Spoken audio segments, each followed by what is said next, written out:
All right, I'm just getting started, and we're gonna do some rat race, some projects onboard, and then well, the rest of the week has been somewhat planned out, kind of. There may be a spot on Thursday that we do like sort of a mixed thing, cause it just depends on how the Thursday goes. But so Jess, I will we'll get started here in a moment.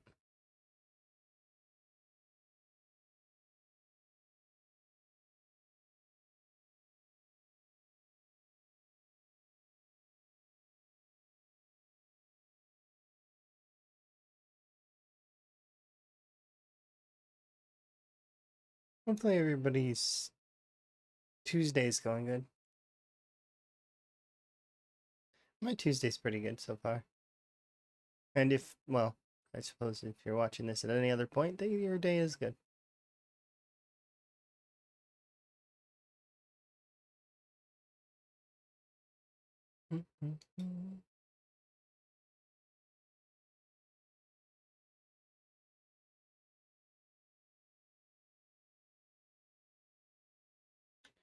Um,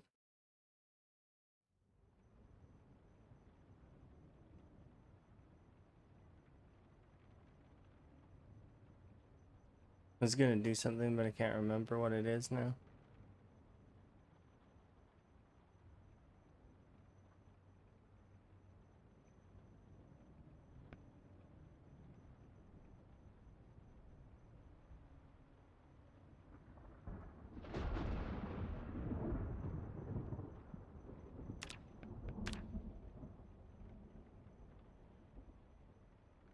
Oh, we never ended up needing the recovered save, but I hope we continue to not need it. I don't want to have to play with recovered save. I don't like it. I prefer just playing the same one.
3 more in-game days, by the way, and Higgins will be officially my longest living character in Project Zomboid.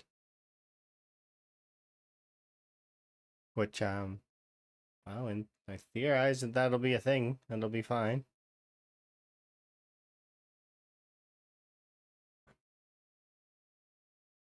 It's crazy to think how the paths kind of can diverge.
And you lurk, congrats on the first.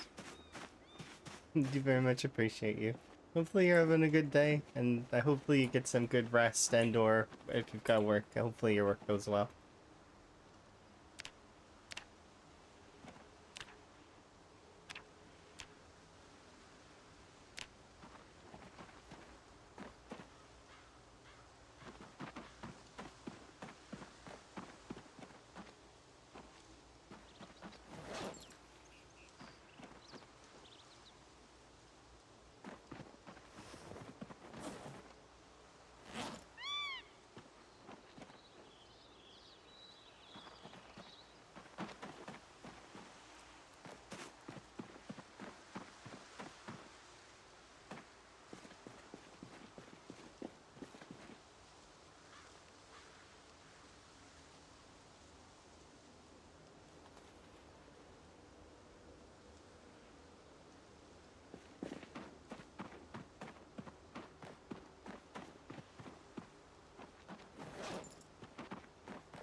One through to the way through blacksmithing. In terms of... Or actually, we're almost halfway. It's... I forgot it's level, we're not doing level 10, we're doing level 9. But the reason why I started doing blacksmithing this in-game day was because it was foggy. Just get rid of the fog. It's gonna burn out all the charcoal we have.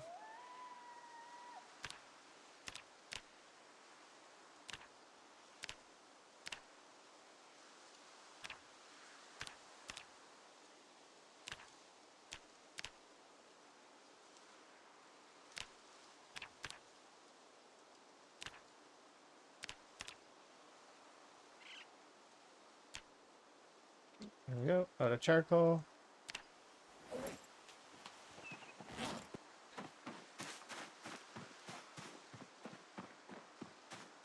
We'll run and check on the crops.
So we're 33.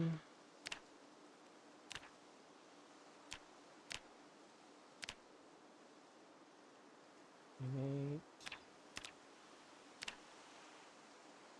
11. Let's see, so what's the most?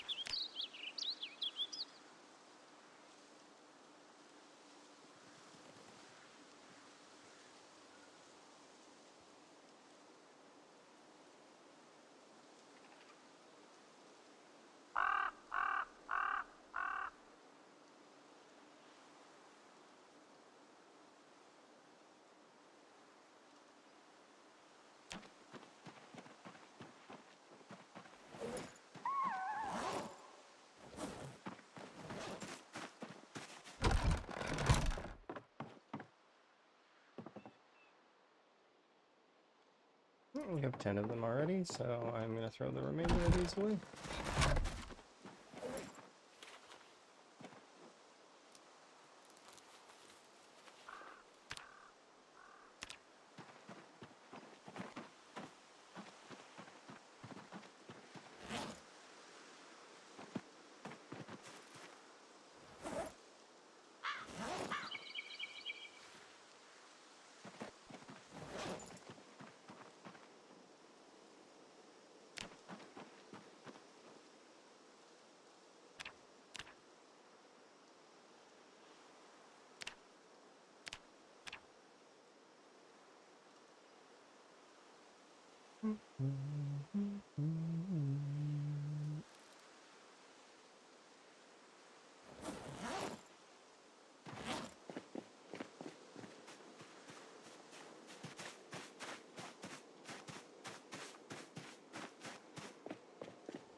There you go, Higgins. Back to your old hairdo.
Ooh, we found a shoulder holster on one of the biker zombies.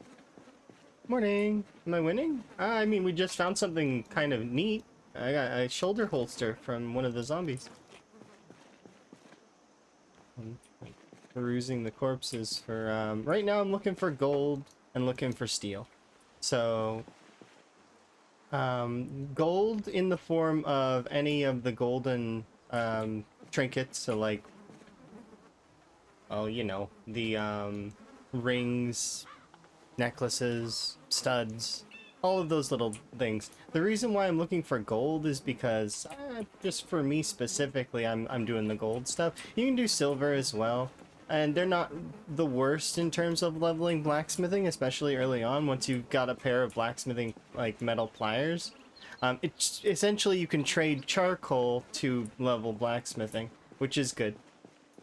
That said, though, I'm also looking for watches that I probably missed, and or just didn't bother picking up because I haven't really been picking up very much because there is something in Zomboid called loot fatigue that builds up over time, and even the most loot goblin of sorts will get tired of picking up stuff off the corpses if you do it long enough, right?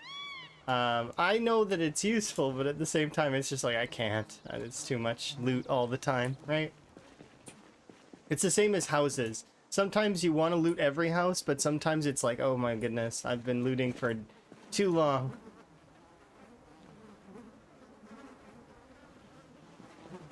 Yeah. But that's kind of what happened a little bit for a little while, is that I got fatigued. But because I've been taking breaks and playing other games, less fatigue. So I'm good. I can loot this big old corpse pile and be happy with it. Hopefully you're having a good day.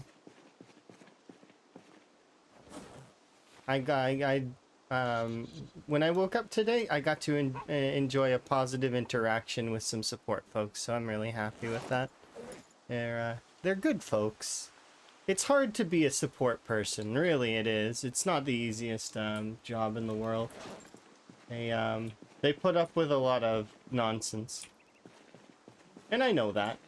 I've got friends, I suppose they're still friends, just they haven't messaged me in a very long time. But I've had friends in like Blizzard support as well as a lot of support roles, and it's one of those things that can it can wear on you, especially with the whole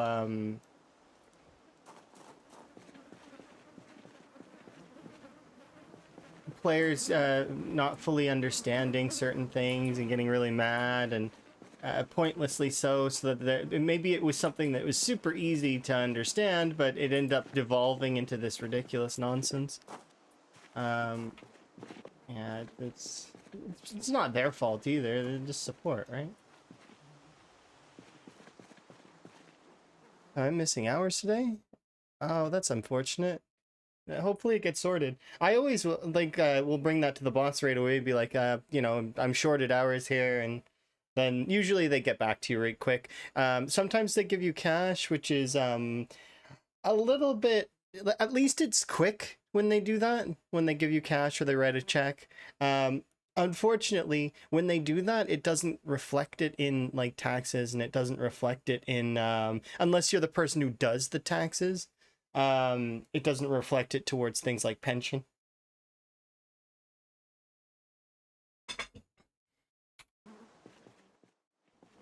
That said, it's not the end of the world, at least. Usually that stuff can get sorted really quickly. Mason's trowel. Nail and splitter go there. So the reason why I'm finding nails on the ground is because when the bats break currently, they leave behind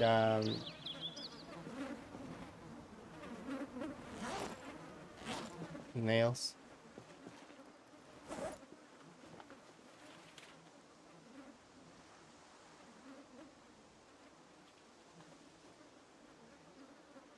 Ah, you missed it. Okay, well, it happens. Like, I mean, people can't.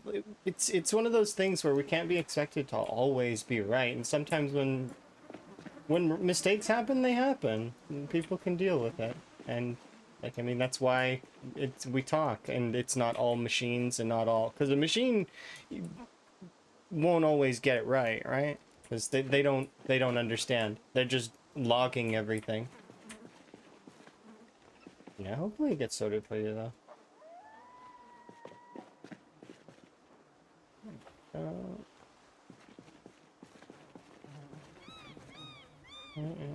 Keen. I got a new game recently that I'm gonna give a try at some point, probably on stream. Or I may do the because there's a little bit of a space in my week right now. If there's no work related stuff on Thursday, I might do something then, like Thursday after before Vintage Story RP. I might do some. I recently got the Mega Bonk game because it looked interesting, as well as I snagged or well, I updated my schedule one, so I might give that another go. I really like that game. It's cool. It's got a neat sort of aesthetic to it, and it's a fun tycoon sim.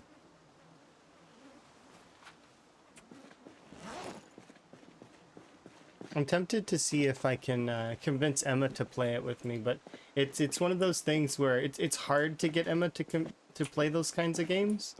But there is one game that Emma and I are playing together off stream called Planet Crafter. That one's awesome. We are just at the phase before we get frogs, so I'm like hyped as soon as we get those. Emma's a little bit excited as well. And Emma's seen worms recently in our world, so that's we're nearly at the time that insects start showing up.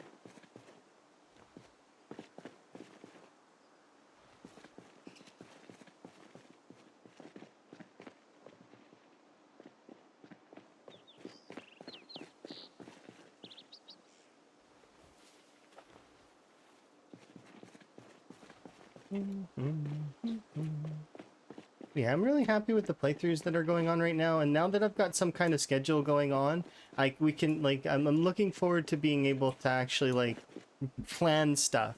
Be like, okay, next week we've got collab, or next week we've got this going on, or that, or like it'll be more. It'll be better, right? Because more organized that way. And I don't mind changing the schedule midweek. Like, it doesn't bother me. It's just, it's one of those things where I'm excited. Because now I can actually display and people will know what we're up to, kind of thing. I just need to stick with it. We've done it for a few, for a few weeks now, and I just need to keep at it.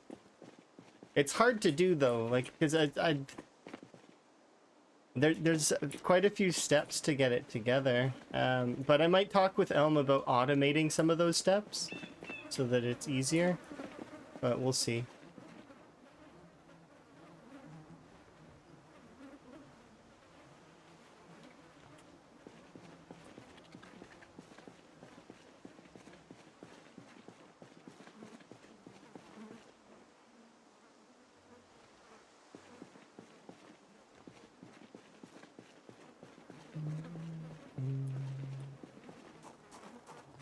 The point is to get started, and then hope that, so now that that one stuff is out of the way, I'm just hoping the Swedish government messages me at some point here in the near future, so that we can get a move on me moving in with Emma, because I'd very much like to just be there now.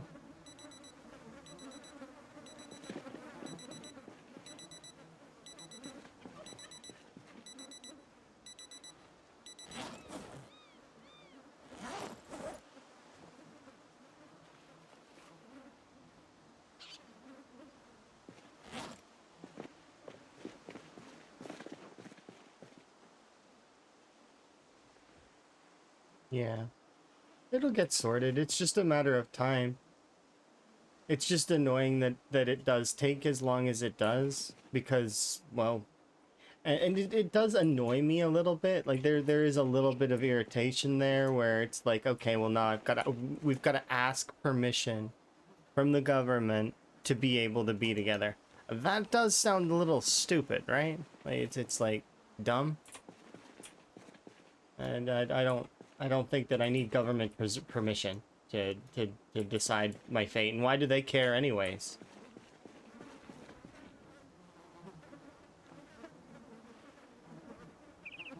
It's just paperwork for them.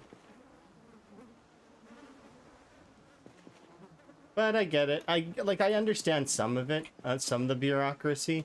it's to prevent things from being like too like toxic in terms of espionage and all that stuff.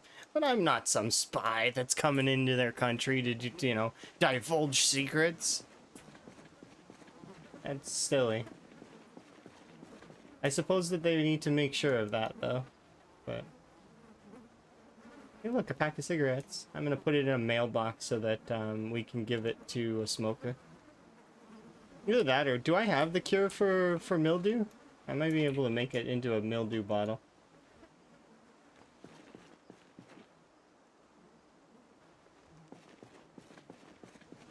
Fly spray. So bread knives and letter openers are really good now, by the way. If you ever see them, not because of their durability or because they're good short blades. No, they're good because you can melt them down. They're really fairly decent metal.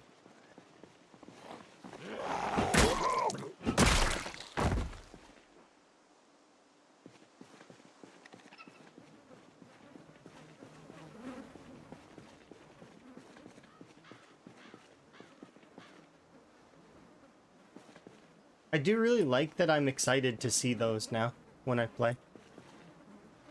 Because before, I used to really hate the letter opener. Because the letter opener used to troll me. Sometimes I would look at it, and although at the wrong angles, it would look like a kitchen knife. So I'd be like, ooh, a kitchen knife, and then I'd go and it's a letter opener, and I'm like, eh. Now it's like, oh, it's a letter opener. Not only is that pretty good, that means I have a hunting knife. Because I can melt it down and turn it into a hunting knife.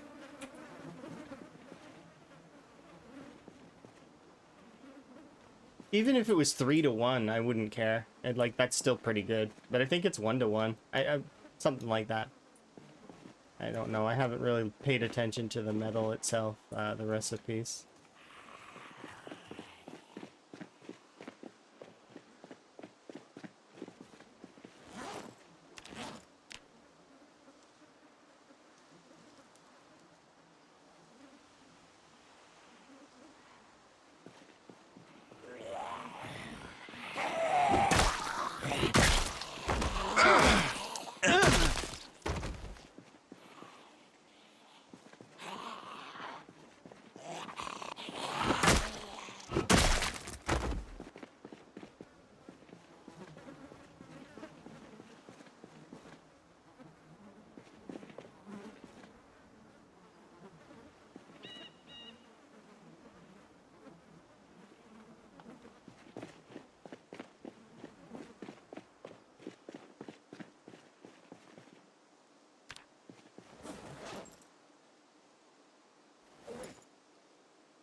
Yep.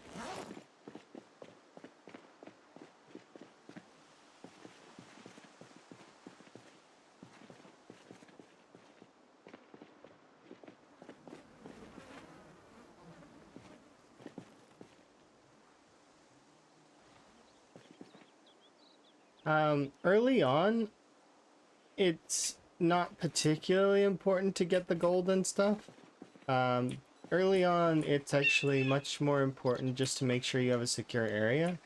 Like, if you can throw some stuff on the ground, but it may fatigue a player. You have to go back to get those items later.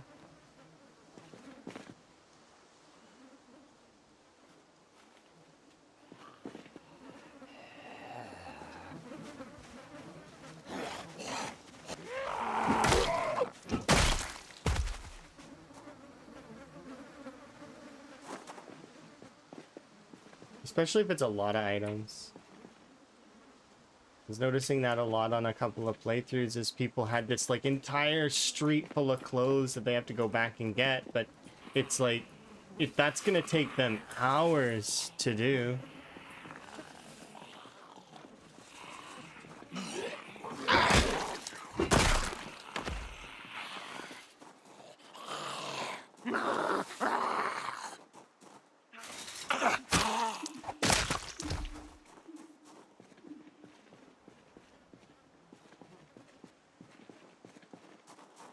Yeah, I hope it's sooner than later for me as well.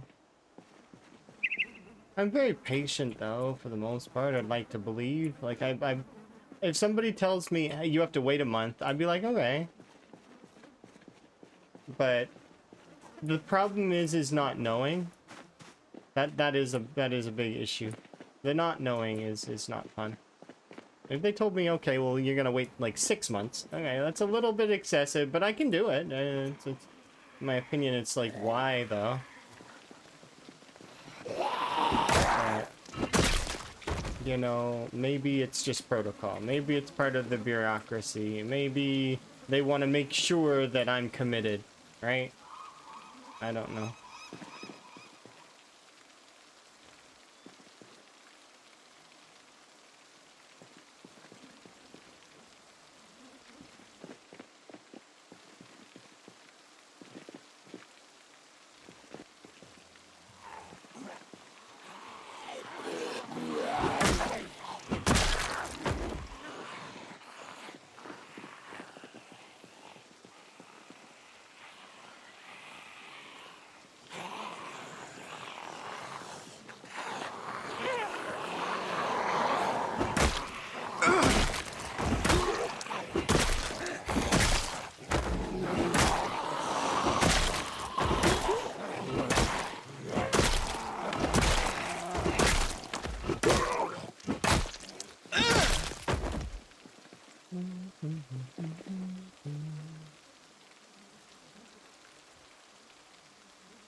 Seriously, raccoon? What are you doing? For a very brief moment, my brain said sprinter, and I was like, what? I'm not playing with sprinters. And it's like raccoon out of nowhere. All right now.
So currently I am actually just saving all the watches for if I get the book for the next electrical book. I'm just gonna continue to stockpile watches. And then if we do get the book, that's when I will start. But I'm gonna, like, it's a hopeful. I need electrical, what is it? Electrical 3, electrical 4, and electrical 5. Preferably electrical 2 as well, just to make sure that I... So that's a lot of books to hope for. However, if we do gain enough watches, I will just grind through the first, or the level 2 of electrical. I'd prefer to not if I could avoid it, though.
Morning.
All right, Higgins, time for bed.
Hello.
I'm actually catching up to my leather, like, stuff that's on the ground.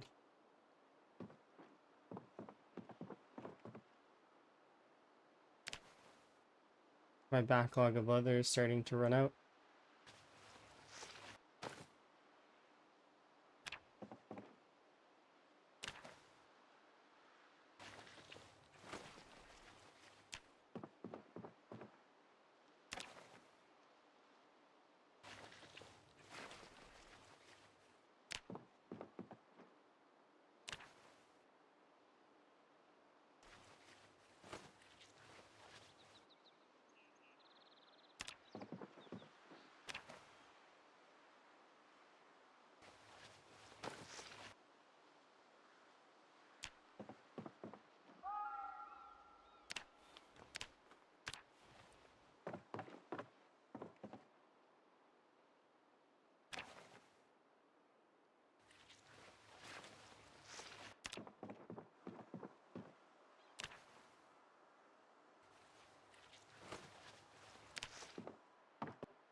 You never got into it in the past? It's one of those games that it can be hard to get into it at first because of it. The amount of stuff is somewhat intimidating, but as time goes on and as you get more and more knowledge built up, it gets better and better in terms of the overall experience, to the point where eventually you reach a point where you can do pretty much whatever you want, whatever you set out to do. Whatever challenge you decide to face, you can take it on. It's just like but it takes a little bit of outside of playing with multiplayer, which it does have its own styles of creativity. It does take a little bit of that in order to give yourself some incentive to keep going.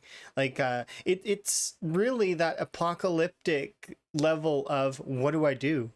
You know, what do I do now? It kind of mentality. That said, though, it is really good.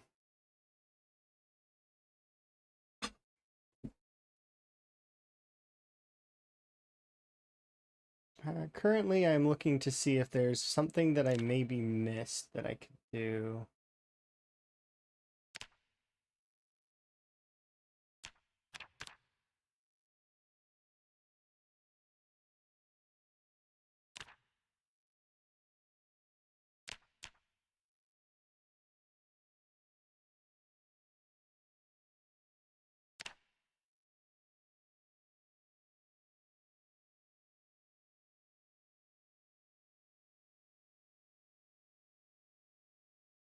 You don't really like top-down games? I understand that.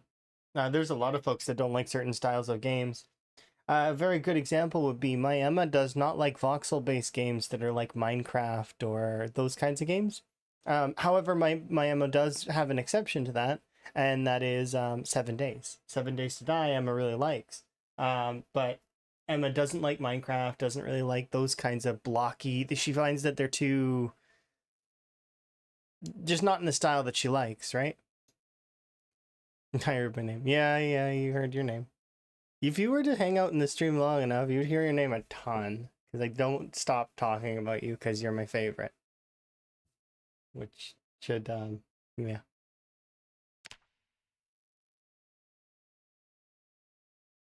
Currently, I am just looking at some stuff, though.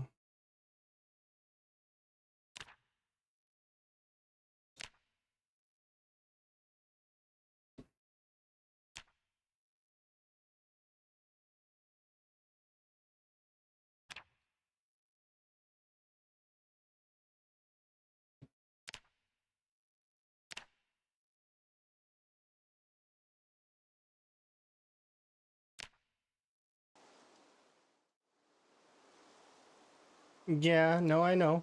I've played Minecraft with you. You run around hiding signs everywhere. Even when we had a quest book, you just had no interest in the quest book. You're like, I'm good. Yeah, we were playing some of my favorite Minecraft mods, but it's just like, it's not, Emma just wasn't into it. In fairness, though, Emma and I are very different when it comes to the styles of play that we enjoy. I'm more of a craft, I could stay at base all day kind of person. But I can also go out and do stuff as well. Meanwhile, Emma loves to explore. Emma loves to go out and quest and like actually like be out in the world.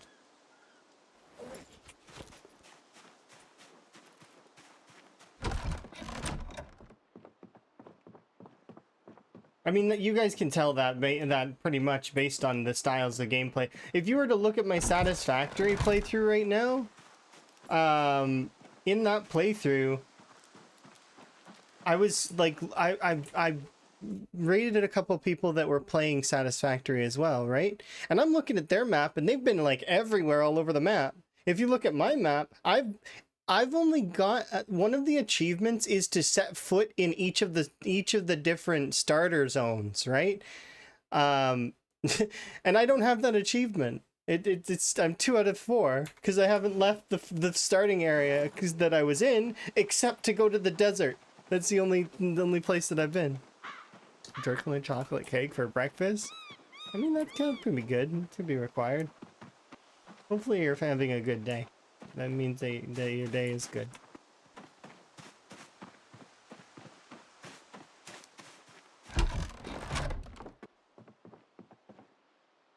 Just gonna put this pistol away because I don't need it right now.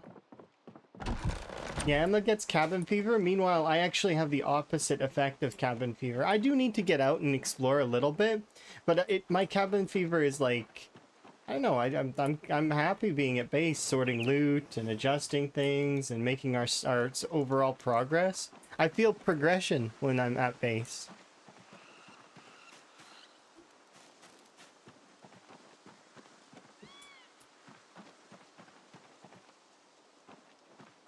Yeah, I haven't tried Dark Souls, but I did finish Demon Soul. So those kinds of the Souls games, though, are their own thing, right? That are kind of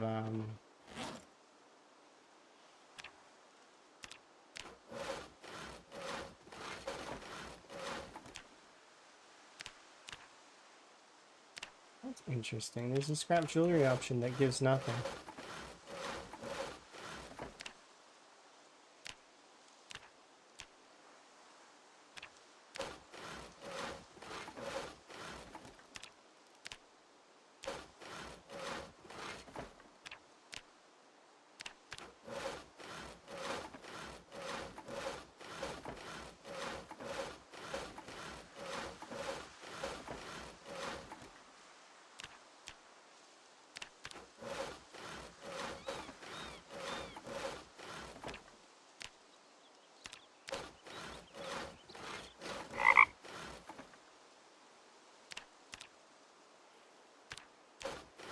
They do about as much damage. Yeah, that's it. It's a dodge roll game. Like, you're not supposed to take damage or parry, which I was good at parrying, but I had a friend who was like ludicrous at parrying. Like, there's a point in Dark Souls, or sorry, in Demon Souls, where there's this wall of arrows, right? It's like this bridge, and this wall of arrows is being fired. And if you go the long way around, you can go the long way around and then pull a lever, right, to stop the arrows from shooting, so that you can sort of shortcut go back, right? Or shortcut go forward. Yeah. The friend that I was playing with parried that whole thing all the way across the bridge. Like, they just kept going. It just, some people are ludicrous with that stuff. I know if that was me, it would take a lot of tries. I probably could do it, but it would be like, I'd be on it for hours.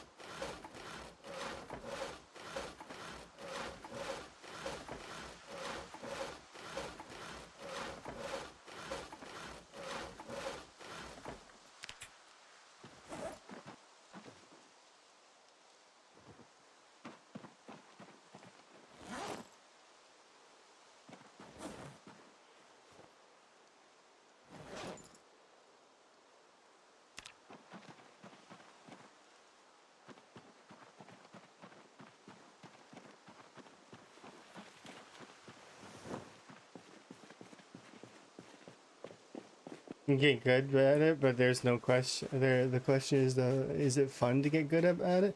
I mean, it can be. It depends. Ribbit, by the way. But it depends on what your goals are after you got good. Because you need more driving force. Some people do. It can't just be about getting good. Like, one of my driving forces in Overwatch was climbing and just having a good time. And I very much enjoyed it. I enjoyed the climb so much so that I was boosting accounts. I just had a good time with it.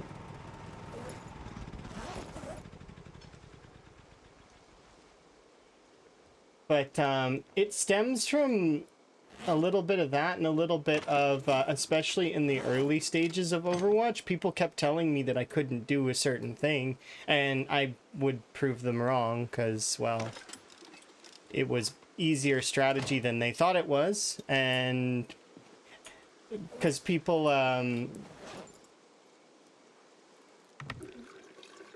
underestimate certain strategies.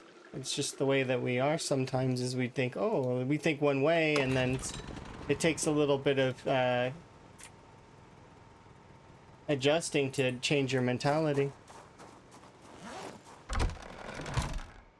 Tomorrow I'll do some blacksmithing if it's still foggy, but I think that will be okay, which reminds me I gotta go grab some. But we'll do that tomorrow. We'll go sleep first.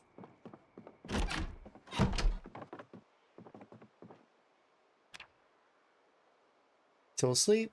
We'll go and get, by the way, it's official. Higgins is now my longest lived character. Right now. Well, kind of. Like, within this in-game day. But,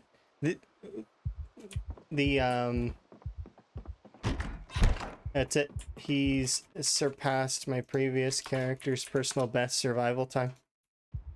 In 8 in-game hours.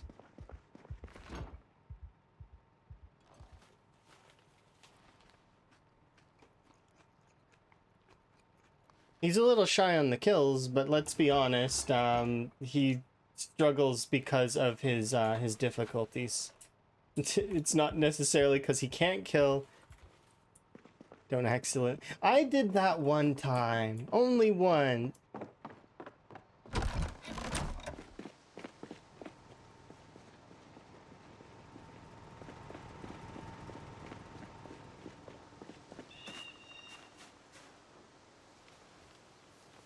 I am bonk his tank. Yeah, I had one friend, like that one friend that could dodge everything, didn't equip weapons. They just ran around with their fist, punching everything. And everything lost. Like, just everything. And they just were punching everything.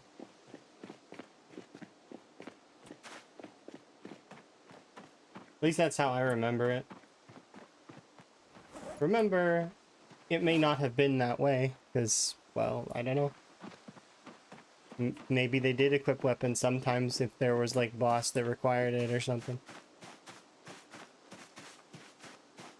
But, memory sometimes can be a bit funny like that.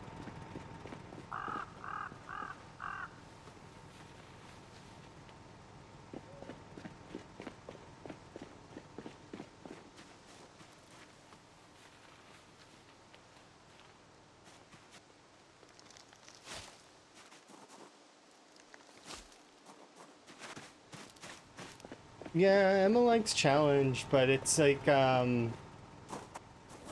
Emma gets frustrated when janked mechanics enter the play. And let's be fair, sometimes Dark Souls are just jank. Emma loses her cool when jank is involved. Especially, like, for example, one of the Amon fights, not to spoil any Yakuzas, don't go into detail about what the Amons are. But, that said, one of the Amon fights, Emma got really upset during because of how much sort of BS was involved in that fight. Yeah, the Roombas. Which, we're not going to go into details because it is kind of spoilery for the Yakuza games.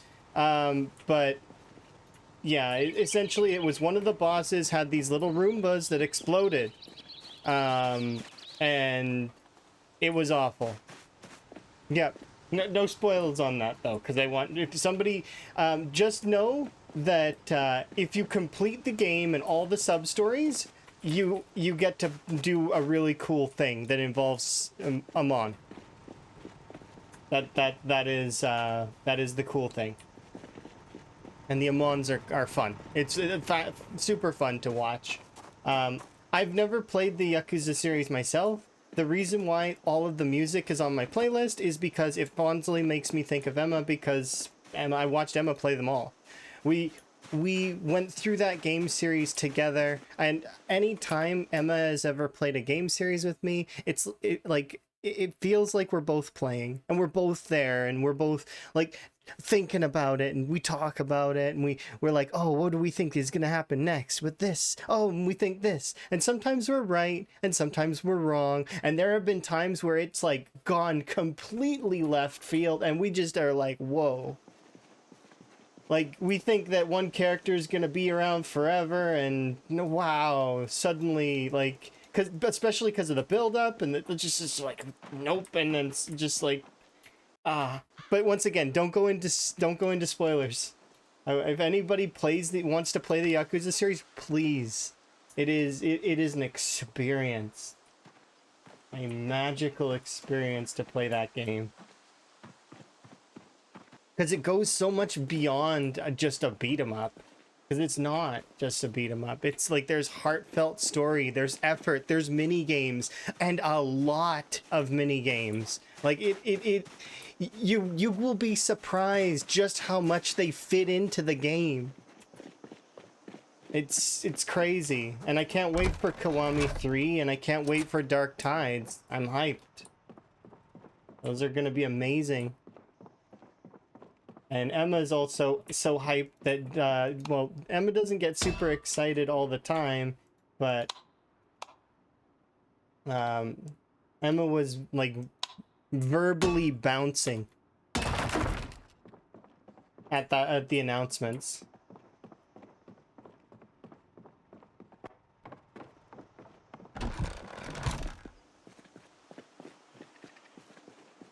There we go, put that there. Yeah, the Roombas are tough. That said, though, like, I mean... Yeah.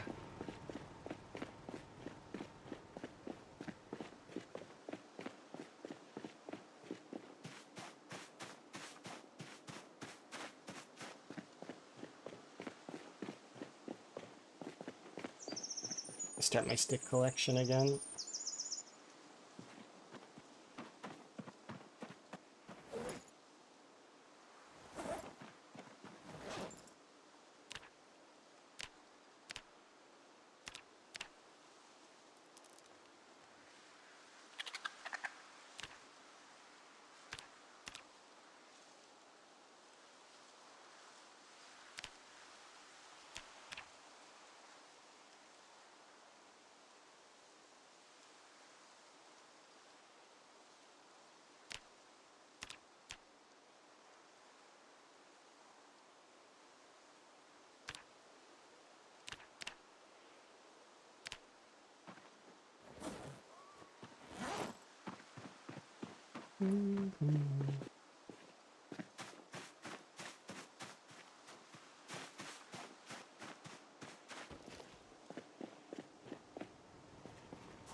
Yeah, that's the thing, right?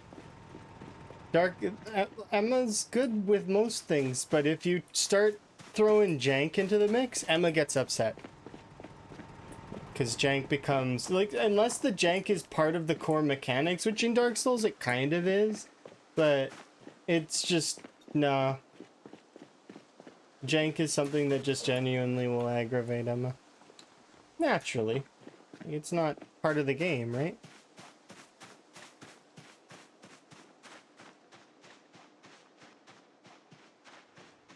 I'm keen.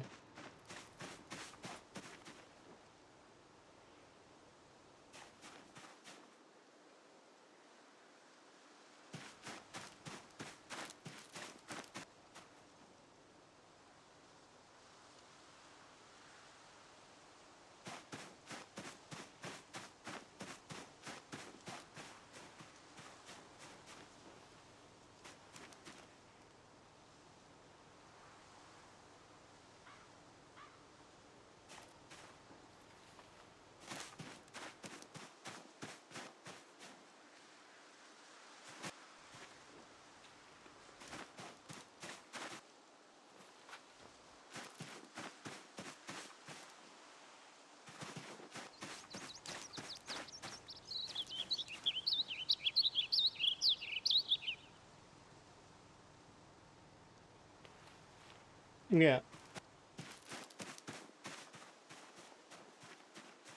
There's a lot of noob traps in Dark Souls, or like there were a lot in Demon Soul too, where it's like the whole idea was just you roll past this one person, don't fight them. You can fight them later, but don't fight them right now. But no, just like the tutorial. The tutorial is like that, and same for PZ. Project Zomboid's tutorial, outside of teaching UI, doesn't really teach you things that are practical in the game, and it constantly is lying to you. Like, for example, when it asks you to eat a raw rat. A raw, rotten rat, right? Or something? I can't remember. I think that it was raw and it's rotten, but I don't really remember 100%. You can't do that in Zomboid. It'll kill you. You will die. Like you could eat it if it was smaller, like if it wasn't a whole lot of satiation. But if it's got high satiation and it's rotten, it will poison you to death. See, I don't mind some of the trolley elements of PZ's tutorial, but there are a handful of things in the tutorial that should actually exist that don't. One of which is they should teach you how to start a fire. They don't teach you that, and that's a crucial element. Also, there is an element of the game that can kill you that's hidden away, and that's this right here. If you didn't know that this value here can kill you, and it is not on the screen anywhere outside of this menu, right? This is where that information lies. That can kill you. If you drop to 34 or 35, 34, you'll start taking damage and you'll die, and you won't really know why outside of, oh, I was supposed to watch my weight. Well, but that should be displayed somewhere so that someone knows, oh, hey, you need to enrich your diary with a little bit, or in your diet with a little bit more calories. You don't have enough. You're not doing enough. That said, though, that and also the fact that in TZ you use a lot more calories than you normally would. Now that's in contrast to the old way where losing calories was it was bugged. It's now much more it's more aggressive now, to the point where it would almost be frustrating in the amount of calories you have to ingest in order to keep up with the daily your daily demand, especially if you're fighting a lot of zombies every day.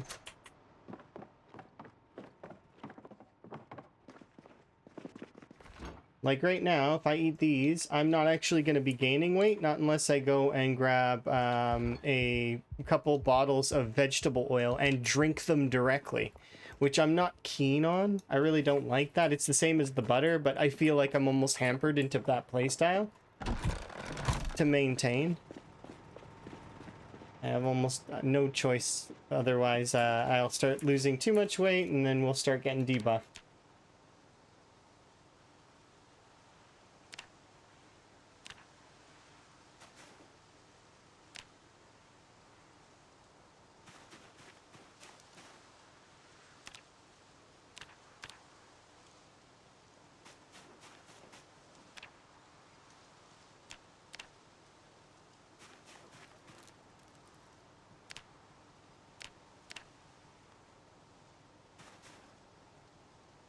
Okay, and there we go.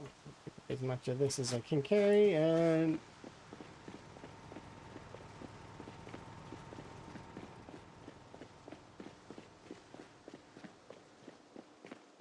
yeah, I don't know.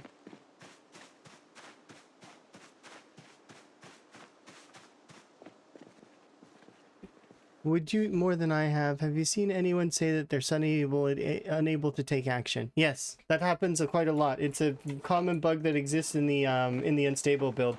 Usually it's caused by a combination of effects. The combination of effects usually involve fence combat or fishing or transitioning from one animation to another, but you manage to kind of like catch it in between, so you bug out. The way out of that is immediately hit escape and quit your game and reload. Because when you quit your game and you reload, it resets the animations entirely.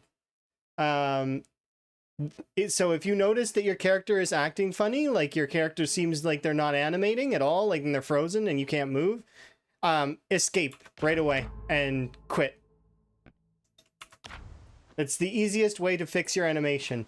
The other way is by activating other animations with other, there are other ways to get out of it. A good example would be in that fishing bug video I explained, there's a couple ways out of it. One of them is not optimal, getting attacked. It's not the most optimal way out of an animation, right? Obviously, especially if you're trying to live as long as possible. But that said, there are other ways as well to get out of the animations if you find yourself stuck.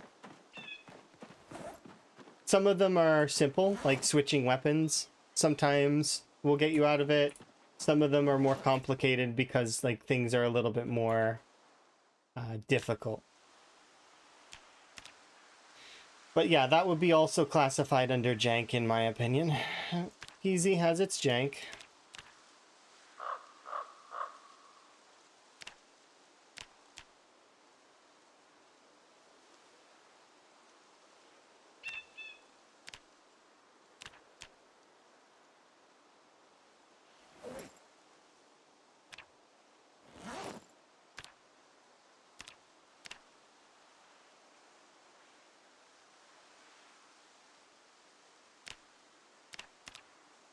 How are my skills coming along? They're doing fairly well. I just want to get to level 9 blacksmithing. I don't even care to get to level 10 right this second. I just want to be at level 9 so that I can make crowbars.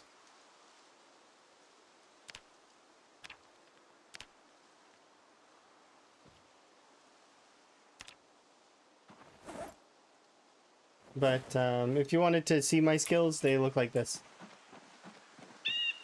We've got several of them at level 10. I'm working on long blunts right now. We're using the baseball bats at the moment, but I do really like the crowbar as well, just because it lasts quite a long time.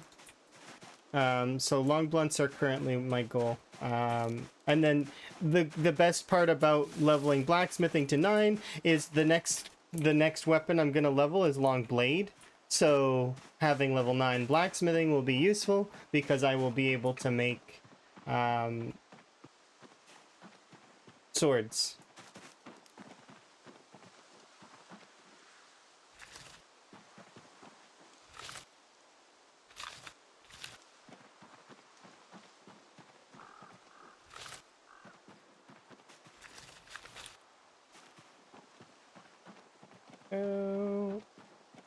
Just gonna harvest these few that are like off in their own world. We're almost. I'm gonna let these ones seed.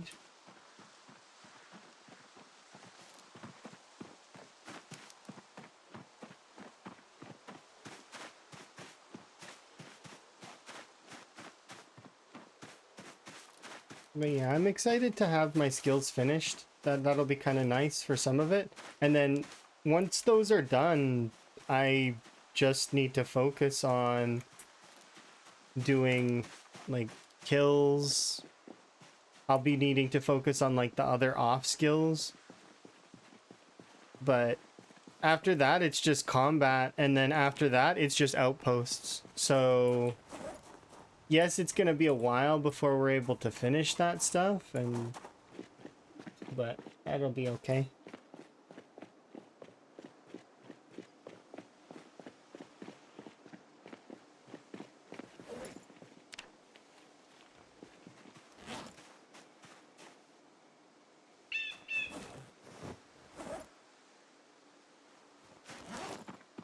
There's radish seeds in these ones.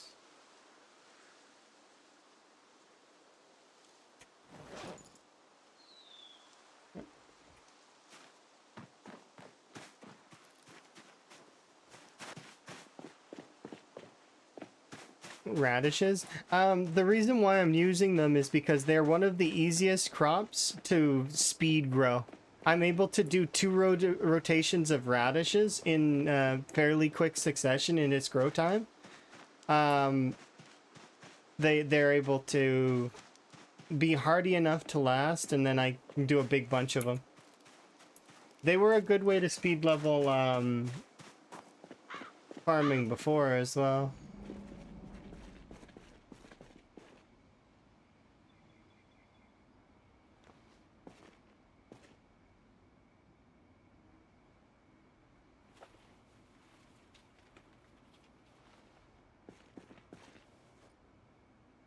You don't like radishes? I like radishes. I think that they're good, especially when they're crunchy. But I suppose I like crunchy vegetables, so like carrots, broccoli, but I also like soft vegetables too. They're very tasty. They're also good as a dipper, so like if you wanted to have like dipping sauce with them, they're really good for like ranch and or any other dressing like dill. There are tons of different types of flavors you can apply to them, and because they've got that tangy like aftertaste, or that it's like a it ends up being really good.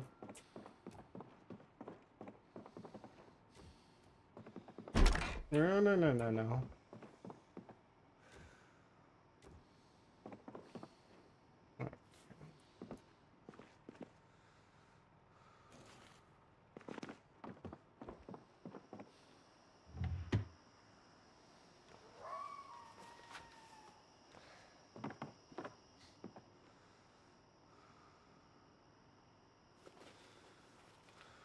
There we go. This one can go in the bin. Water. You can't last time you ate a radish? For me it was a few months ago in a salad. But I eat salads somewhat frequently. Not like every day, but I'd say with fair frequency.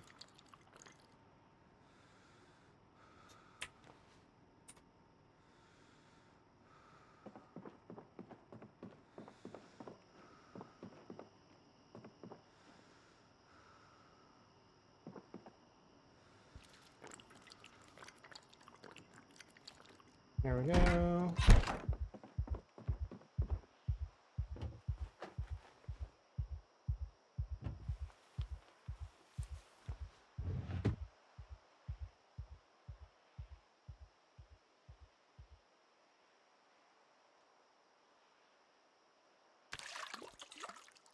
We don't have very much port left. We're gonna run out.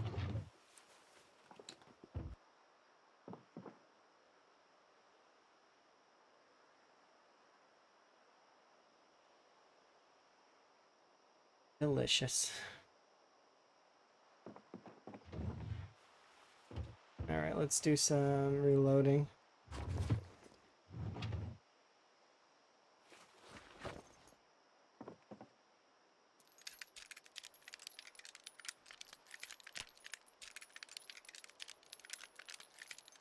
Do it for a couple in-game hours. Or no, we'll just one in-game hour, and then we'll...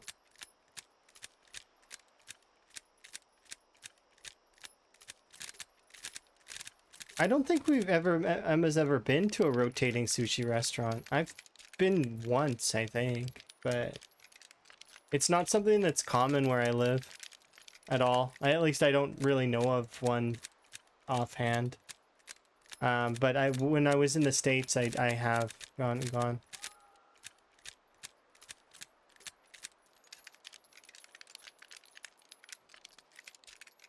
Rotating sushi restaurants are they're not super common though. These are like uncommon. Was it in the States? I might have been in an airport. Was it an airport? Was it sushi? I don't remember. I think it might have just been random things. I don't remember if it was just sushi. You don't think it's the same thing? Yeah, they just like keep putting stuff on like this conveyor belt that goes around the restaurant, and people can just grab, and there's like little price tags on it. Yeah. Yeah, you can play by the plate or by the buffet. I don't know if that, I don't know. It's not something I've done very common, like at all. If I don't remember. It's like very niche in my memory. Pretty sure I've done it though. It's not something that I... Was I in an airport? I don't know.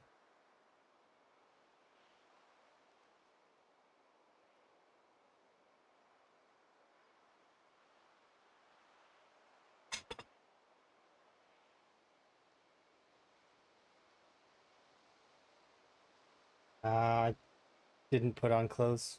I should have. I didn't think it was gonna get that cold though. Yeah, well. Which means Higgins sleeps in. Okay.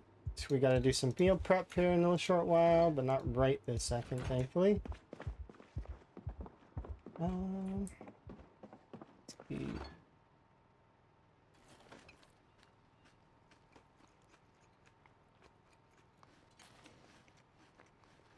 10 of those. That's nifty. Painted like, oh, that reminds me of food trucks. Oh, food trucks are so good. I don't think Emma's ever been to a food truck either. So good. Oh, the best food you can get is on wheels.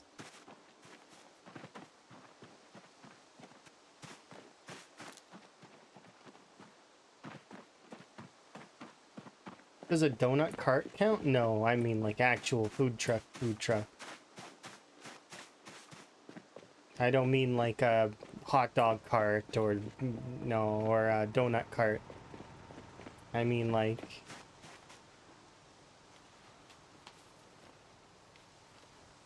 yeah, see that's nice. I like when restaurants do that. What about a donut truck? Okay, well if it was a truck, like did they clearly they make the donuts all there, right? Because usually a donut cart, what they do is they don't make very much on site. Like they pre-make a lot of stuff and bring it, right? And then just heat, like keep it going. Not quite the same as like a cotton candy cart or like a hot dog cart where it's more fresh.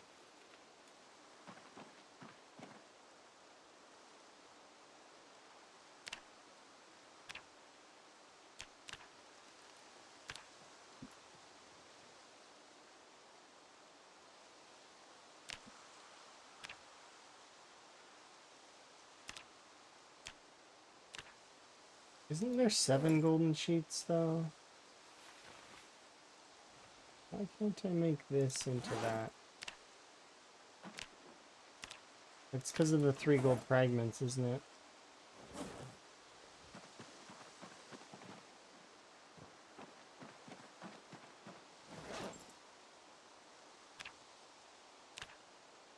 Yeah, yes it was.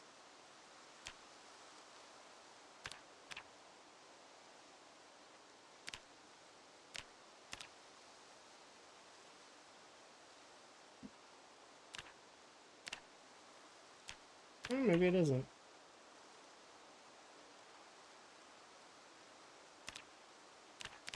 We'll do it, just do it 6 at a time. It's still better than before when I was only doing it 2 at a time.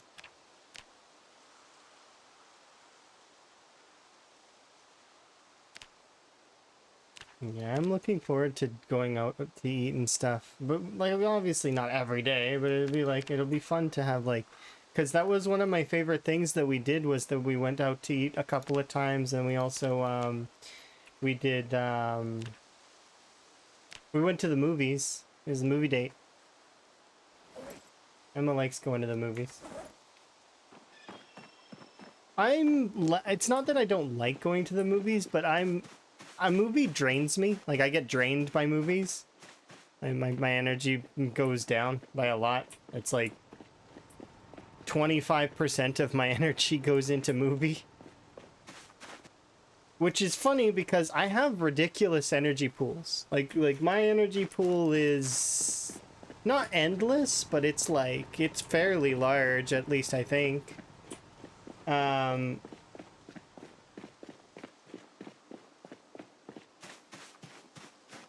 said though, it's just I don't know what it is about movies. I think it's maybe I get invested, I'm not sure.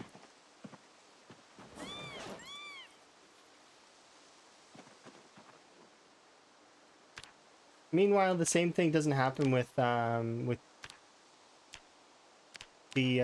with like shows. Usually I could binge shows. Don't get you started on movies. Yeah, no, I know. I know you love them.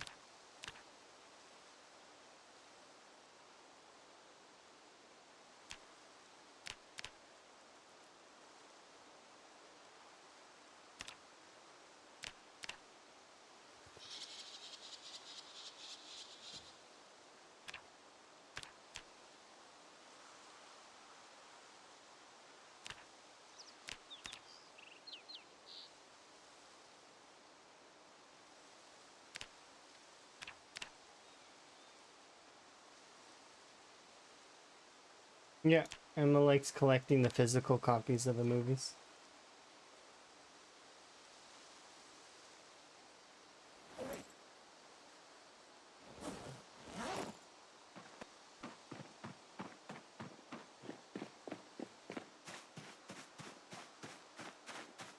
That way Emma will never have to worry about, oh, if they're hers.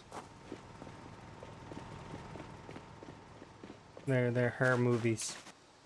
People won't take them away.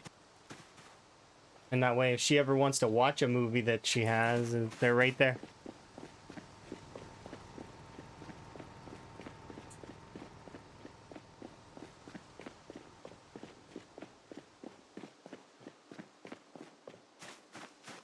Yeah, you've got like shows as well.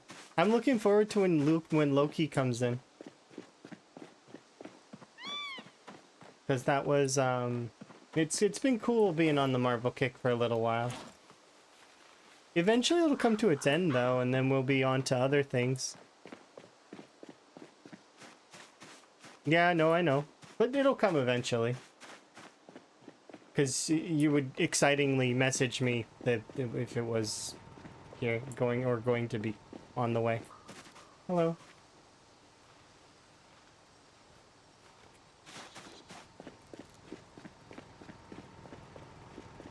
I've only got 2,000-ish more XP to go, and then we are level 9 blacksmithing, and I can start, I should be able to make crowbars.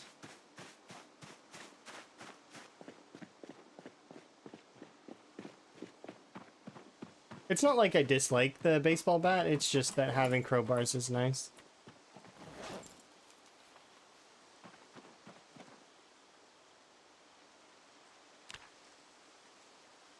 It's nice to have options available in the event that my the baseball bats do run out, because they are breaking and they require large branches in order to continue using them, which it's not like it's super hard to get the large branches. I just chopped down a couple of trees and there we go, we got some baseball bats. Same as the spears, right? At the moment it's not like particularly hard to get them. I just got to go and chop down a couple of trees. But the it is nice to get ahead on blacksmithing.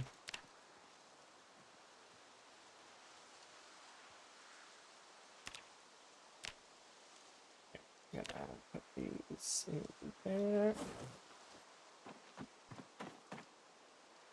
We'll go and grab our food. Tomorrow we want to. I'm hoping that the radishes will have been fully grown so that I can kind of just not deal with that stuff. You're gonna do a document and do a count. All right, you have fun. I'm gonna continue to play Zomboid, and hopefully we'll make some progress. That's the goal. Is that I want to get up to a little bit further on the kill count and a little bit further on the XP.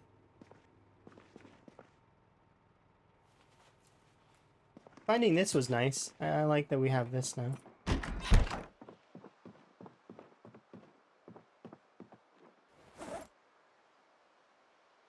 Let's sleep.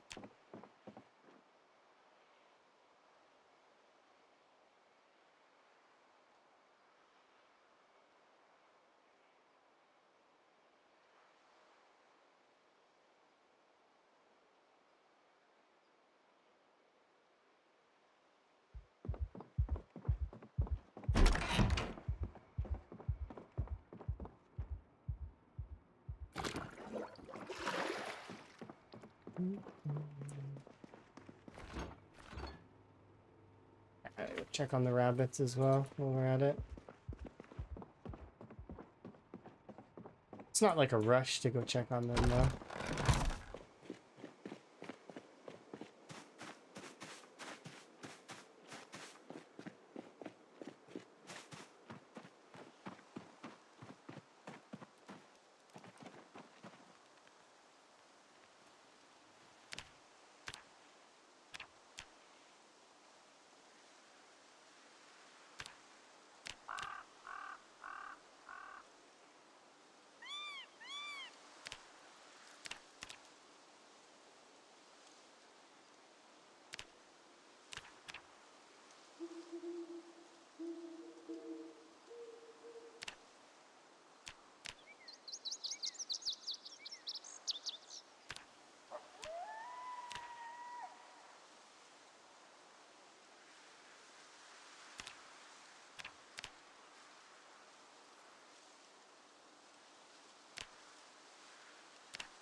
Probably do this section next.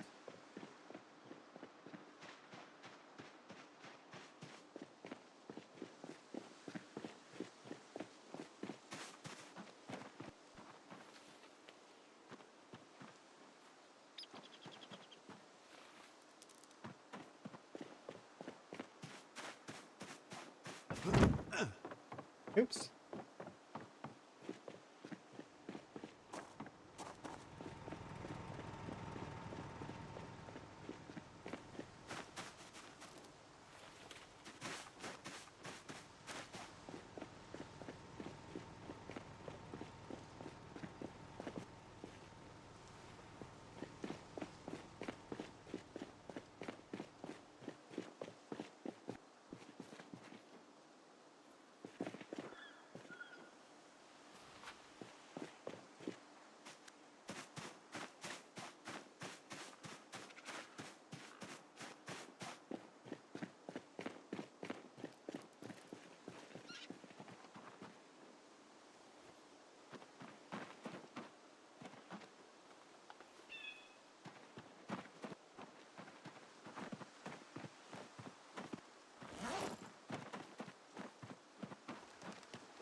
Number is 374. Okay, nifty. That's a lot of things.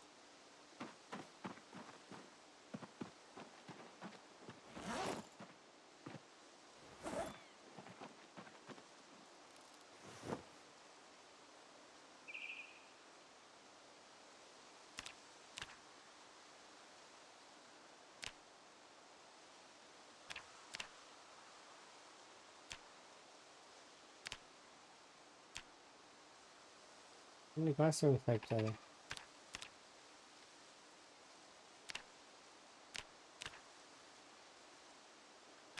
I just want to get rid of these things because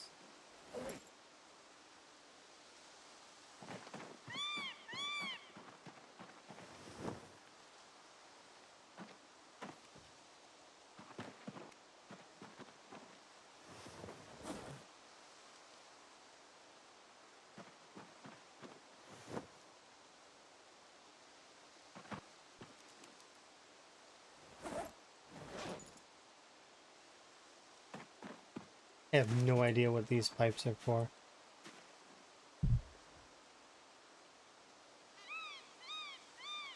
It doesn't even have a show recipe. I hope it's used later though to like control the flow of water a little bit so that we can not like it's that you don't need to plumb directly above anymore, that you could like change the flow. That would be kind of neat, right?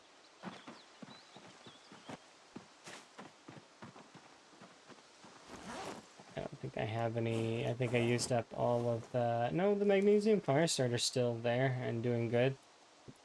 I just need more...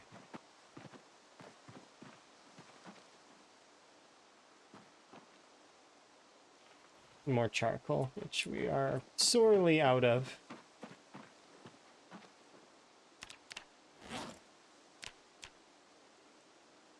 Oh, no, no.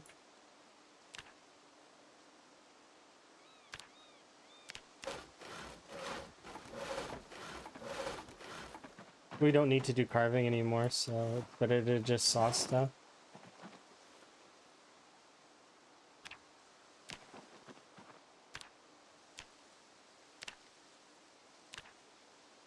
That's interesting. What's with this 0 thing happening here?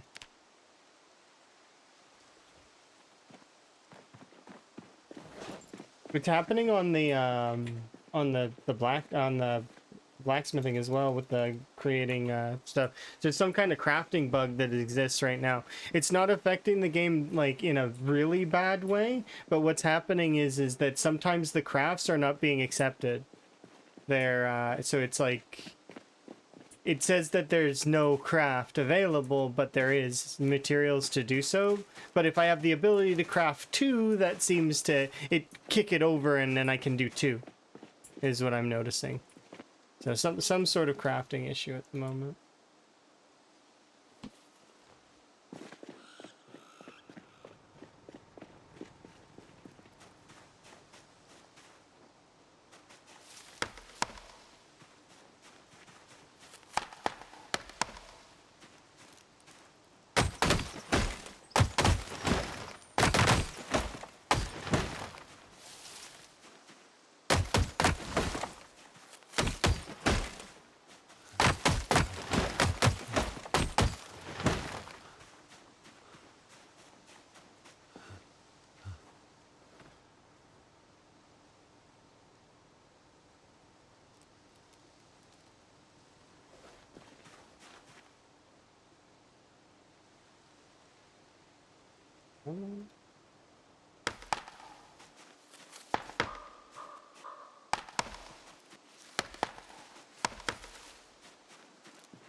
Yeah, I don't know. It's definitely, there are some bugs, for sure. Some are worse than others, but the things will get ironed out eventually. I'm sure of it.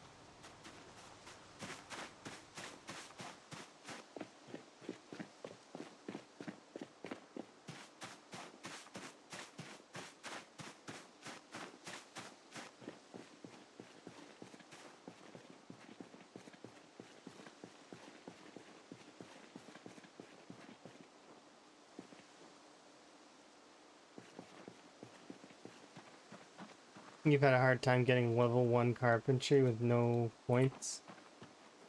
Let me think about it for a moment. So what you can do is you can saw things, right? That's carpentry's not one of the worst for the bottlenecks by no means. Of course, it does require you to go and, like, if you can't get yourself a saw through looting, it's you can get one through napping, but it requires. But this one doesn't count. This one you can't saw the planks with. What can this one do? I'm trying to remember. This one can saw some things. So you saw... Where is it?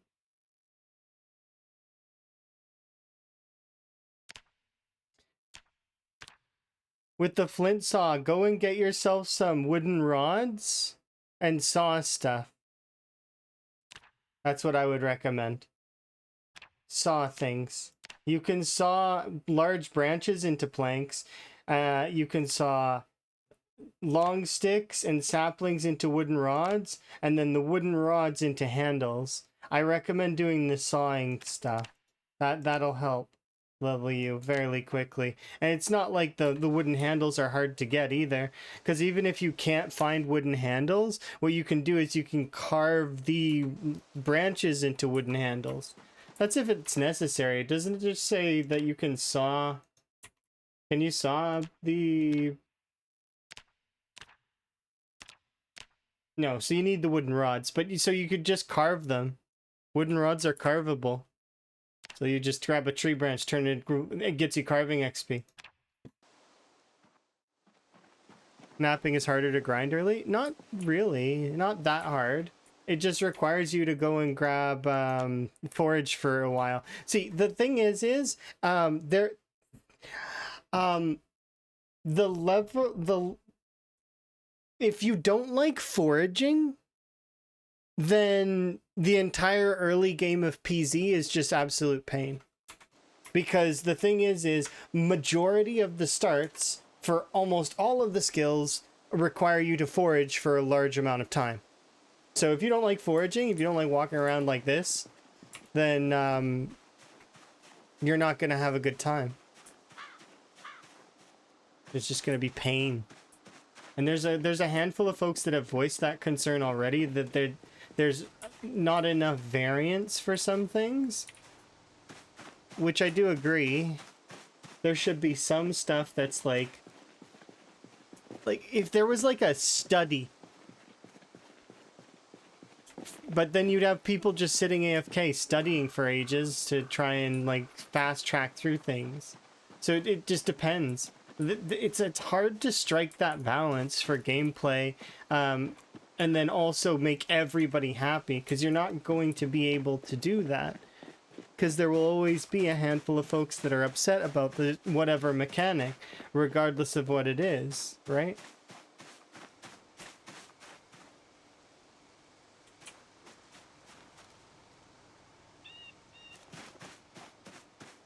But yeah, I'd recommend doing that saw stuff. The first early levels aren't that bad compared to, say, the later levels. The later levels are ridiculously grindy.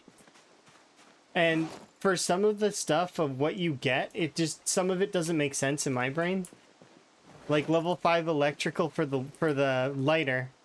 Because there are no candles at the moment, which I've made very clear that would be cool to have, is that early game candles for ambient lighting.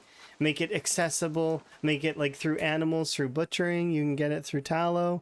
Like, I mean, and then there you go, you've got candles. That would be good for things like the kiln, because currently the only way to get a candle is through the box of candles, right? But not only get candles, but also make it so you can light the candle on the campfire. Also, while we're at it, I know that not many people take the smoker trait, but comparatively, but well, actually, everybody takes a smoker trait. It's ridiculous. I don't understand it really, but I could see some buffs for smoker, like allow smokers to light their cigarettes on things like the campfire. I do kind of feel a little bit bad for smoker because it's like it's already a trait that I wasn't taking because it's just not good, not a good trait. Some people swear it's free points, but nah. I still don't like that terminology. It brushes me the wrong way. There's nothing that's free. Everything has a cost. But you know, just blah.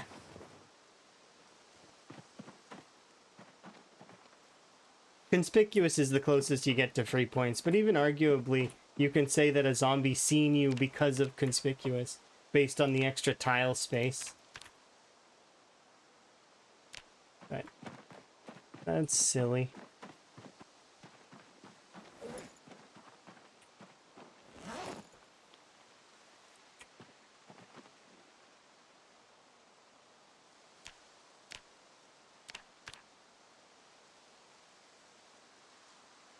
Another handful of these.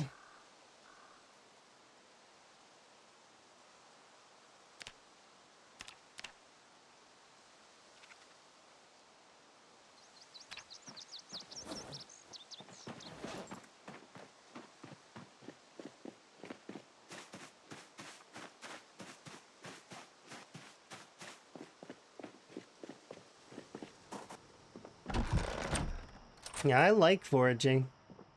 But I like to bear in mind the other playstyles that exist in the game, and I don't like to brush them the wrong way. Like, for example, when stuff directly affects sprinters, even though I'm not someone who mainlines sprinters all the time, like, I do play it from occasion, but the thing is it's, I still bear in mind things that could affect sprinter gameplay, or any kind of gameplay, builder, anything, doesn't matter what it is. It's good to bear in mind what could potentially make the game more fun and or less fun for other people. Because the marathon community, while fun to watch, is still kind of niche in its own way, right? Surviving for a long time and then playing for many hours, the 100-hour plus runs, like they're it's less. A lot of people load into PZ, their character's good for a couple of months and then that's it. They wrap it up. Or they get bit.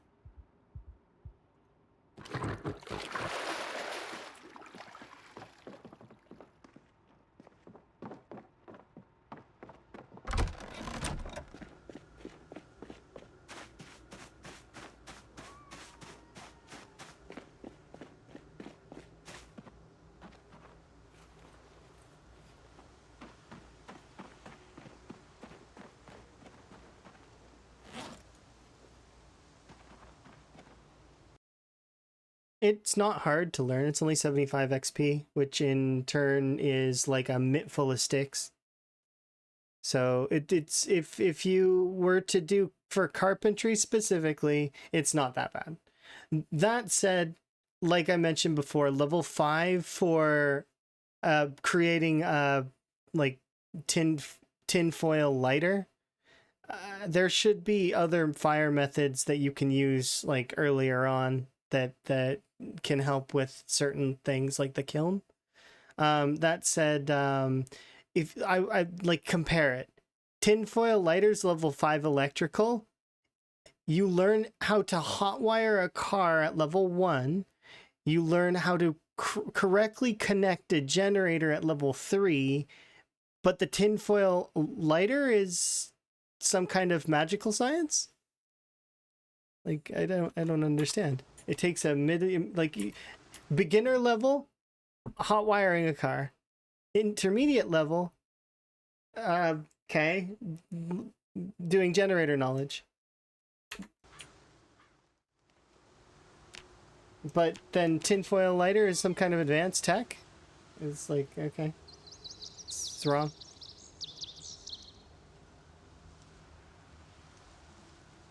Yeah, there is. They added it because they're slowly working towards being able to have everything be, because they want people to be able to go out in the middle of the woods and just be able to survive. So it's a step in the right direction, but there's several flaws with the current system in that way.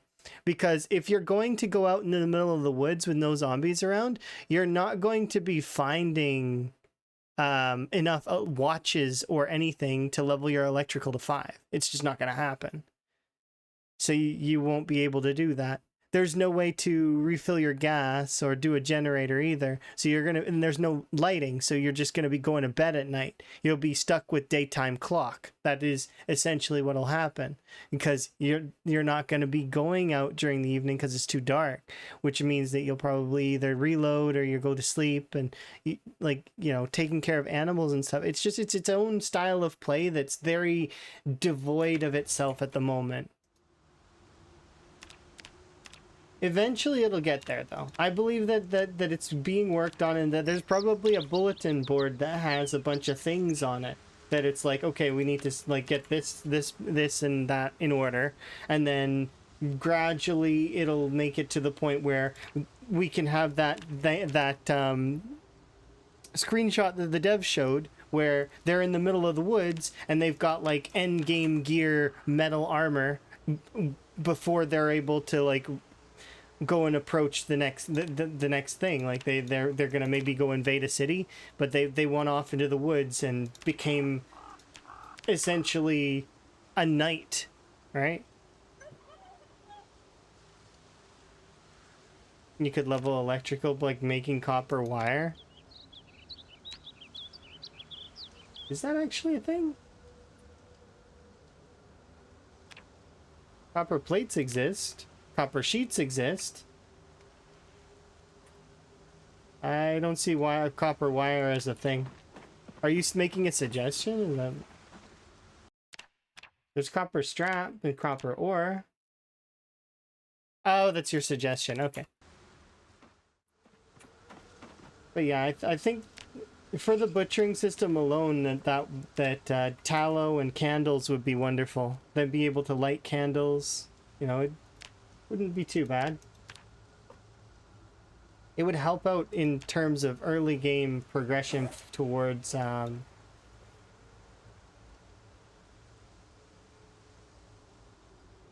yeah.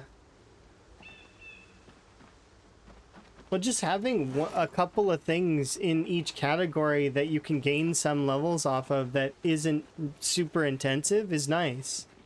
Like, for example, like what I'm doing right now. I'm making coins. I'm then smelting the coins back into metal. I'm making sheets, and then I'm making coins. What does it cost me? Durability on my tongs and charcoal. It's not giving me any extra. I'm not gaining anything out of it except for experience, which is it's similar to taking the car parts off and putting the car parts back on. It's the same thing, kind of, right?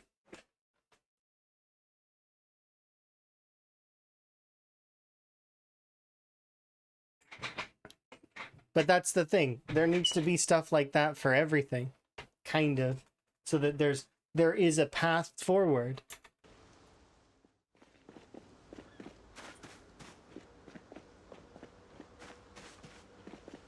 Masonry sucks really hard early on, because if you don't have a club hammer, you've got to work on getting a maul. Because while removing duplicate recipes that were in the thing, they took away one of the abilities to level masonry early on from 0 to 1.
Recoup.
The easiest way to level electrical without zombies is having a generator.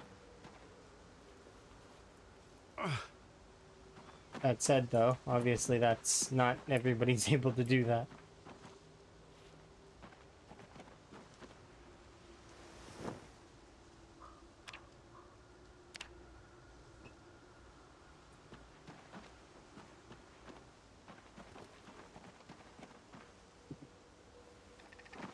The reason being is that a generator wears down gradually over time just by existing, and then you can repair it for a fair amount of electrical XP.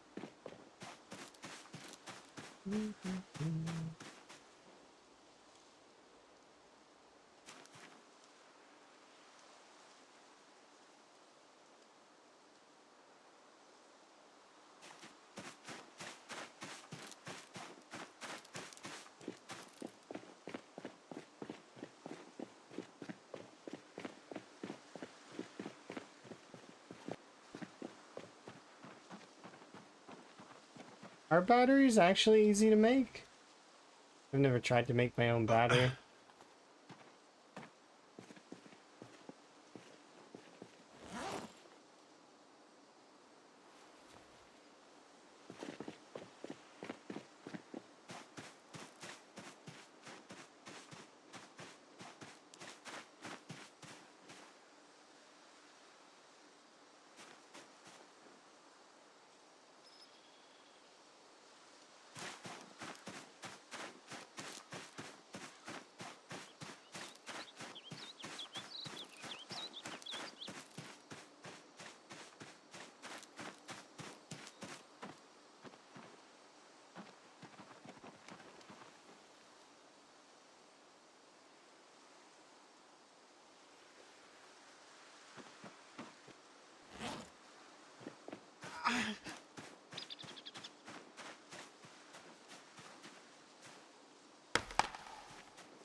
Okay, so Dr. Stone showed how to make one, but is it accurate though?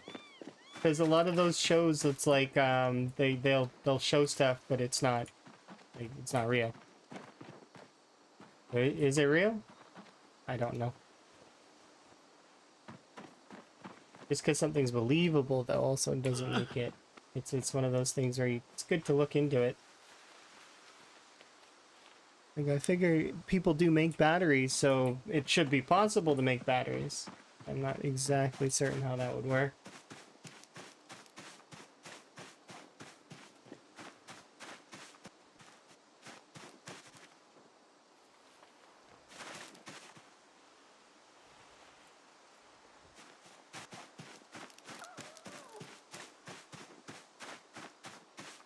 Interesting.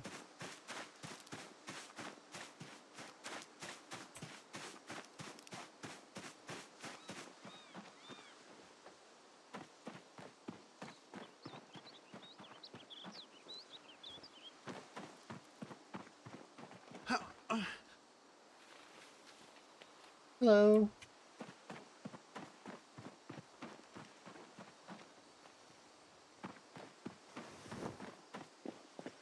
I'm grabbing wood for making charcoal so that we can hit level 9 in blacksmithing here in a sec.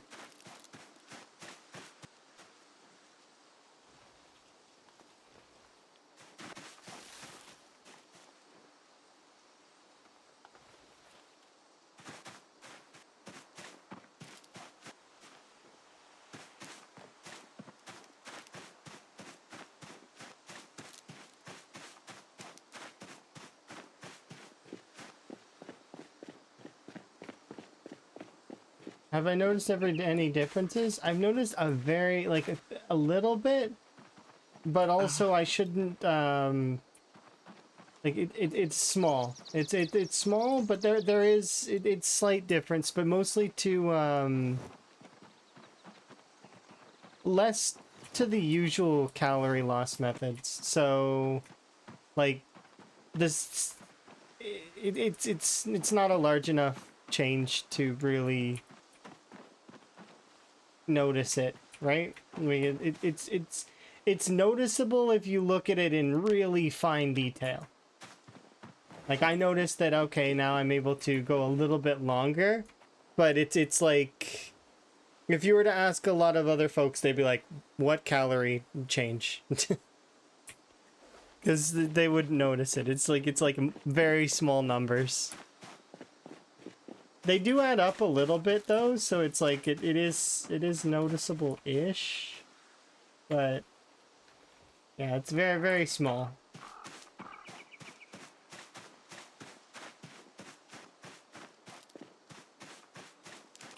It's not fixed for the problem though.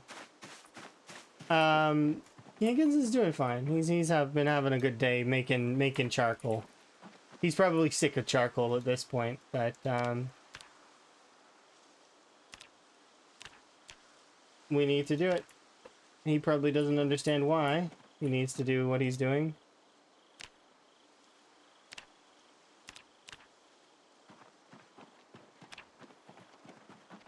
But that's okay.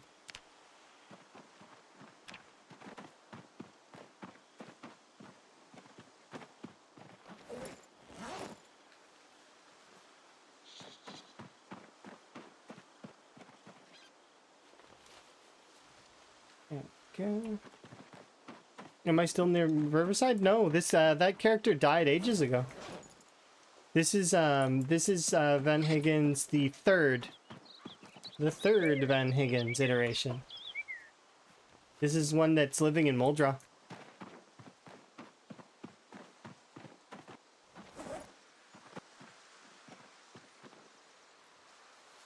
A giveaway for that would be Smokey's Saloon. Although, it's one of those things where I don't even really... You can show me bits of the forest and I can almost guess where you are.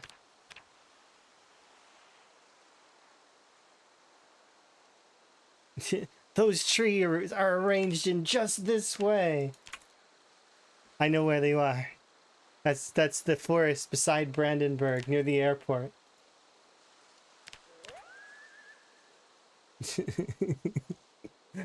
It's what happens when you play a game for a long time, though. Eventually it gets like that, doesn't it? Exactly. You look at the you don't even really need to look. You could look with your periphery and you know where they are. It's like, okay, oh, I know where they are. They're over by that one town on the far side.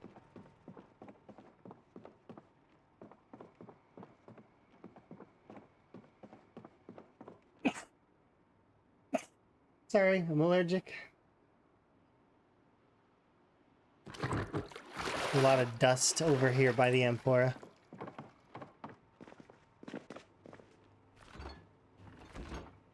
That's it.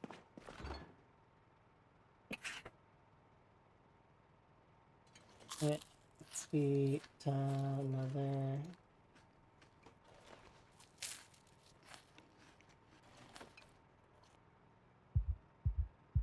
Yeah.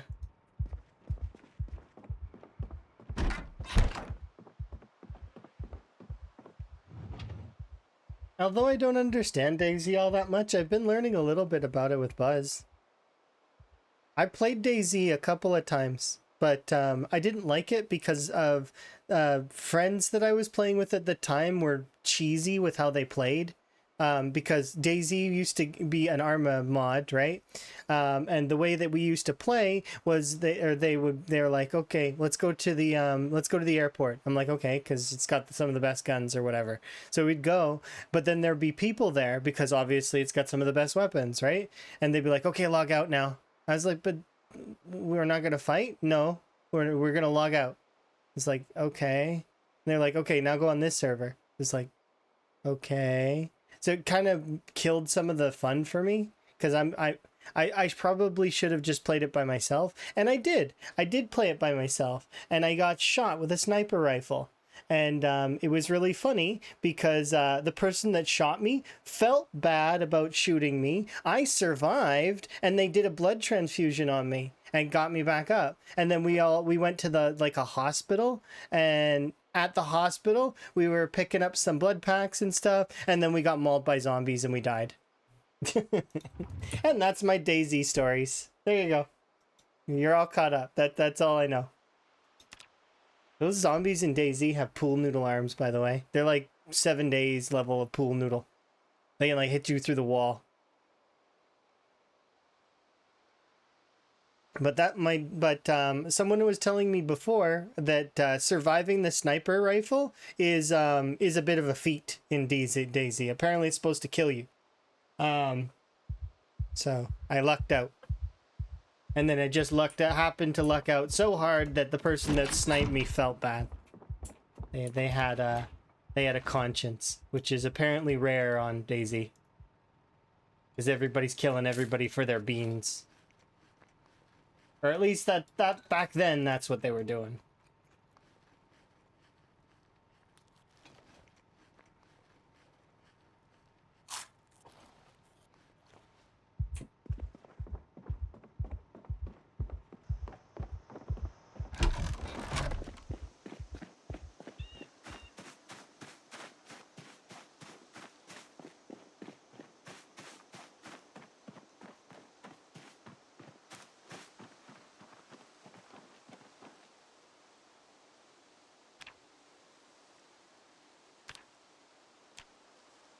And they're still killing everyone for their beans. Really? Really? Crazy to me.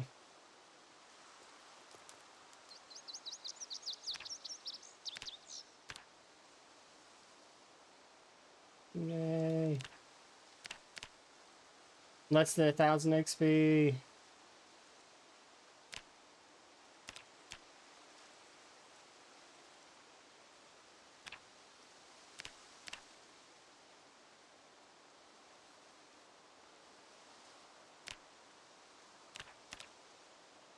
You're amazing. You're amazing. Thank you very much for the follow. I do anonymous follows so folks can enjoy their lurk. So you don't have to feel like obligated to talk to me or anything. I do appreciate you. Lurkers are the heroes of streams. We're right now almost done. I can't wait. We're almost level 9. Come on, last little bit. No, I'm running out of blacksmithing coal.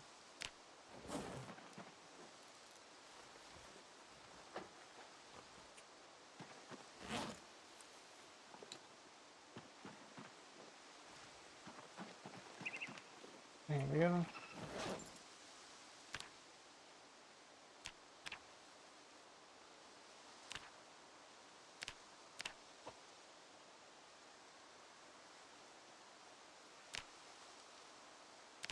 Yeah, having a conscience in DayZ is dangerous, apparently.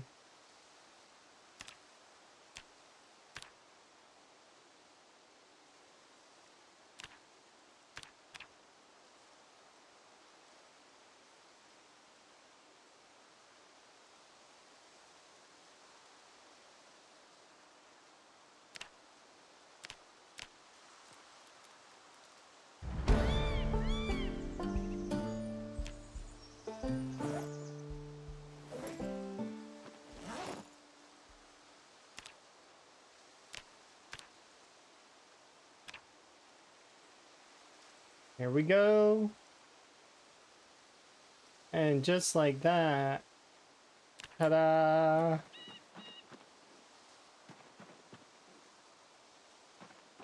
Forged crowbars. He didn't even have a mic. I'm trying to think back if I had a mic at that time when I got sniped. I think I did. I don't know, it's hard to say. I had mic most of my gaming life, but I didn't always. There was actually a time where I used to be really shy in terms of like talking as well. I used to not talk to anyone. I'd like to think that streaming helped me be better at that, but still I do get a little bit tied in certain scenarios. It just depends.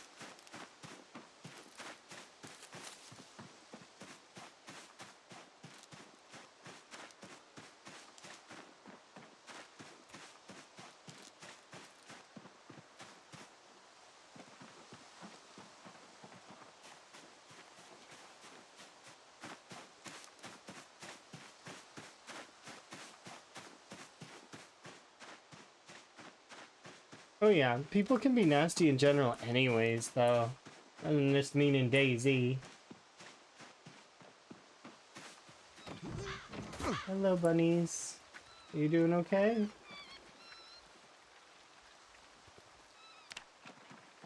Yeah, the bunnies are doing okay.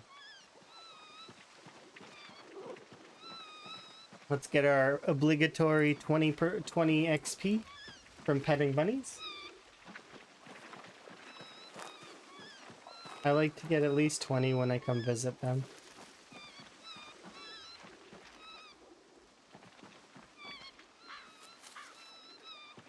Would you believe there's 82 bunnies here?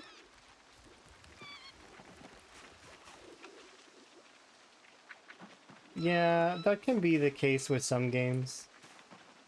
People say the same thing about RimWorld, but you don't have to be terrible in RimWorld. There are cases to be made that even in my current playthrough where I am being kind of a little bit harsh, but you know, I'm just playing the game the best I can and trying not to lose. But there have been times where I just let people go. I don't want to be terrible, I really don't. But sometimes the game forces it out of you, where you have to make a decision that you don't want to do. Like, for example, I have a vampire. The vampire needs blood in order to survive. Okay, well, otherwise they're going to not be a good member of the colony. So I have to have prisoners that can feed that vampire blood, etc. It's hard. You got to make decisions that may not necessarily be the easiest to do, but all in all, like, I mean, you're just playing the game. You're not a terrible person. It's just like when I was playing Dead by Daylight a long time ago, I was doing fairly well as a killer. I wasn't the best, but you know, I was doing fairly well. But they changed the system somewhat that required that you needed to get a few in order to pip. You needed to get some kills. So obviously, like, there were some cases where I kind of had no choice but to make sure people met their end. Do I want to camp? No. But I don't want to just allow the other survivors to wander out. What am I supposed to go? Oh, after you hook someone, there's some kind of unwritten rule that you have to go stand in a corner away from the. No, it's not like it's more productive to go look for the other survivors, but it's also not like you don't want to go too far away, right?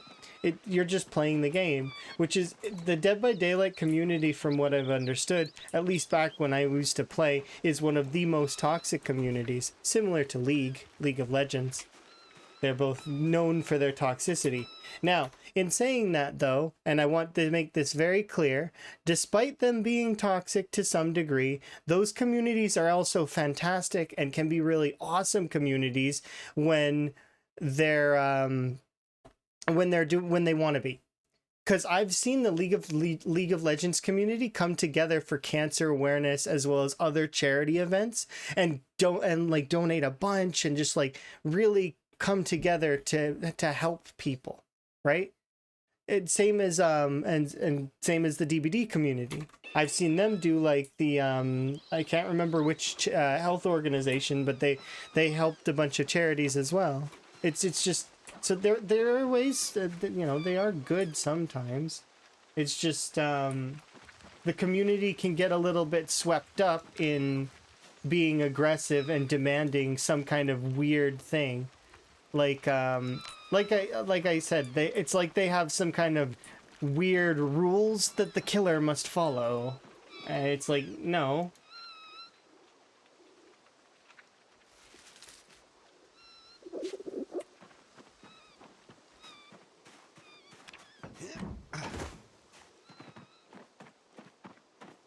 That said, though, every community can be terrible if you really boil it down.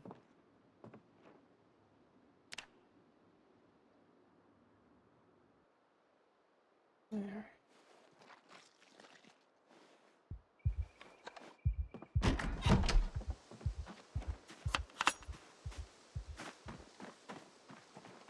I'll do one more.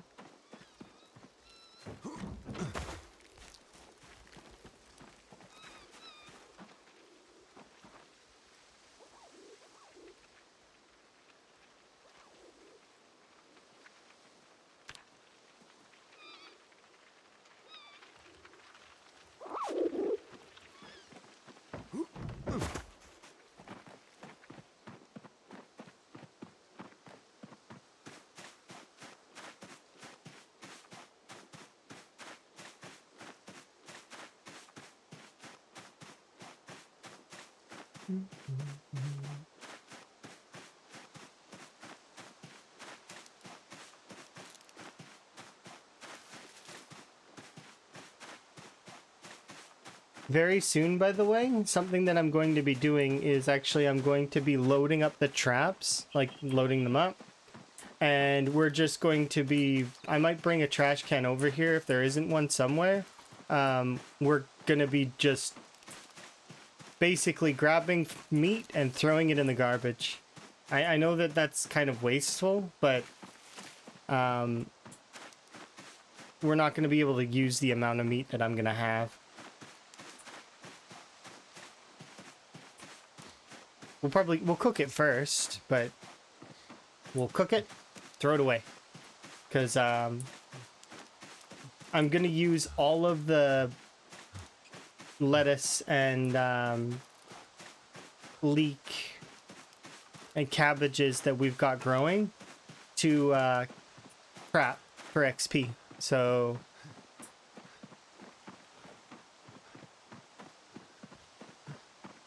what I might do as well is I might actually make even more traps too. Because we have the ability to essentially, and not make infinity, but make a large amount of traps. Like I can make probably close to 40 or 50 traps right now. Because we have, we can make nails. We can make nails. It's limited just by how much my character is able to do in a day. Based on how tired he gets.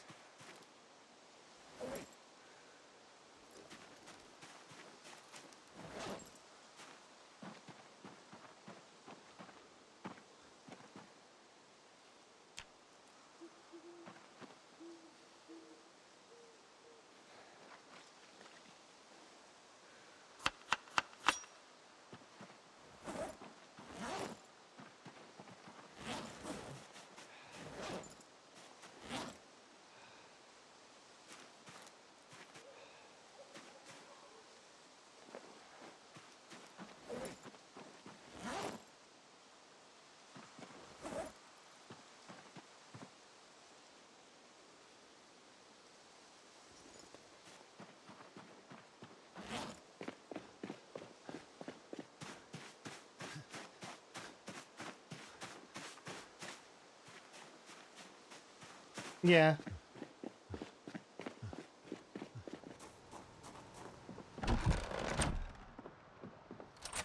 I find that those folks get a little bit too serious sometimes, though, and which is why I stopped playing Dead by Daylight. I didn't find that it was fun to play because of how serious everyone was getting all the time.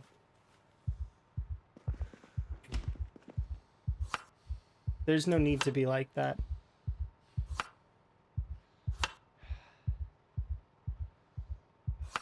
Like, it was getting to the point where I was getting DMs from folks mad about stuff, and I was just like, why are you doing that? You're a camper. Okay, well, you know, don't get caught.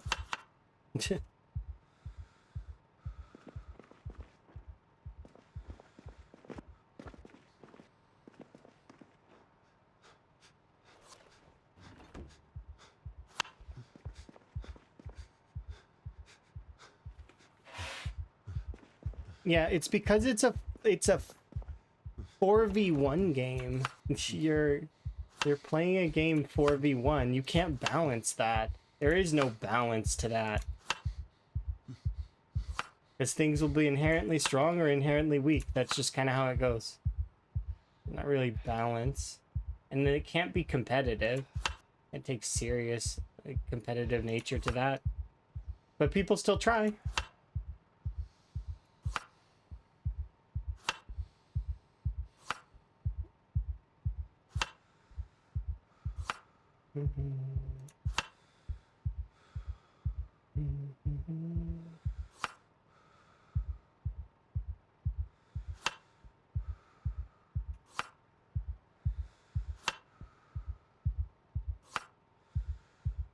The most fun I had in Dead by Daylight was playing with friends. And, like, I mean full group of friends, including the killer. That was the most fun I had in DBD.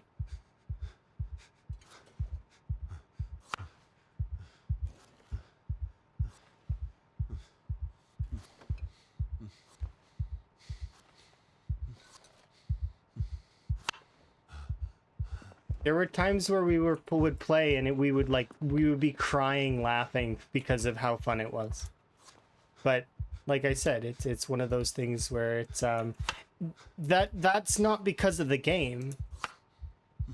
I'm very much a strong believer that you could play any game that's multiplayer, and if it's the people that you're with that you enjoy the company of, then that's what matters.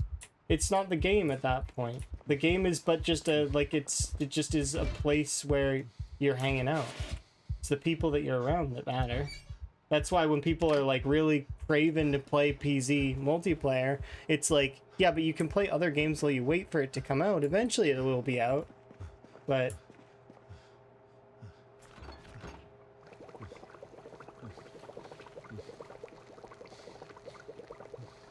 it's the people that you're gonna play with that matter.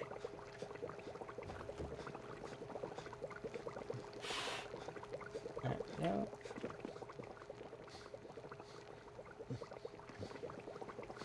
Solo play was miserable. I did solo play because of some of the achievements, and I liked the amount that I played. I thought it was fun, but it's just like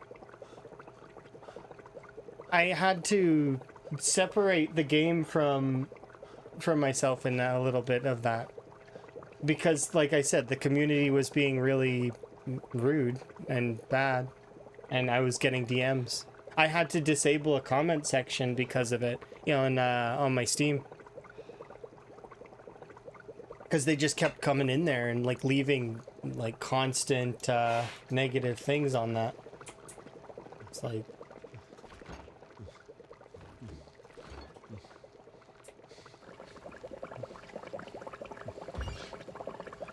because it didn't matter even if I was doing good or did bad.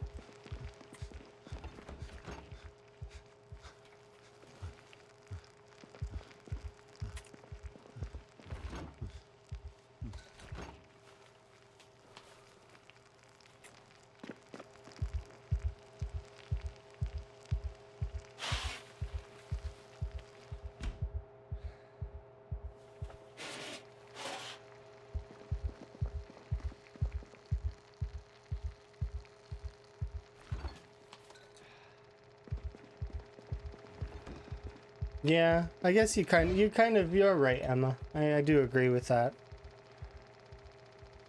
Some aspects of it are interesting though. Like I like some of the mini game aspects, and I like that it is like hide and seek. And I like that it could be kind of puzzly too. But it definitely has good aspects. It's just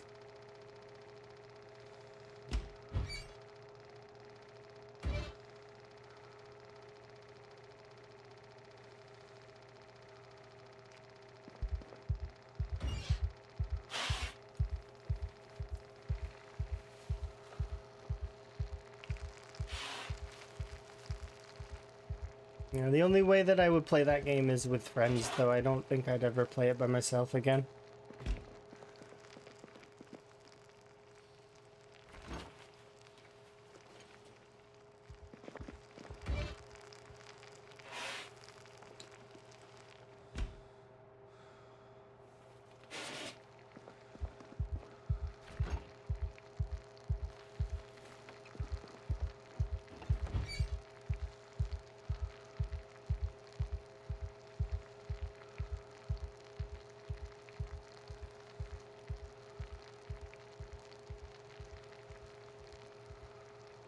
Yeah.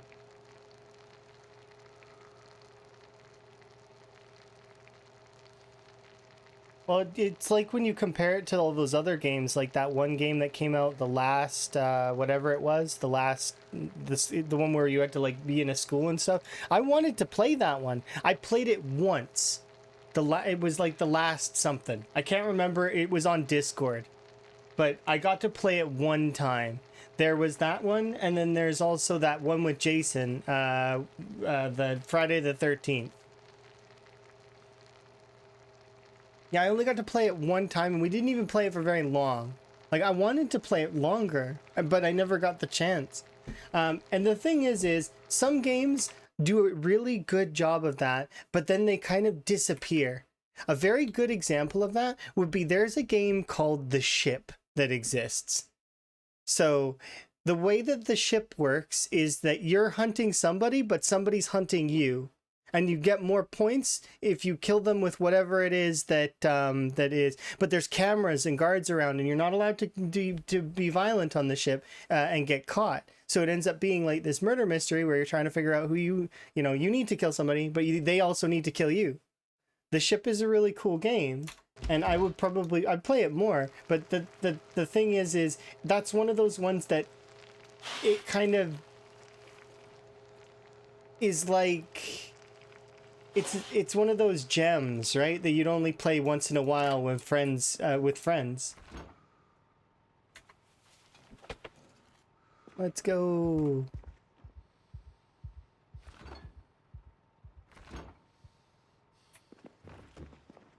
Let's go where? I'm confused.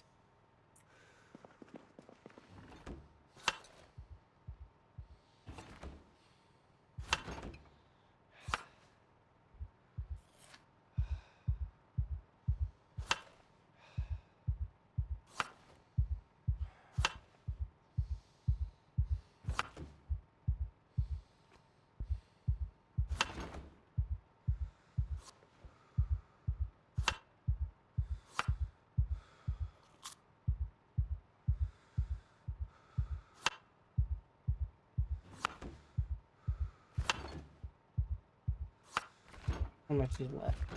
Only one prime cut, and it is fresh.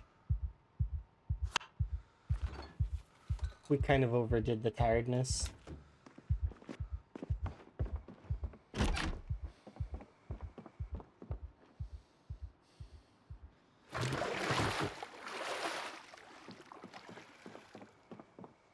Which is still tragedy. Yeah, that is kind of sad.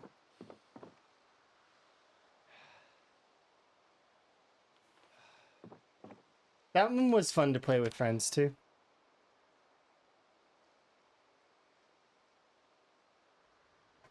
I've only gotten to play it a handful of times, mostly with Emma.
Yeah, that's like the death of a game if you've got to stop making content for it.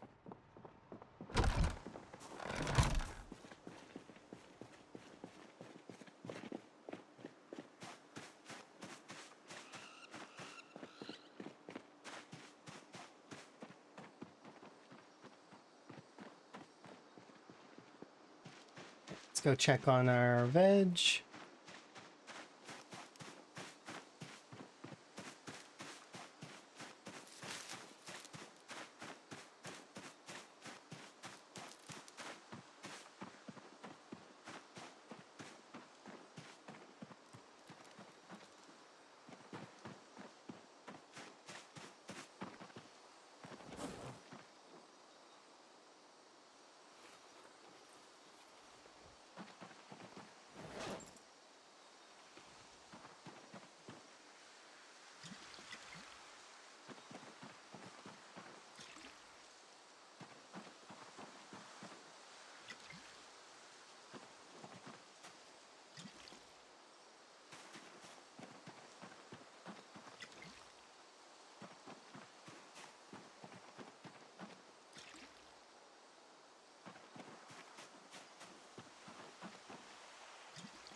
This is what happens when you don't check on your crops for a few days.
What?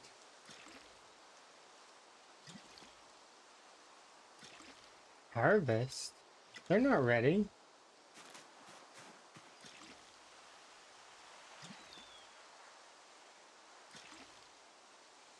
Do I pickle all the vegetables? No. That'd be a waste of the infinite or the resources involved.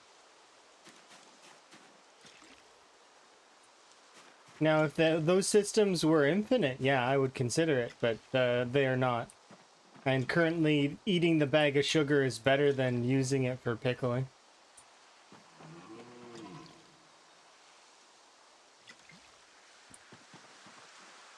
Like saving the non-perishable food. Why on earth would I trade a non-perishable food item for perishable food to last longer? It just wouldn't make sense. Now, if they changed it so that sugar can only be used in recipes, like baking cakes and like, so they took that malu that they threw on the chickpeas and put it on sugar too, I'd be more tempted, but I would still actually not do that and keep it for round for teas. Wait, they don't perish? What do you mean? Sugar doesn't perish. The vegetables perish. They perish fairly quickly, but why would I not just either go get other food or... The only reason why I'm doing these veg is to level my agriculture. Most of this veg is going in the garbage.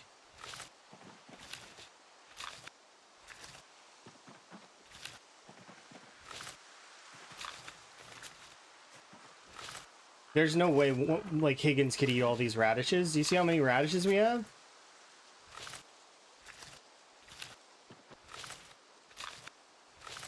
Even if I had like an endless supply of power and freezers, it would take me like a long time to eat this many radishes.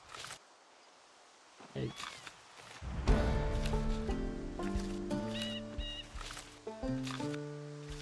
there's a lot of radishes.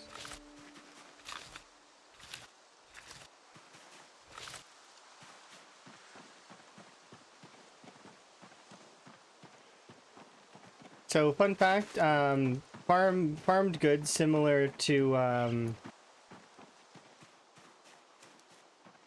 they let you go over your encumbrance limit by a margin that is crazy. There's no rabbits to need. So there are, but I'd have to take them to the farm. Is it worth it? I haven't tried luring yet because I'm nervous that I'm going to end up with a radish the size of like half of Kentucky.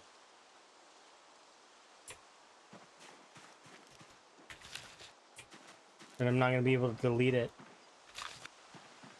Because the animal luring system gets bugged sometimes.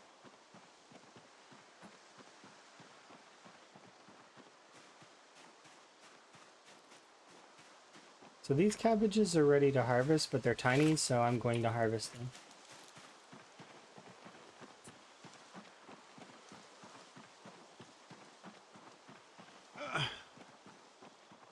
I don't disagree with you.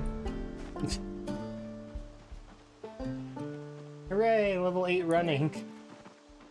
Only took them... by the way, happy 3 years, because I didn't notice it till just now. Happy 3 years.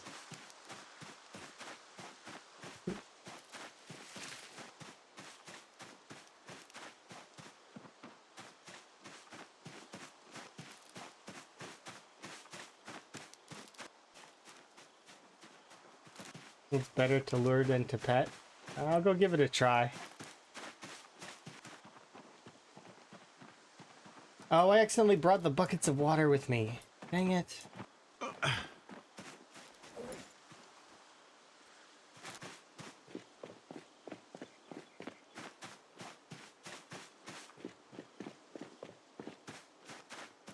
gotta go put them back.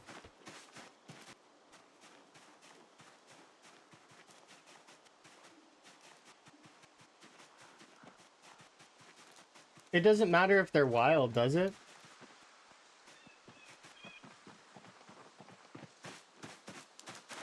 They don't need to be wild to get lured, I'm assuming.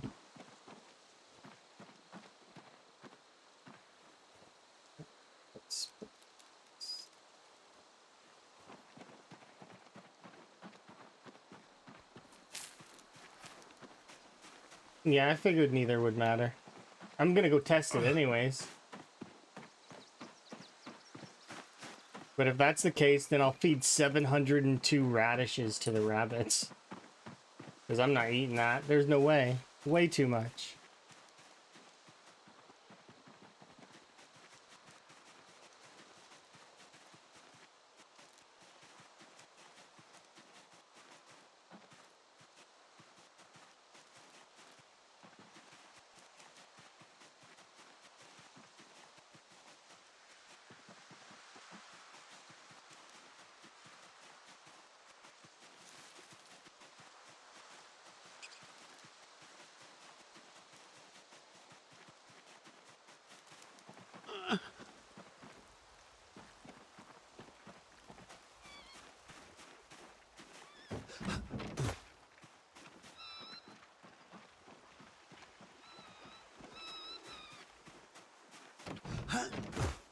Hopefully the lure animation's fast.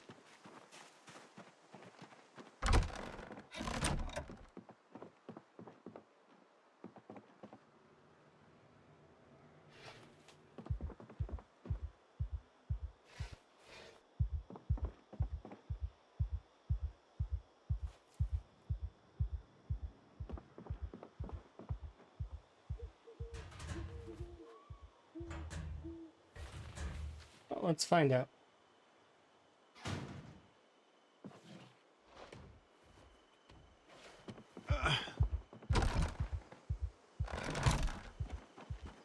You're about to get super bored. Are you like clairvoyant? You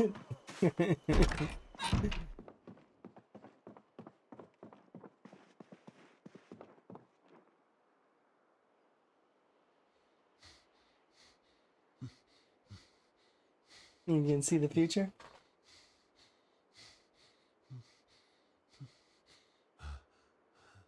You would claim to be Claire, and you don't know who Voyant is. Fireworks indeed. I'm gonna sleep, game, please. I wish we were at home, like, for real.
Well, let's see how slow this animation is.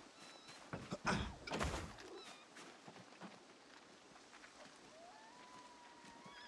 god, I have to open up the menu every time to do it. Okay, so that's the first thing that's annoying.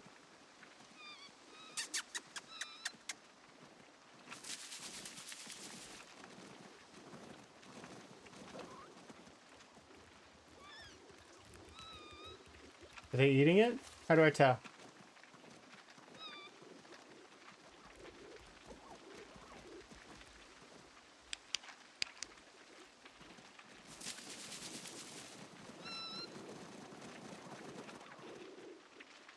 No. Oh look, they ate it. Okay, good.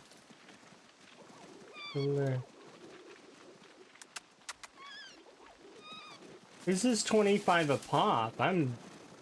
What do you mean I'm gonna get bored? And they didn't eat that one. Oh, they didn't become a monster one though. I can't lure them all, but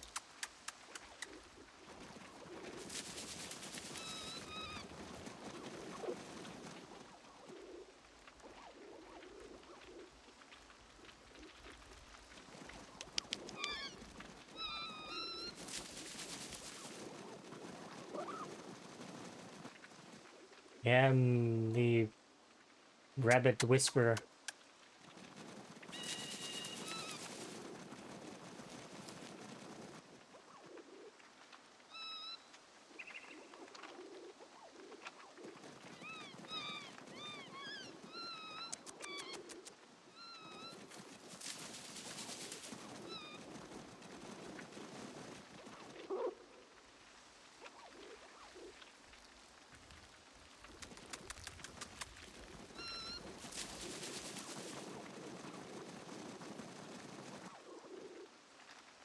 Now we just gotta teach them to attack.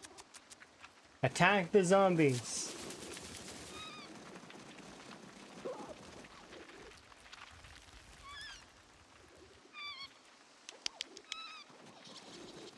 Yeah, it seems inconsistent, but so long as it doesn't accidentally create a gigantic one, I'm okay with it. I don't want any bugs like that. It's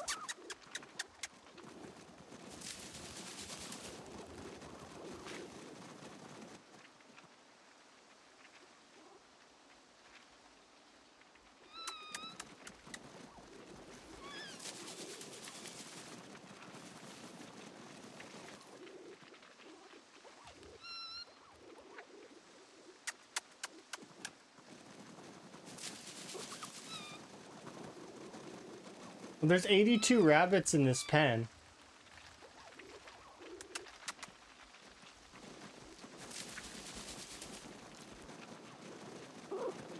And the best part about this is if I'm hungry, I can just go like this.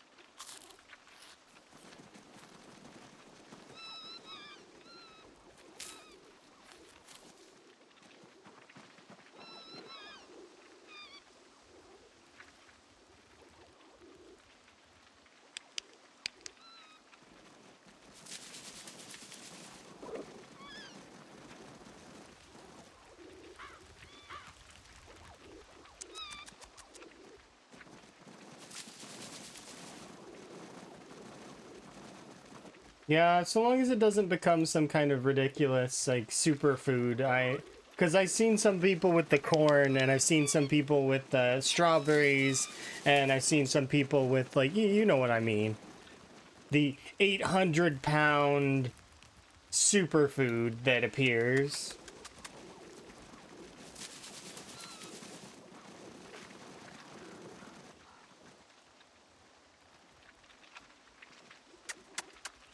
Well, still, this beats petting them. I've been getting 20 XP every time I come over here. Now I could do like 1,000 XP every once in a while.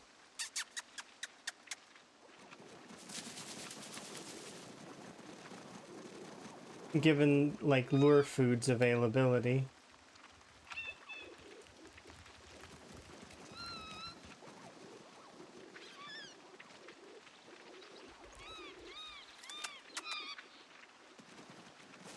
You can't lure kittens. That's not a problem. We have, like, lots of does.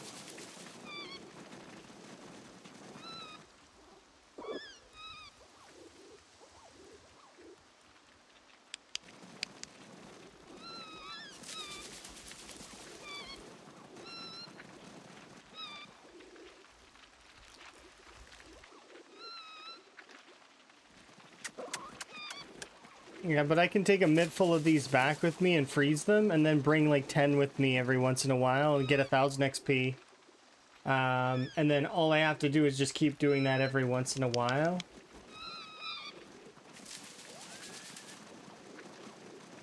Because I'm gonna freeze the lettuce and the cabbages anyways, because I plan to do trapping XP, right? So.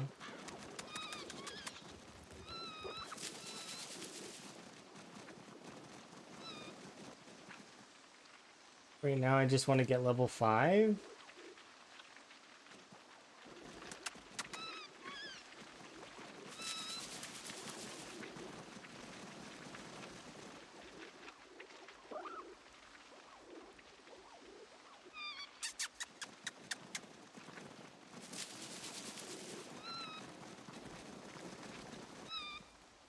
You can lure them with grass? Okay, well then that makes animal care no longer a factor. I thought that you could lure, like, you at least had to lure them with, like, produce. Okay. So I will just throw away most of the radishes then. Because they're too small to put into traps.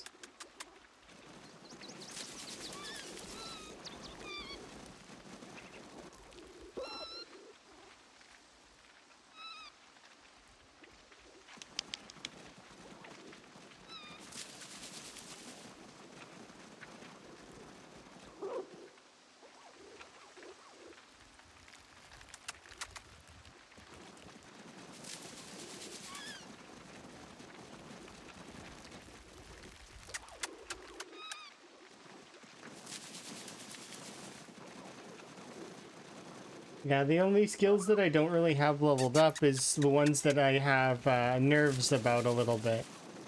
Not first aid, obviously, but like tracking. I can't really. I'm nervous that I'm gonna accidentally break my character doing it.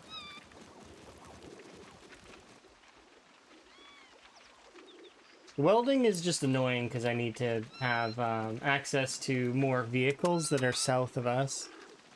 But as soon as I have access to the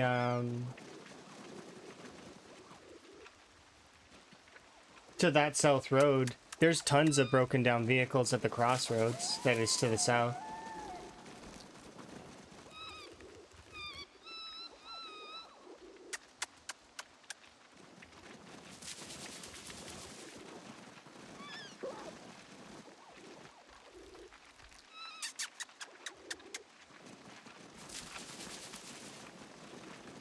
And just wait for the animation to be finished.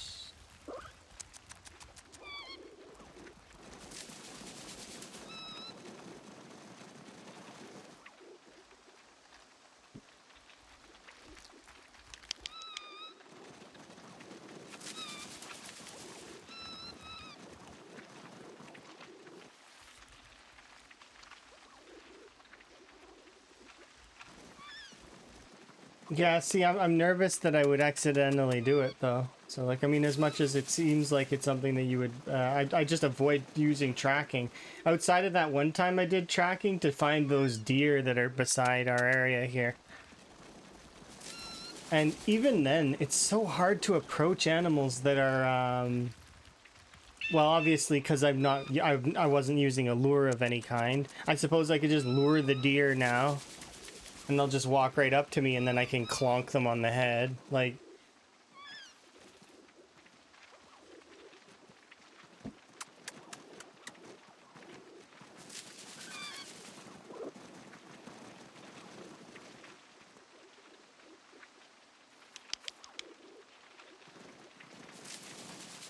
But I have animal care books. So we'll be using... I know I have animal care 4. So that'll help out with leveling some. I'm hoping I find some more books, though. Does this hay actually count as a hay? Like do the zombies hear it?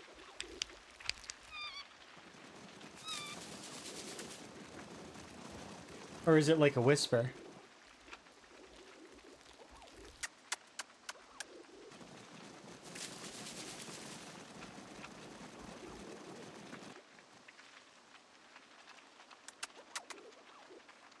Two more, and then we'll head over.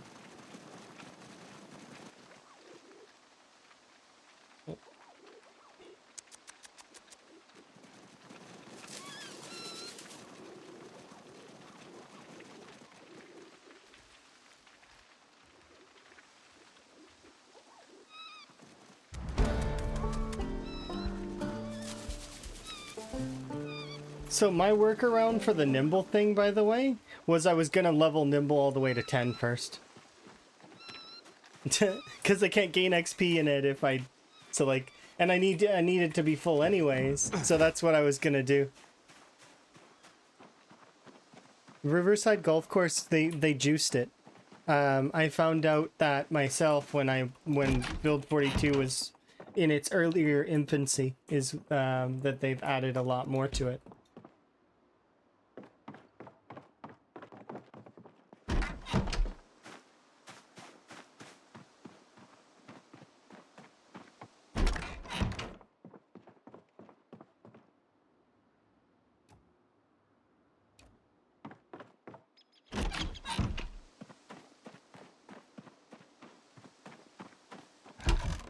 That said, though, it's still manageable. It's still Riverside.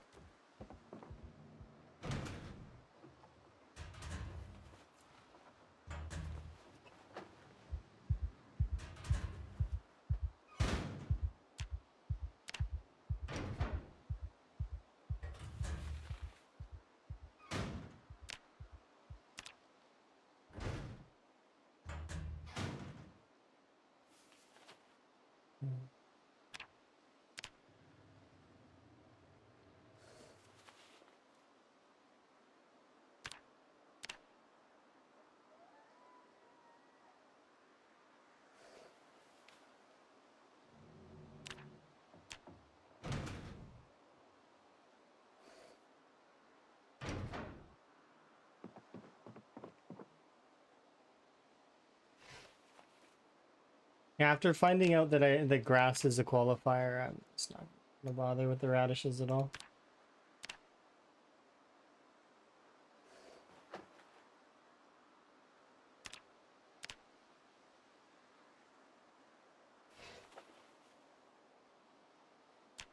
It was a skill that I projected would take me probably like several in-game years. Now is not gonna take even a fraction of that time.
Oh yeah, I need to right click them and go place trap.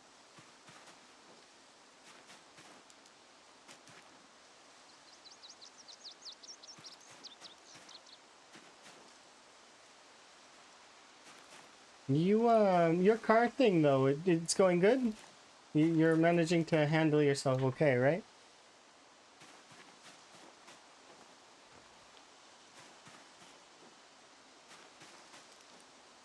If you feel like it gets to be too much, leave the area and then go back gradually. But know when to fold them is what I'm gonna say. I trust yourself, but know when to fold them.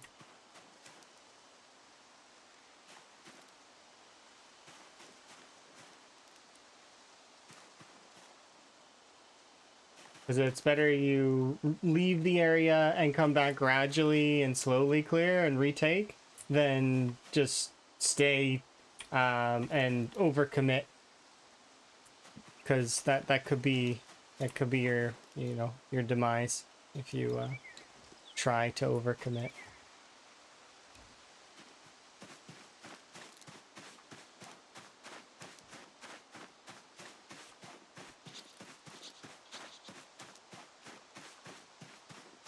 You don't think you got sound spiked? That's good then.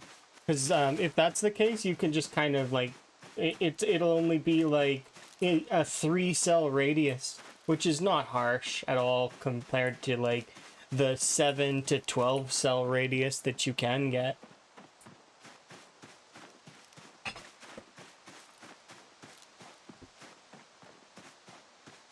And for those that don't know what I mean, it's the vehicles. The vehicles are set to be really loud.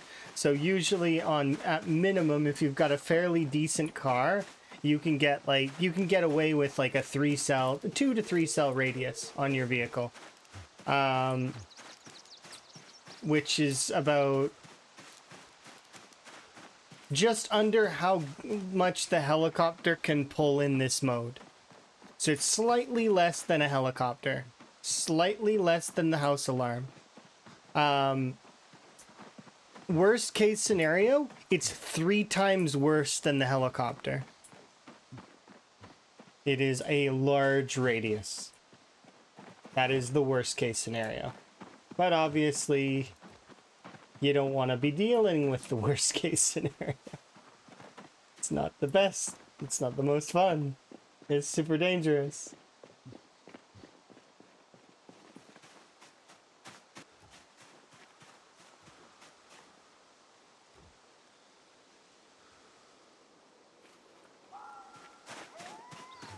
But yeah, there's a sound spike that exists in the game, and I think it's specifically supposed to be for combat. I'm like 95% sure that it's meant to be something that happens during combat that gives you kind of like a little bit of a think about what you're doing, kind of. Your character gives an extra grunt, and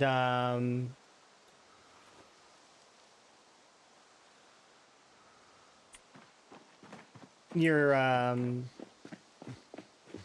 because you're essentially you're critting, right? So you're loud. You grunted real loud. So it's both positive if you want to keep fighting, but bad if you don't.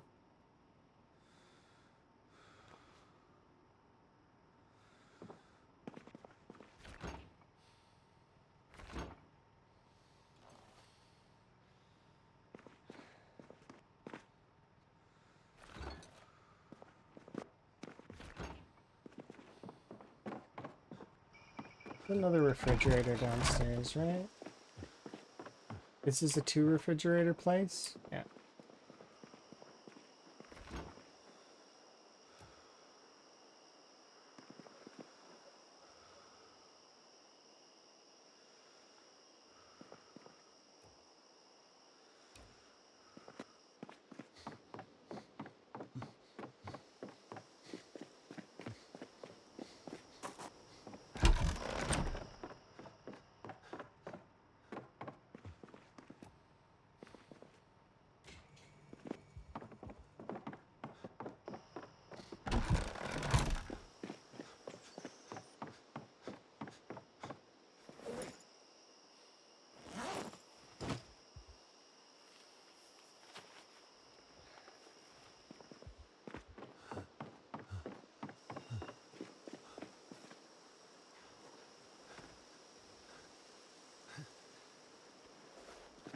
There we go. That was cool.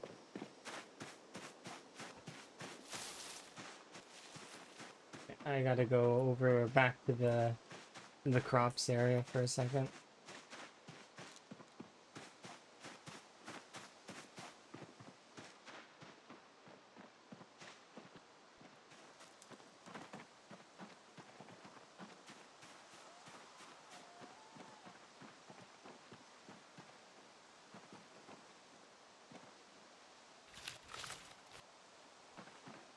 Grab one batch of cabbages, and we'll bring those with us tomorrow when we're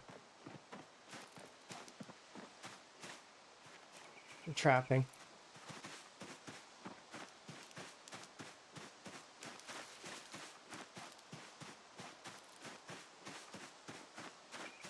Yeah, so that might actually make it so that I have more skills leveled now by the end of it. Because animal care wasn't on my list of things that I was going to be having at level 10.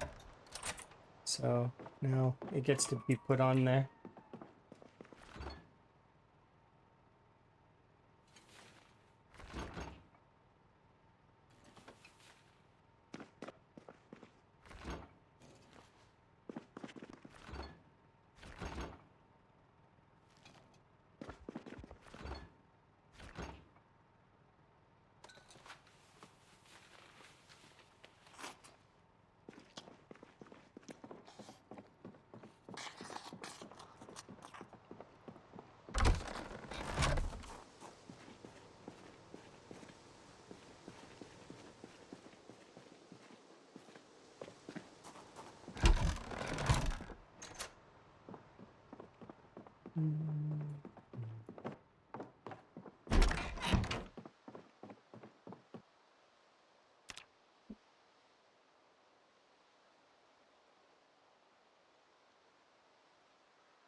So we're gonna run over, check on the rabbits, or the traps, not the rabbits.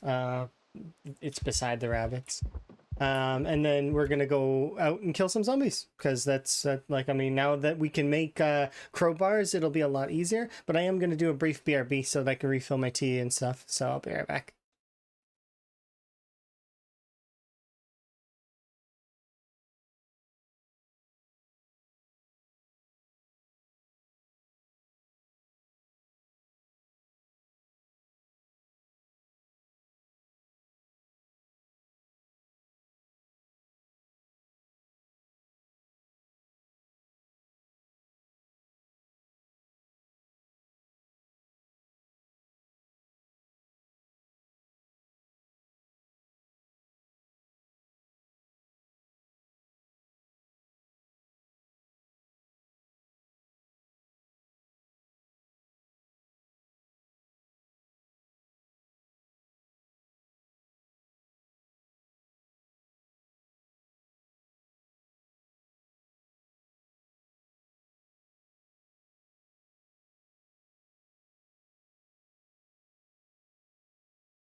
Ha! I beat the timer. Okay, let's continue.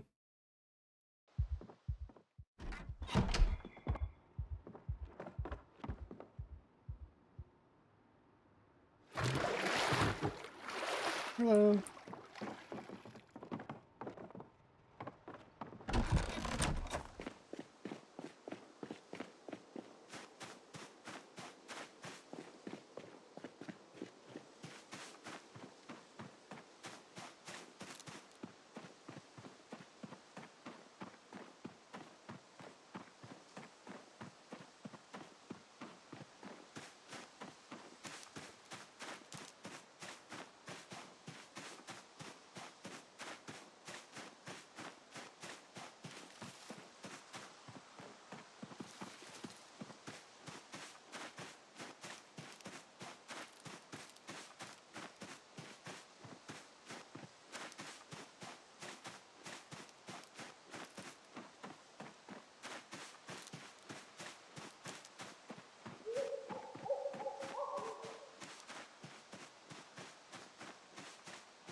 If those traps are still good, so I'll just leave them for now. I just need to remember to do the traps tomorrow in game.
Eventually all these are empty.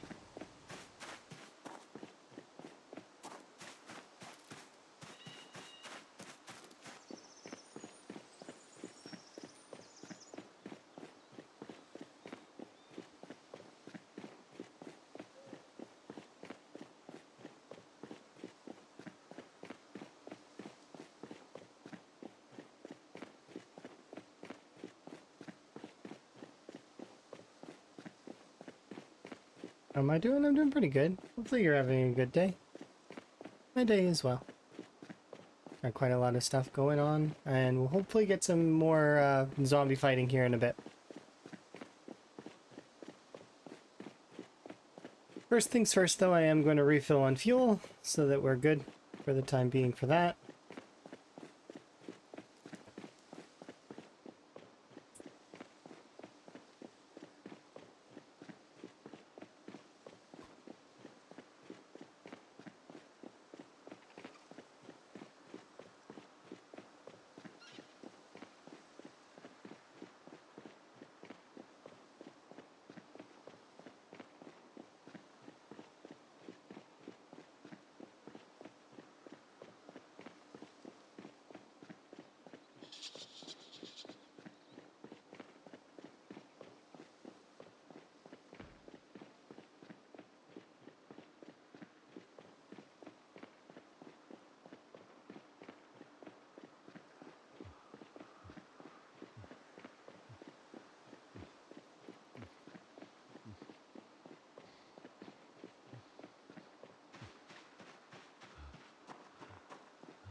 Yeah, that happens. Life does that. It's fine.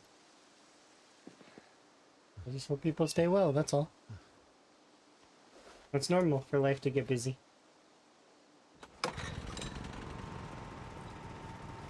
Sometimes you can be gone for a long time. And sometimes it's shorter.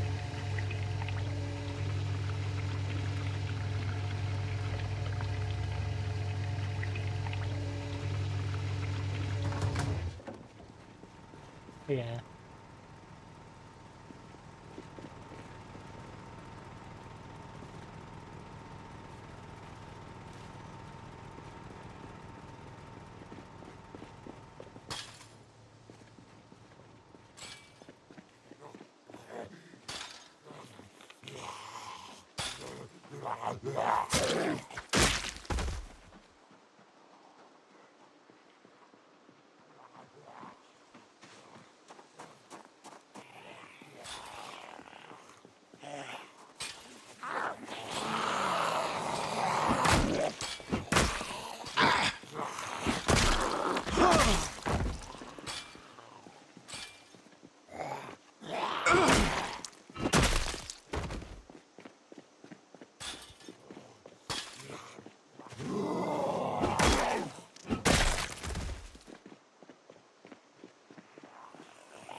But it was just over there. There was no zombies. How'd you even get there?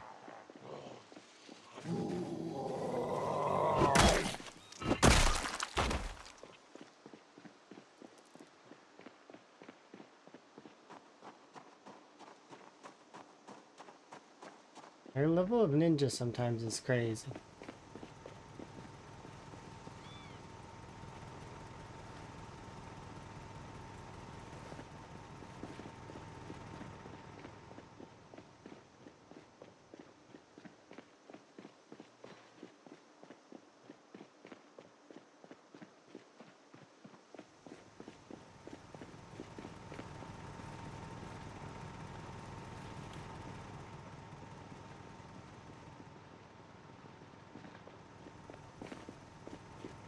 In case you're wondering why I'm so cautious and I'm keep running around, this is one of the most dangerous times in Zomboid is when you are at a gas pump. The blind spots are ridiculous. It is just, it's not a good time. And you're locked in an animation. So it ends up being one of those things that's tough.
It's wild too that the vehicle can be set so loud.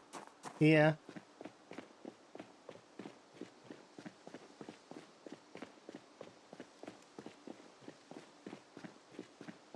It makes me wonder how many of those settings the devs actually try out.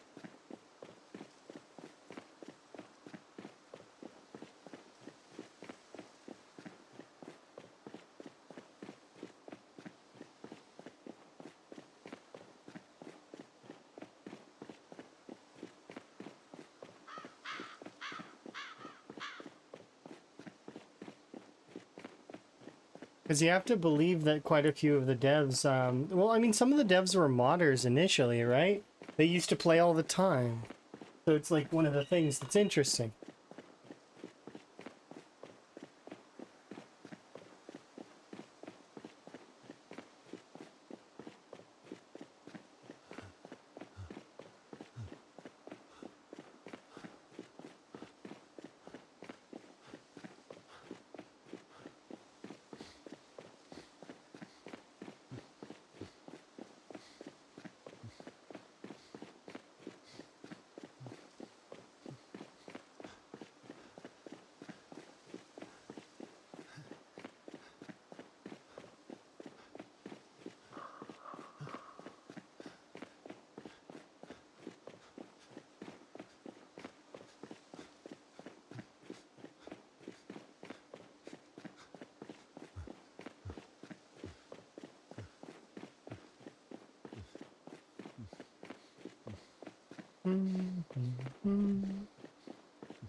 Or Higgins. Could you imagine carrying like 4 gas cans that are full down a stretch of highway?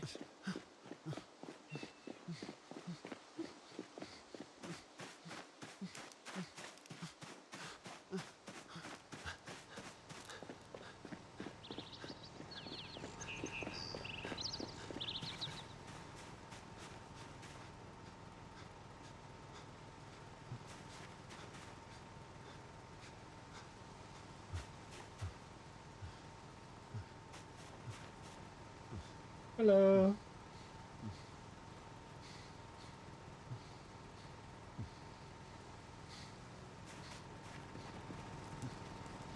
Let's recoup.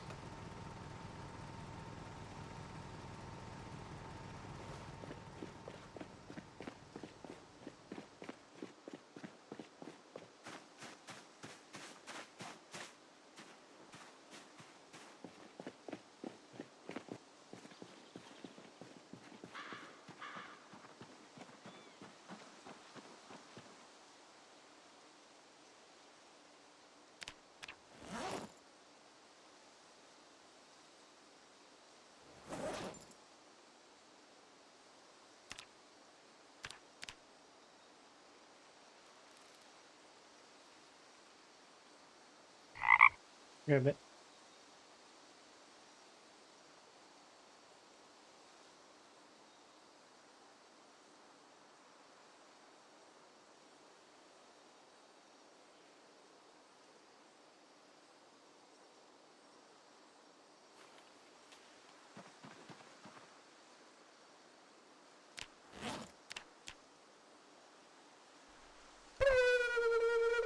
Thank you for wellness. I do appreciate. I'm doing good for the most part, I think. We did just have a break a little bit ago.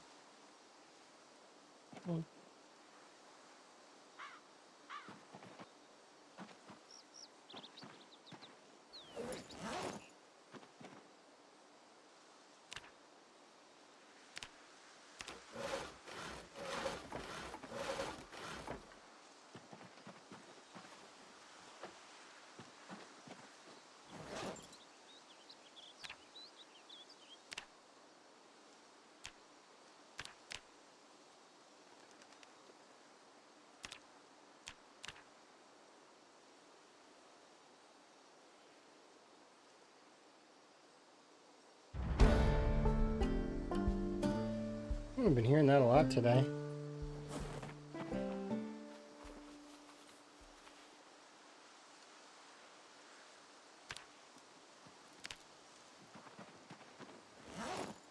It's level 5 tailoring. Which means we should have auto-learned quite a few tailoring recipes. Level 5 is a really good one.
It's chilly.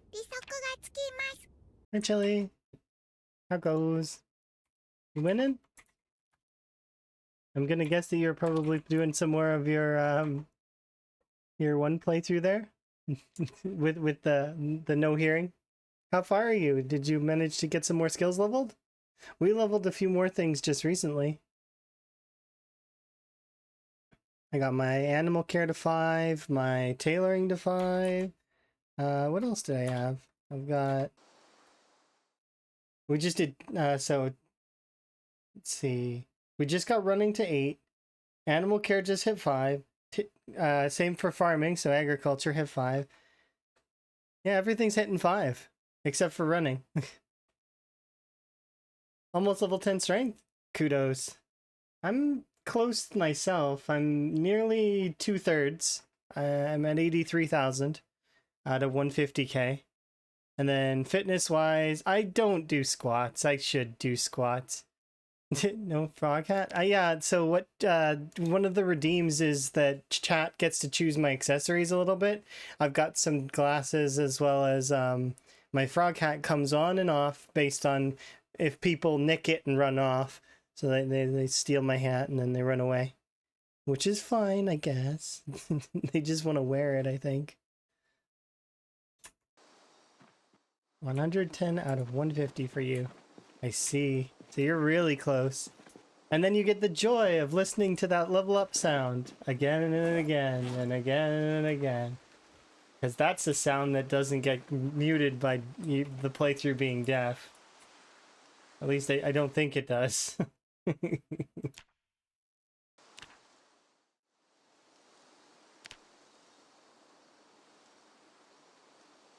But I've been gradually, slowly... We also got our blacksmithing to 9 just a bit ago, so we can make crowbars now, which I've made a few of. So we've got crowbars. We've got baseball bats made en masse, and I've been doing my long blunt skill, is my current weapon skill that I'm getting up. And we're level 6, almost. Level 5. Pushing level 6.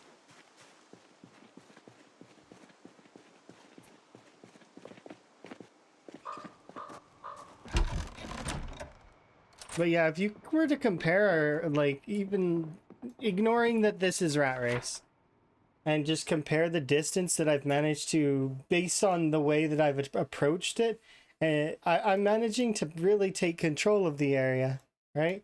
And at the same point in the Riverside area, you don't feel safe in the gated community yet, do you? I was sleeping in the gated community by 22k. I figure you should be sleeping there too by now. To be here, it's a notification sound. I guess, yeah. It's a dopamine noise is what it is. I figure Chili's gonna be here. He's been sleeping out here though, which out here is good. This is a solid place to be. That's where I had my fishing spot too. Of course, I slept in the barn because I like being inside.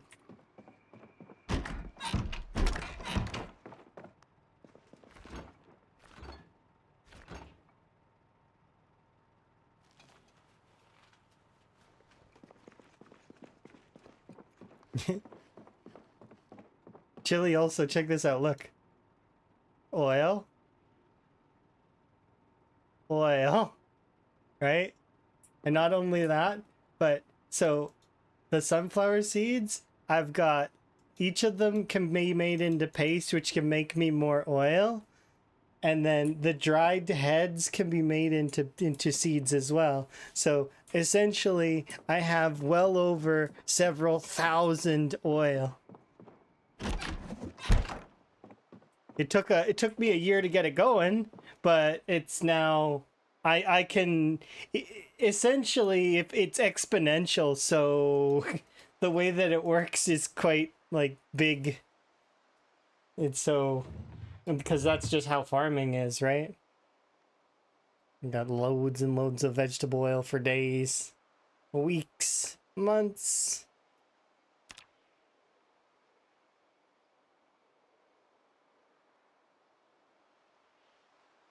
Take that, butter meta.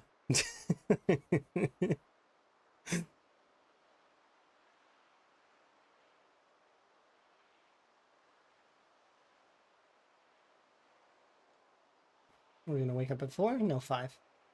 Right? Pretty much. Good enough. Yeah, butter meta is doing fine. Butter meta is doing strong, but I prefer this meta over that one. Because they're both kind of meta-ish. If you can reach this point, you're like, I've got 3 bins full of seeds, and then these here, that's like 300 seeds, which is actually 3,000 seeds, which is in, what was it? A batch of seeds, even just a small amount, is worth a sizable amount of seed, or vegetable oil.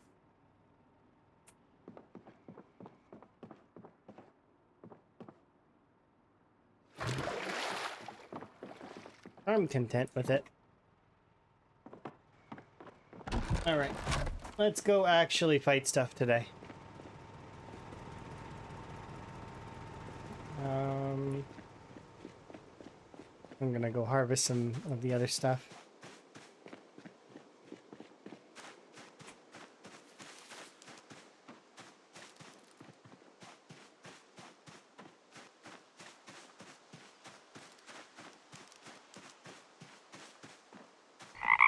Rid of it.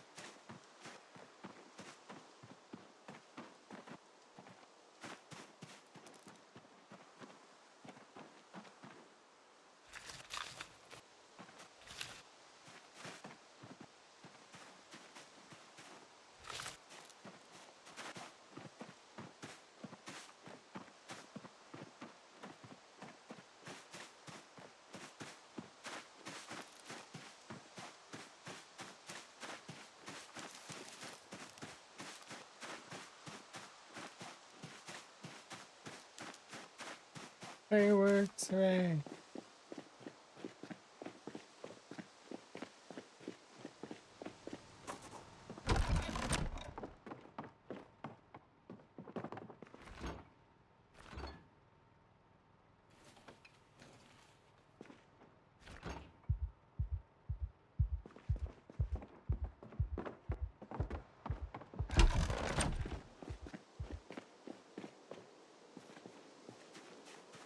I'm gonna bring the lettuce with me to reset the traps, and then we'll head out to get some killing done for real this time. I've been kind of doing maintenance and doing other XP leveling just because it's just one of those things that happens. I get sidetracked. I can't help it sometimes, especially when, like, for example, it's like, oh, what about this or that? There's very much I scroll off in another direction and then forget. Thank you. You appreciate.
This new unwanted feature? Yeah, you can just kind of like turn on not like wanting stuff, which is good.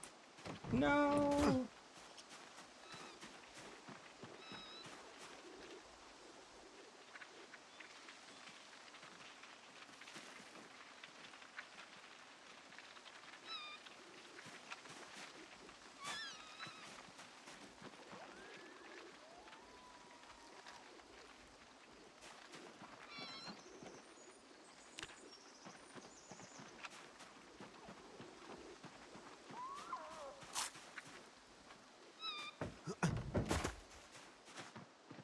Rest in peace, Cottontail Bunny.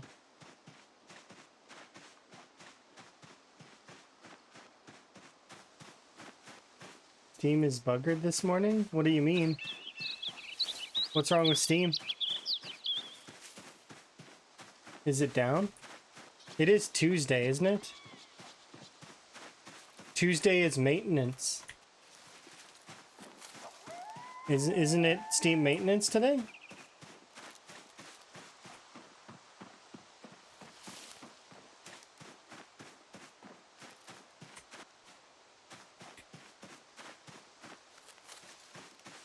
Yeah, but still it is a Tuesday. Usually Steam does maintenance on Tuesdays. So maybe they're doing some maintenance-y stuff.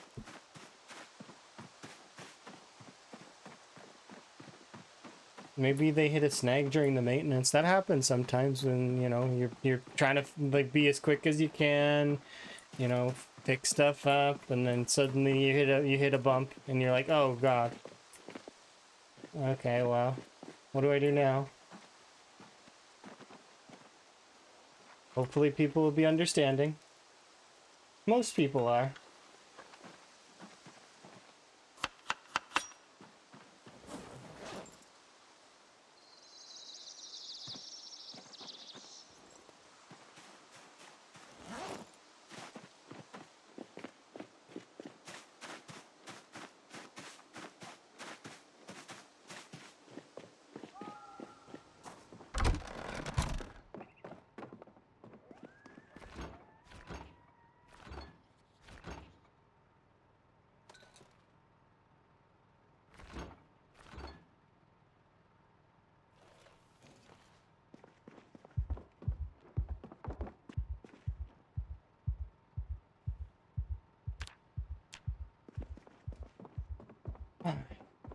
Okay, we're good to go.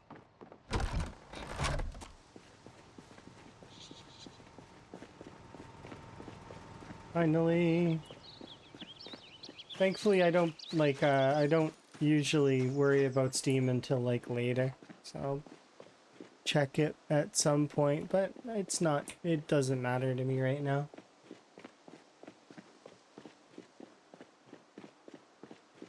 Because I play a lot of my games single player.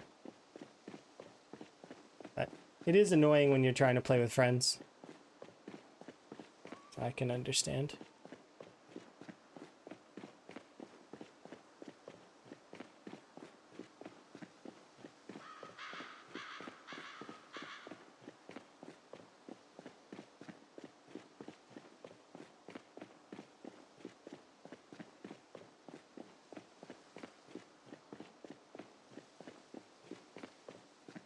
Which game are you trying to play?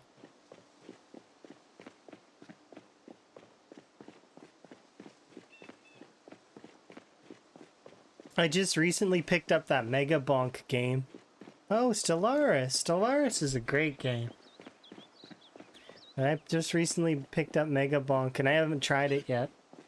I figured I would do it maybe on Thursday before Vintage Story. We could maybe poke around at it and see. Or maybe we'll do Schedule 1. I haven't decided yet. There's a lot of games that we could just kind of enjoy for a little while. But, you know, pre-Vintage Story. Or maybe I'll just do my other story, the other playthrough I have. The Frog one. Yeah, they just recently did another update. That's why I was looking at it.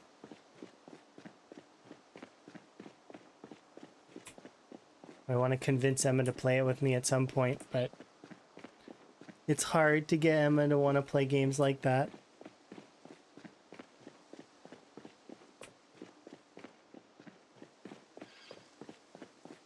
Emma likes playing games like, I don't know,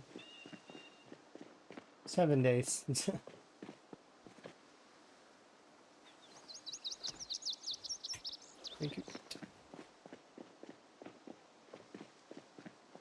Which, Schedule 1? Now, I think if I were gonna collab with Rural, I would want to do something that's like, that we both don't know, right? That we're both fresh into, just to make it extra fun. And I'd love it to be a puzzle game of some kind, but, you know, have to wait and see. Maybe at some point we'll do a collab, but I think that would be my favorite first, if I were to think of the optimal first. Either that or something like Farm Sim.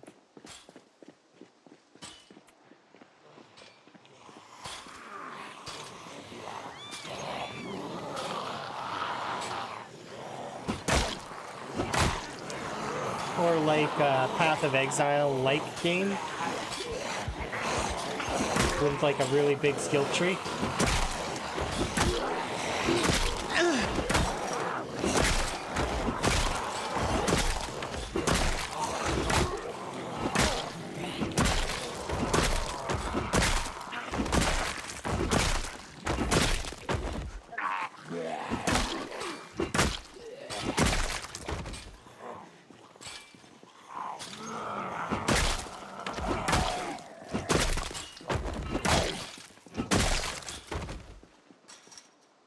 Can I convince you to stop?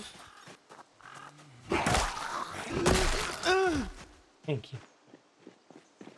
For the King?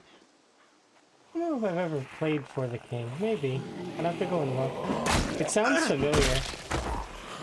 Or like, I could see a Terraria being fun.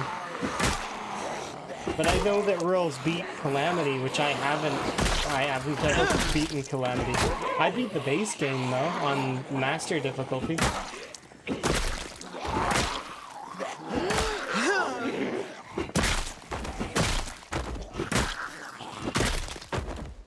I could see it being fun, though. I will probably collab with Rural at some point. I have intentions of participating in the Hot Potato this year. So if it becomes available or possible, like if it's a real world save or something, I'll do what I can. Depending. I don't know what the plan is for the Hot Potato, but I do know that I want to participate. I will come play too. And I will do the best I can for the community.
Chaos Chickens? I've never heard of that game. Is that a game? I'll write it down. Chaos Chicken. It reminds me of a game called Ultimate Chicken Horse, which exists. That's like a platformer that you... Essentially, the goal is to impede your friends while also trying to get to the end yourself. Those party game styles are fun.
Sorry. Please.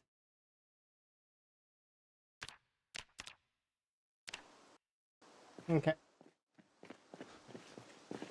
There. One over here.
Let's go.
Okay.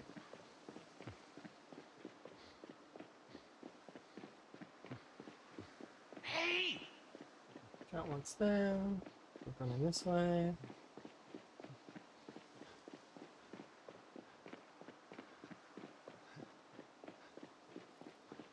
I've almost pushed to the next section. The next section has a bookstore, which probably will have like one book in it.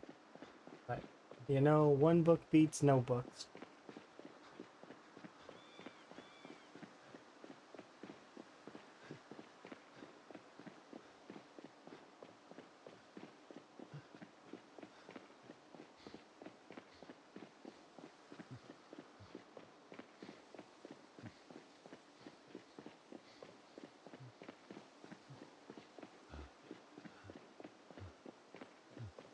I need several books, but yeah, I know what you mean.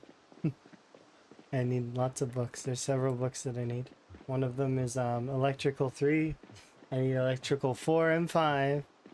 I'd like Electrical 2 if I can get it. So like all the electrical books.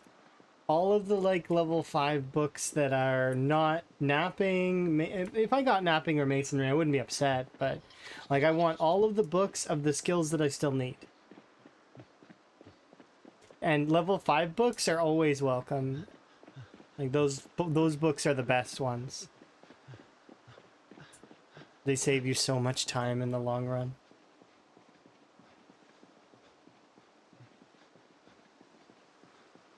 Yeah, especially when we get to the back end of glass making, for example, and all the other ones, because I'm going to be looking around for glass and sand. You're looking for napping and carving? Carving's super easy to get up. Napping, a little bit harder, but still doable. The trick to napping is always nap the thing that gives you the most XP. So, I'll like until eventually you get to the point where you're napping the axe heads and the mauls.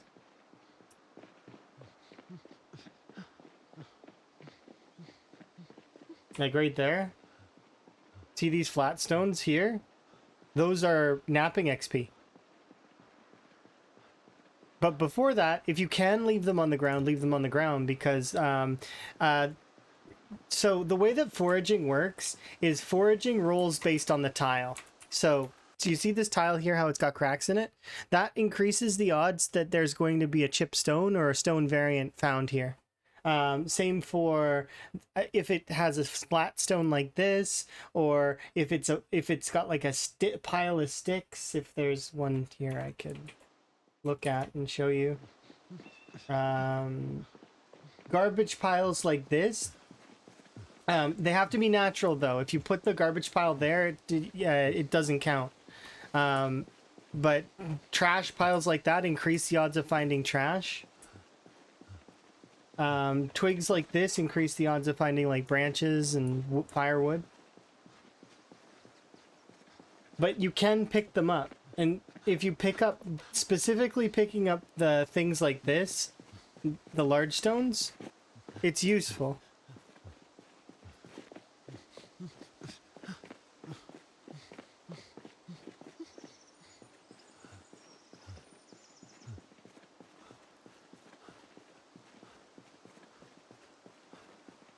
Yeah, you can't, if you place the garbage piles, it doesn't seem to work.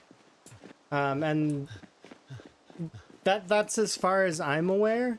If anyone's does more testing on, I'm pretty sure like it wasn't working. Because I tested it in the West Point parking lot.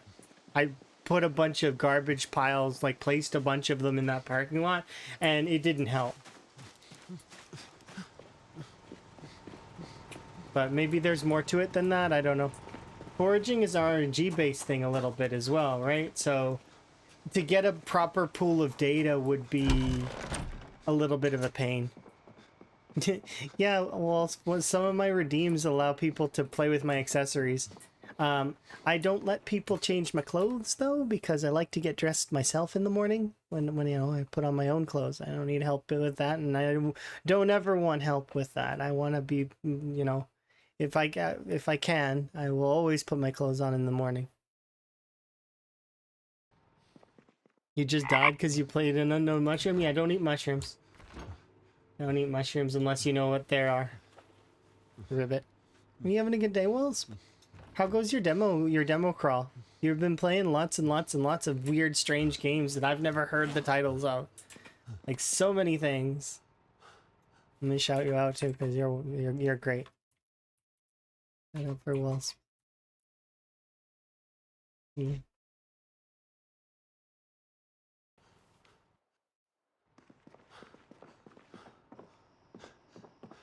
Ah, there, I scared him. I made the eyes go big. Yeah, of course.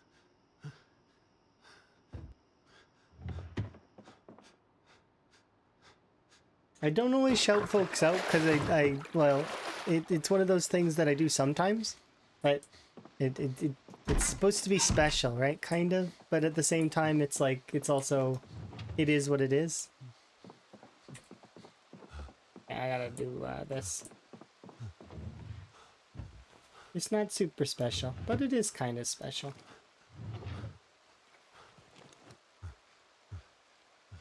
Okay. We'll do this for a couple in-game hours.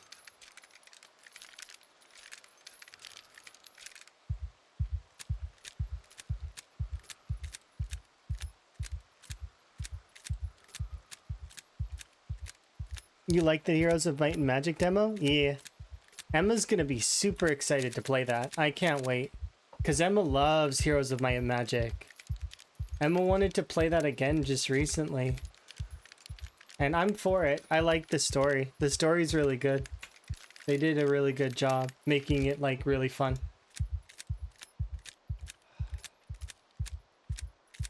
Yeah.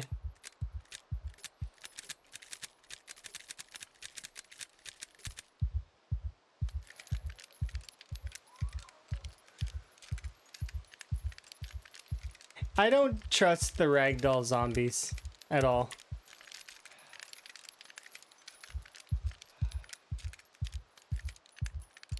Yeah, those games are awesome. I have intentions of playing some of those things here in the near future as well. I've already had some devs reach out and say, hey, do you want to play our game? Which is neat. I've not had that before. Like I had a little bit of it, but not like that. So it is kind of neat to see. It's not like I haven't had keys given to me before, but it's not like the devs that were going out of their way before. Makes me feel a little special sometimes.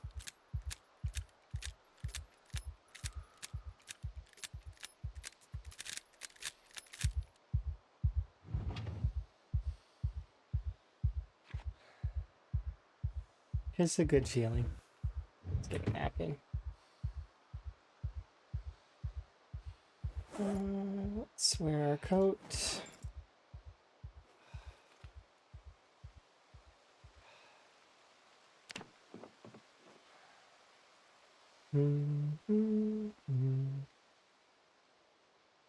And then we're going to be heading back down and we're going to be fighting more zombies because that's the main goal right now is to hopefully I want to clear the entire Muldroth strip.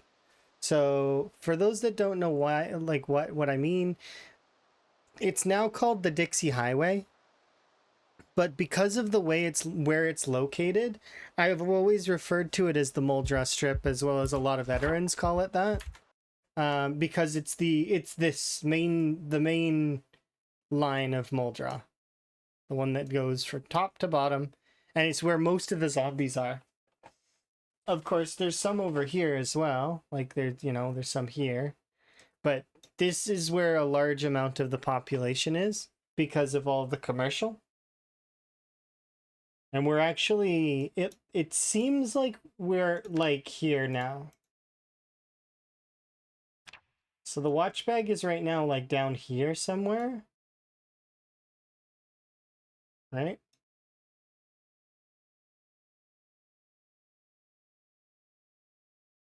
So we're noticing more of a faltering. And like I said, we're getting closer and closer to the bookstore that's down here. And also we'll be clear of the school soon, so I'll be able to go in and loot the school. I don't expect to find much there, but I mean, you never know. It's one of those scenarios where you don't expect to find much, but you might find something.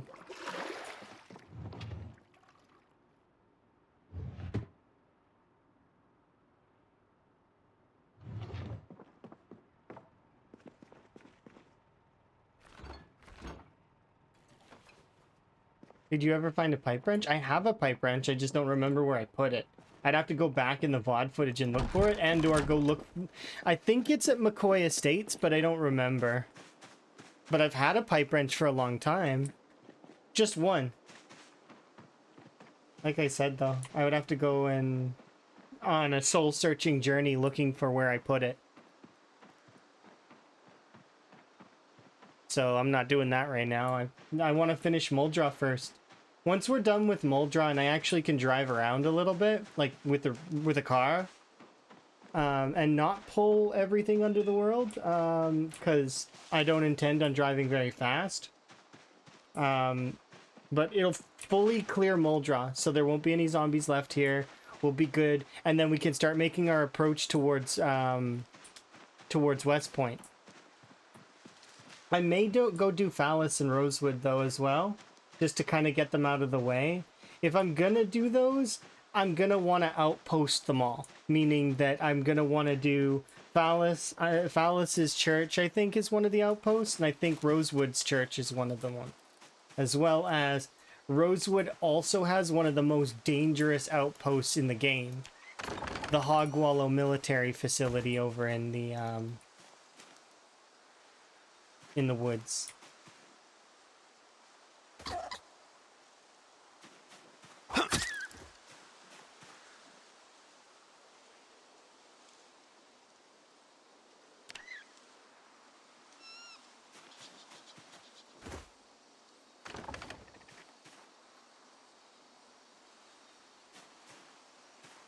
Oh, a dead squirrel. That's rare. Or feels rare. I haven't seen one of those in ages.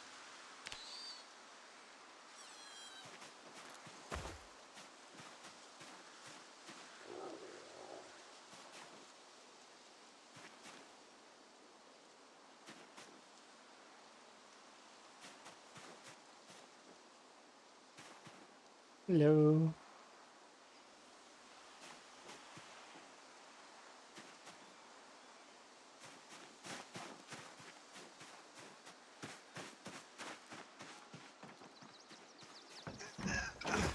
I could also do this though as well. Where are you? Oh, lettuce can't be used as a lure? Really? I guess it can't. Interesting. Yeah, grass can? That's so weird that the grass cutting can be used as a lure, but the lettuce can't.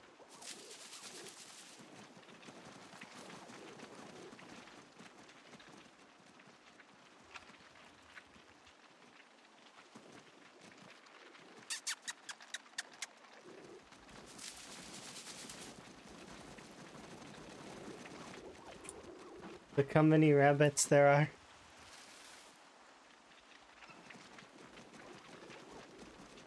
It really, when you get them to group up like that, it really makes it, like, it feel like there's a ton there. There's so many rabbits.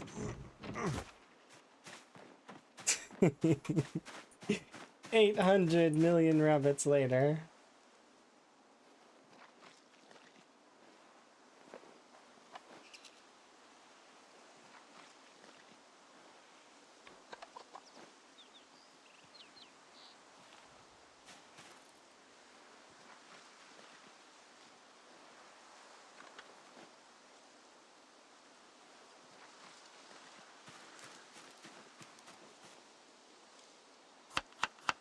I swear though, if I could, I would mail like all of the meals that I could make to other people in the rat race.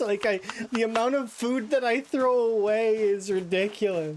And I feel bad about it a little bit. Like, there's been points in my rat race run where I've been kind of on, it's been touch and go and I hadn't known if I was going to survive or not. But now we're at a stage where I am like overflowing with food to the point where I physically, even if I had Higgins eating it all the time, he wouldn't be able to eat it all. It's just not possible. There's too much. This is enough food to feed like a small base of people, not just one person. Like I could have, it's the amount that I could, it would rival, the amounts that we were, oh?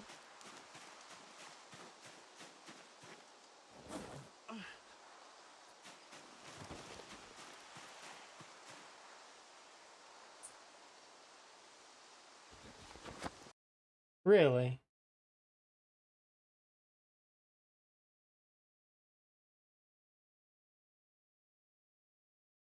Well, that's awkward.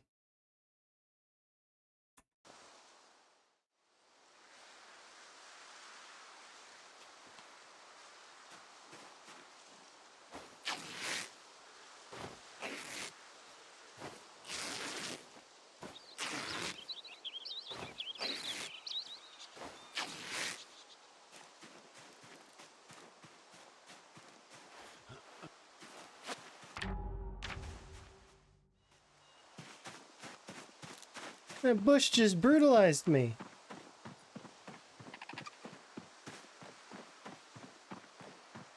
Normally I carry bandages around.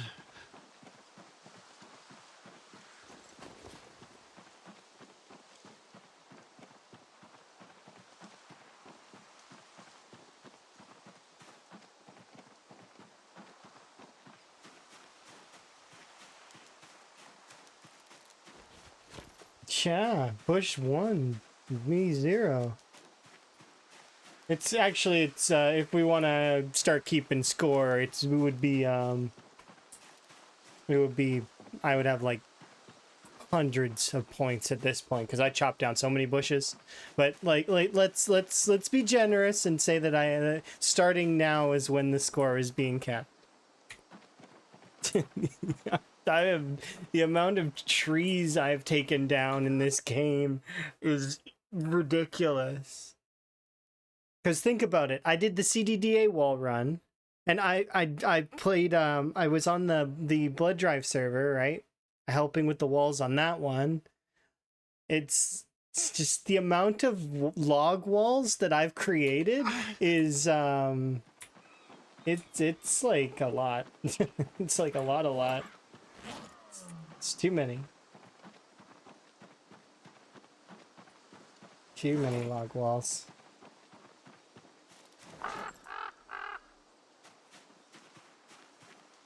There we go.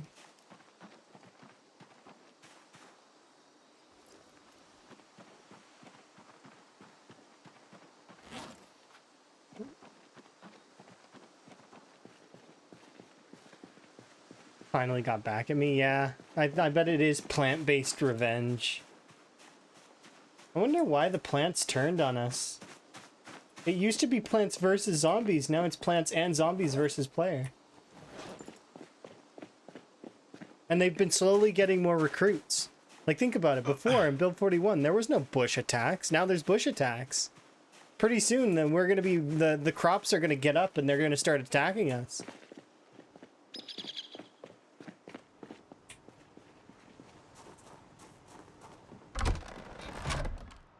Have I not seen The Happening? I totally have, and that's a funny movie.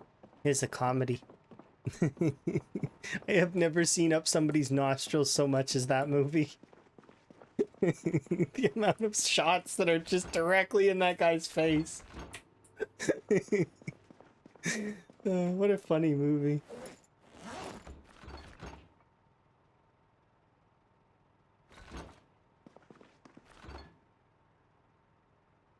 Oh.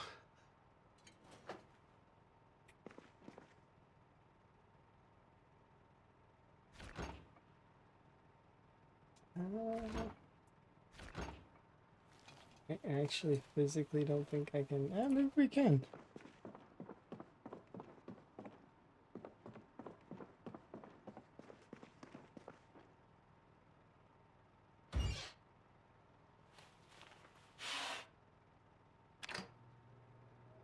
I wish I could see the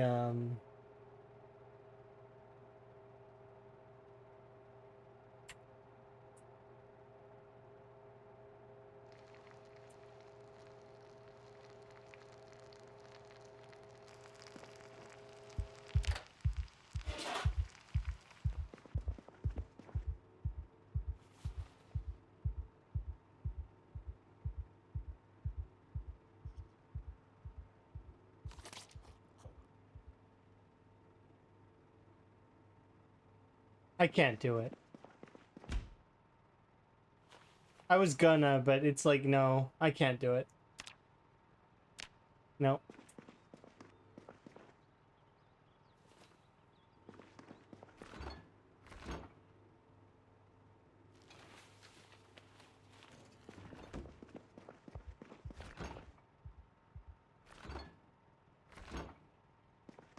Okay, let's limp over here.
My complaint about the phone book isn't the same as your complaint about the phone book.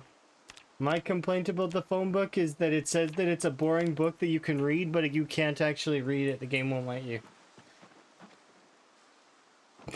Which, I don't know if anybody else wants to read the phone book, but I tried. I did. And sometimes you can get amusement out of finding, like, other, like, names in the phone book. It's interesting.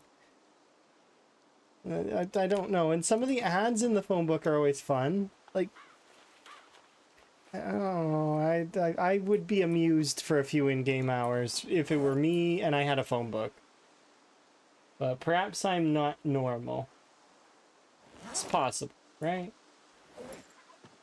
I am not a normal individual. I am weird. But I'm at peace with that.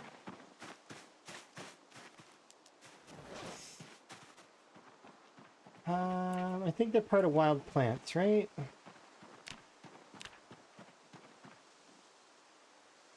Yeah. No, I'm not looking for common mallow. At this point, I actually think I'm so bolstered from, because there was one point where I was eating the common mallow a lot, and I don't think Higgins can get a cold for like a long time. Because similar to the pain threshold, the way that common mallow protects you from a cold is something that can stack. And it was uncapped for some reason. I don't know if they put the cap back on, but you could essentially eat so much common mallow that you physically cannot get a cold for like an eternity. It'd be almost impossible. You could be in the worst straits ever, but you won't catch a cold.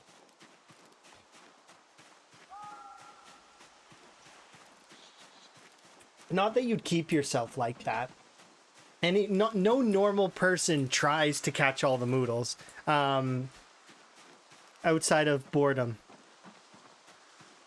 And if you, for some reason, got an itch to do it, like I did that one time, where I was trying to catch all the moodles, it's like, I can catch them all, except for zombification. I didn't want that one, but I wanted everything else. It was fun. We got moodles going all the way down the screen.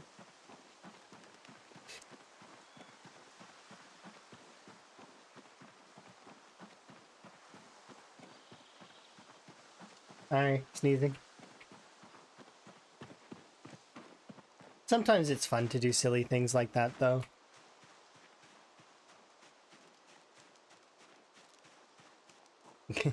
I'm perfectly normal. Everybody else is weird.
I haven't done any foraging in a long while.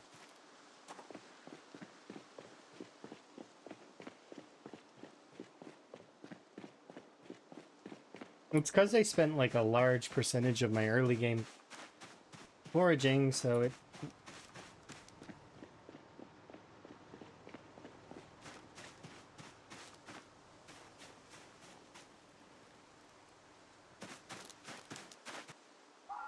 Oh...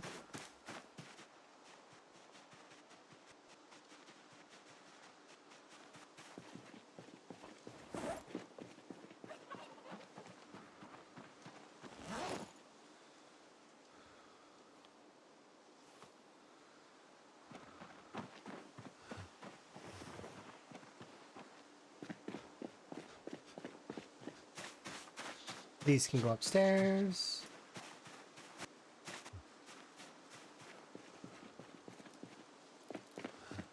They're wheat seeds. I'm actually gonna grab a duffel.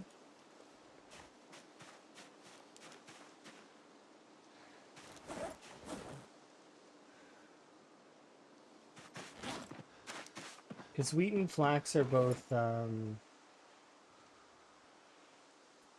separate.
We have a few more glasses of port left.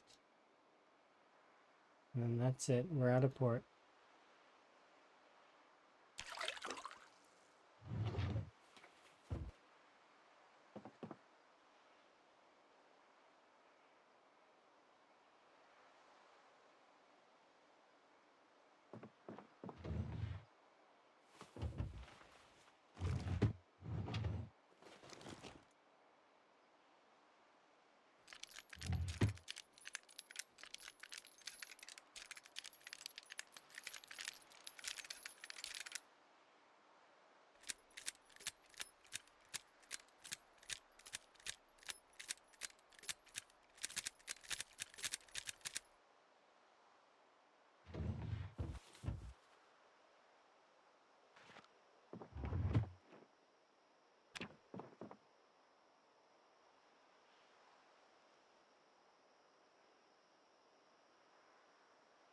Poor Higgins.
There we go.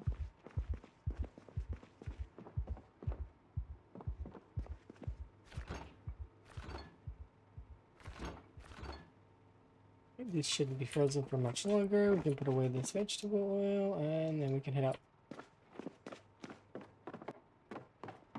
Today's sleep pattern is going to be ruined a little bit because we were hurt, and so I might just skip this game. Maybe. We'll see. I need to check on the crops first and then cart some of that stuff back, depending. Yeah, that was not the best thing to have happen to my thigh. And then we ended up ripping our shirt, which isn't the end of the world, but it is sucky. I like keeping my clothing together.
Six more.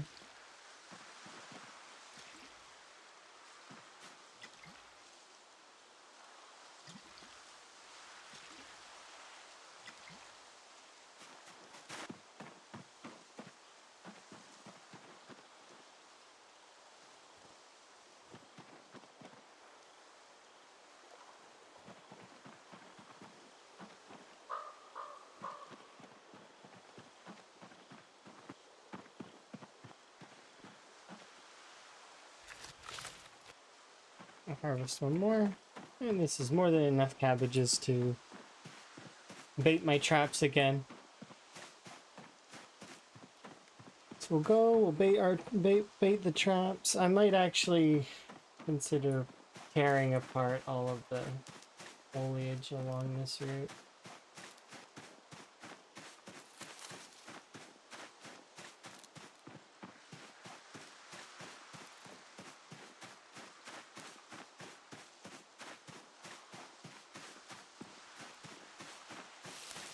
See, it's little tiny bushes like that one that I don't avoid, and that's what got me injured in the first place.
We've been getting lots of dead squirrels. I thought they were rare.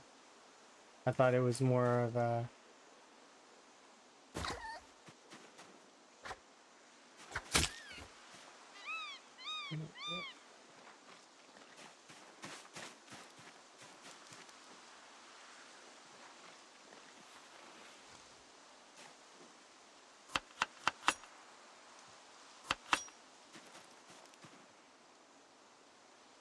Homage.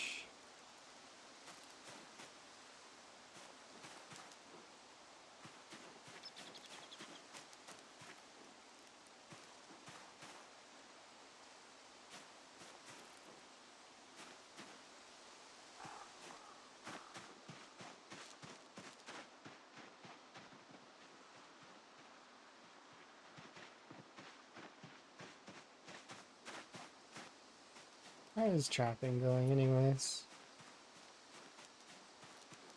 It's not too bad. Still, if I want to get anywhere, I probably should start doing the bird traps and just dig up an entire field to max trapping.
What's a good early weapon to take down garage doors? Axes.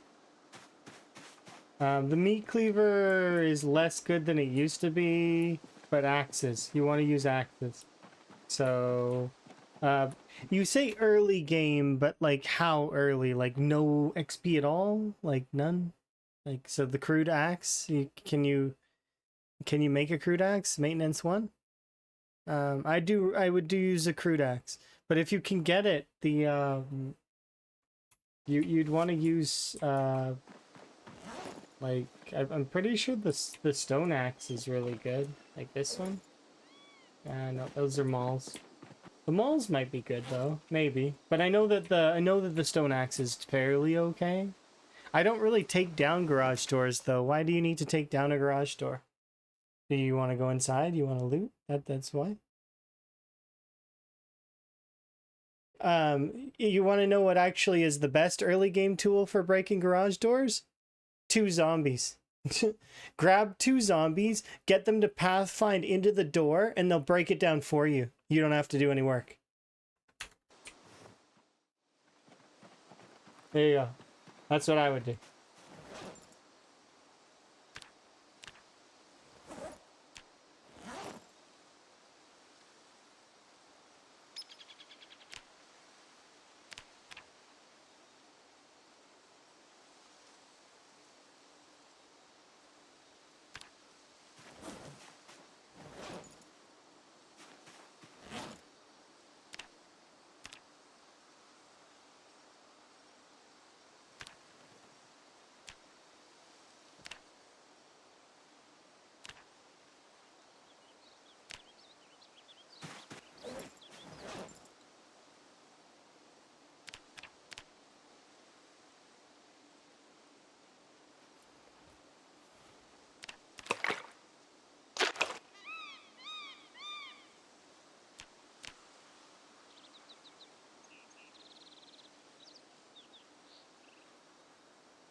Also want to break into the police station and get all the guns. Okay.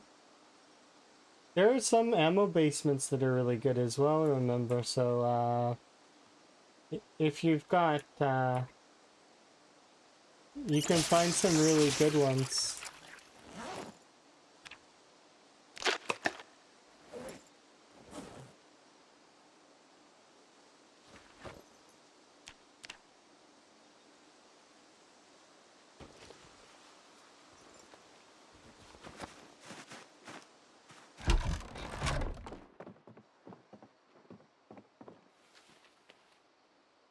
Alright, these are almost done.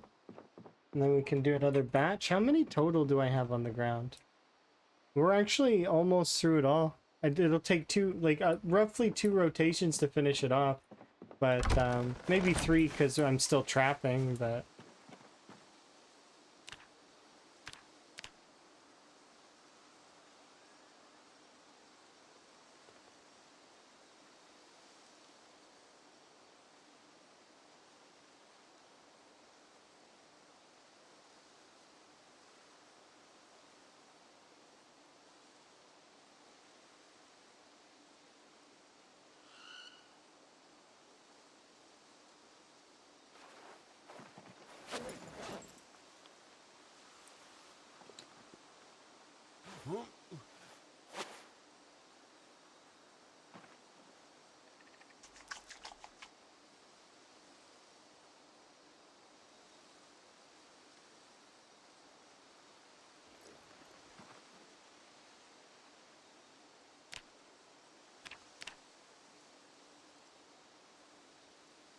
Okay, how would I get started? Start collecting clothing. Specifically long skirts. Anything like skirts. So long skirt, medium skirt, short skirt. Um, Jeans, you'll learn which ones eventually, but certain jeans, not baggy jeans but jeans, and there's actually 2 kinds of jeans that exist. One's like got an underscore in it or something, but anyways, you'll figure out which one. But you could shorten a pair of jeans, and then you can shorten the shorts to be like shorter, and then same for the dresses, you can cut them to be short. Crop tops with arms you can cut to be regular crop tops. I'm trying to think some of the other ones. There's long socks you can cut to be regular socks. Afterwards, you can just throw them away because they've taken away the ability to rip up socks for some reason. Don't know why. But But yeah, so those are the ways that you would level up your tailoring to 1. And once you've achieved level 1 tailoring, you can then pick apart the remainder of the clothes at the end. So when like you can rip them after they've become shorts and short skirts and whatnot. Once they're in their final sort of stage, you can rip them into rags, and then for the denim and for the rags, you can pick them for thread.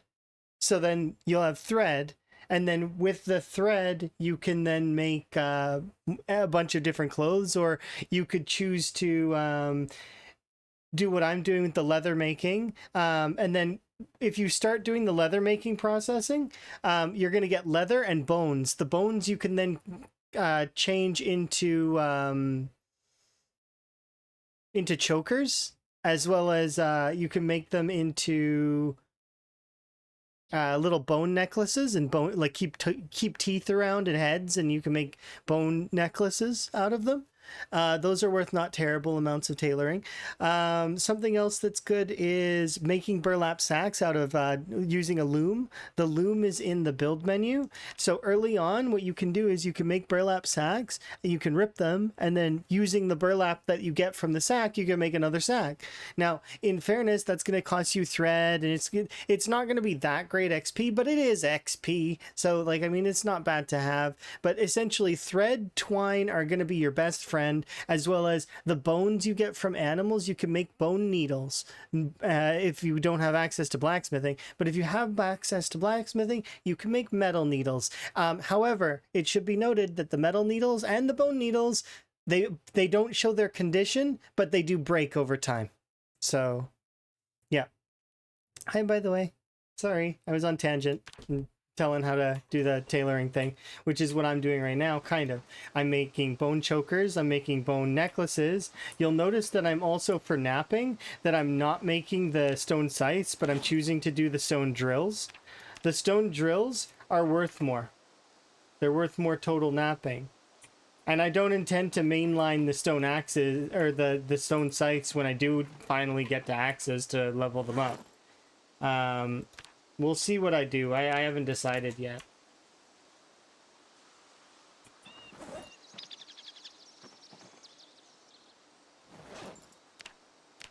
But yeah.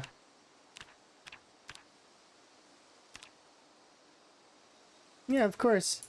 You're still shortening, yeah, it's still shortening meta, kind of. But they've added more to it, as well as there's a couple other things you can do. You can sew yourself improvised briefs, as well as you can make yourself an improvised bandeau. You can make yourself some improvised clothes. I highly recommend you go and collect leather. Like, grab some leather clothes from the zombies, rip it up, and make yourself some sewn hand wraps and some like leather underpants and a leather bandeau if you're not wearing if you want to wear like an extra layer on your chest. But the thing is about these leather items, they're free, some of them, like they don't give you any insulation. However, look right here. This is giving me 10 scratch defense on my groin, right? Which isn't much, but I mean, it's not nothing. So that's one example. And if I wasn't wearing the better leather gloves, the hand wraps are actually really good. Like, but I'm wearing the better leather gloves because I made them. But yeah, like I said, the hand wraps are easy to get early on, and because all you need is an awl or a bone needle, and suddenly, you know, like I think was it the punch set works? Yeah, it shows you all these here, but specifically make sure you make them out of leather, because you can make these out of denim as well, and you can also make them out of rags. But if you make them out of leather, it makes them into the leather version, which is better.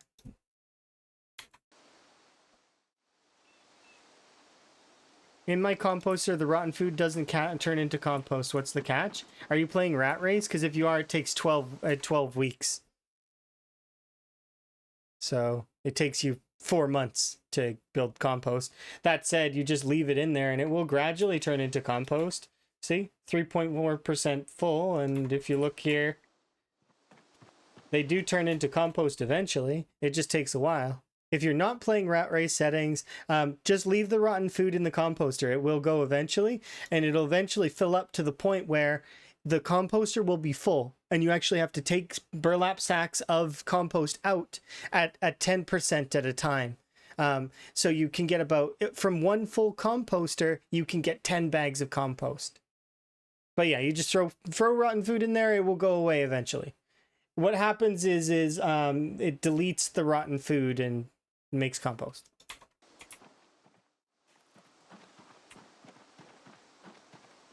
But I don't know what your settings are. But as you can see here, and also in the fact that I've used compost in the run, it's possible. It just takes a long time in Rat Race specifically, because we've got our compost settings up.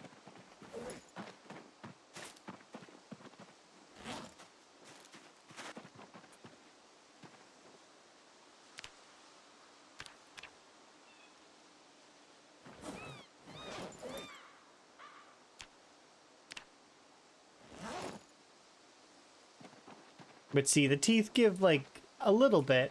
You get a little bit more XP than I'm getting right now, especially if you took Sower, which I highly recommend. Take Sower; it'll save you 1,000,000 years. Take Sower, take Artisan. Those are like, take Masonry. They are really good traits. If you're planning to do pottery at all, if you're planning to do tailoring at all, it's super useful. Masonry also comes with a bonus to foraging. You get more rocks. It's not the greatest bonus, but I mean, it is a bonus. So.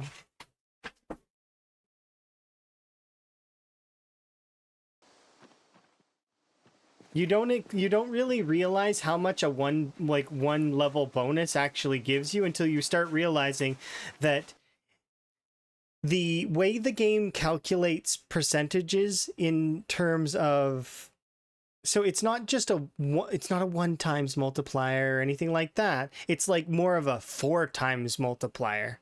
It's much greater than people expect.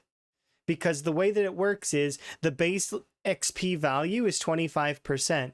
So when it says plus 75%, what it really means is it's plus, like it's the full value. It's 100%. So it ends up being way more.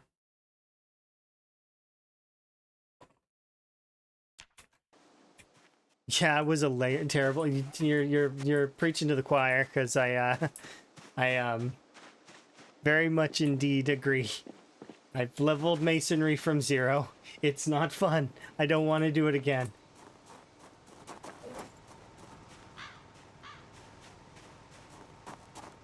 Okay, let's go get some food.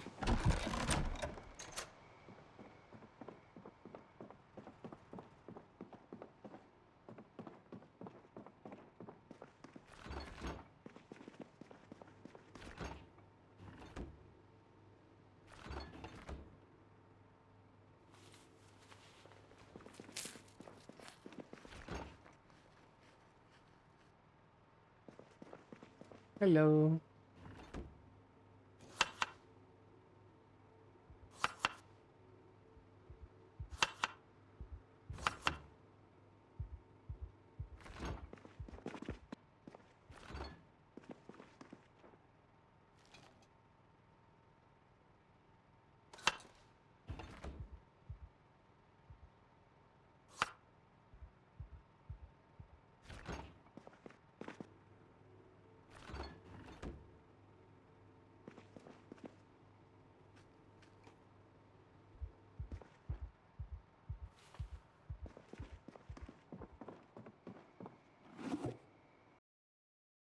Situation is what happened when. Yeah, see, that's partly yes, I agree, but at the same time, it's something that is it doesn't really, like, it's not something that you would care about at a face value, you know? You'd only really notice it if you've been playing the game for thousands of hours. It's something that only will affect the veterans. It doesn't affect people who are just gonna boot up the game and play it for like a handful of times and then, you know, maybe with their friends and stuff like that. Yeah.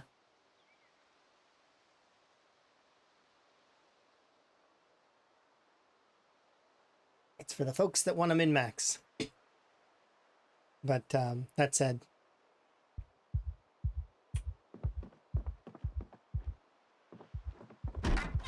I do agree with some of it because there is some stuff that could it is definitely what you said. There is it's a little bit of the whole technical debt thing.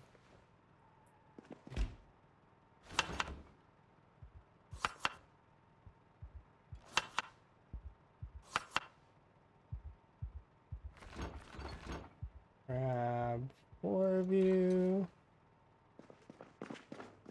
Let's throw a little oil on.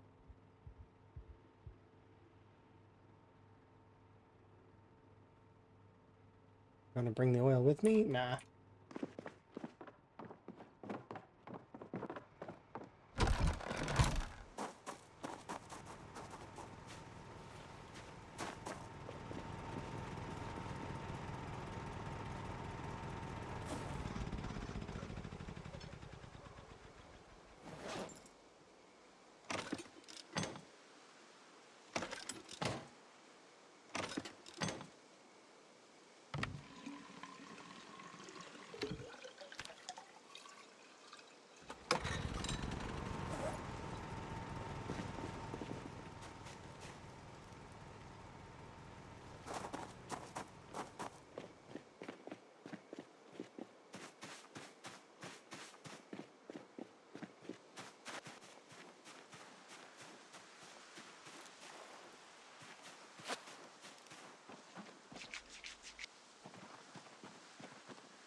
There's roughly 36 XP per day so far on the trapping. It's not great, but it's better than nothing at the moment. I really should do... If I want to focus on actually leveling trapping, I'm going to want to do like a lot of bird traps. They're the best way to level trapping. In mass, I mean.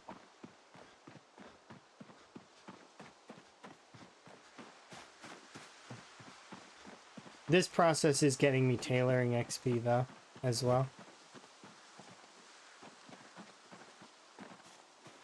Should look into if there's anything we can do with just leather on its own.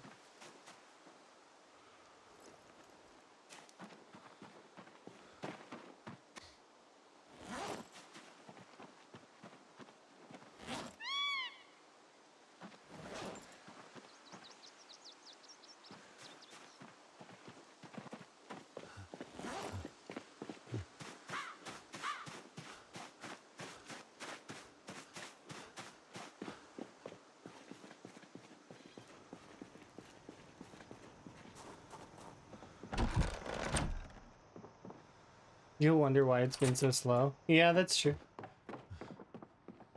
It can affect your experience as well if you're forced to level things in a really like long way. But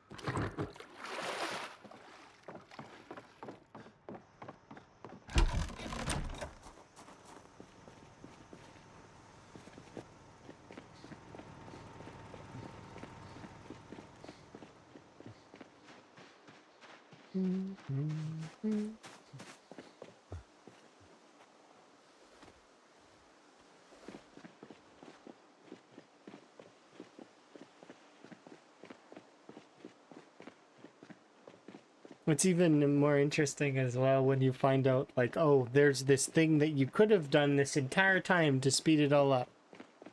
It's like, oh. Like earlier today even, because I've been ignoring luring because I've been nervous about the gigantic superfoods, right? But luring is the way to level animal care. 25 a pop, and you can do it through just grabbing grass.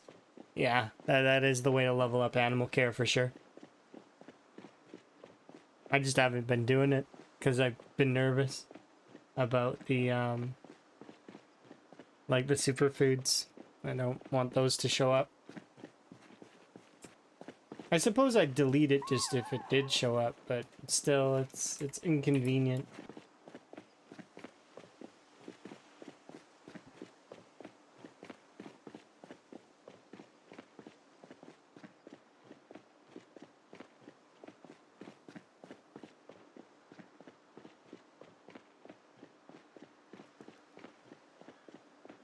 Should I kill the guy that's in the Spiffos? Or should we keep him as a pet forever?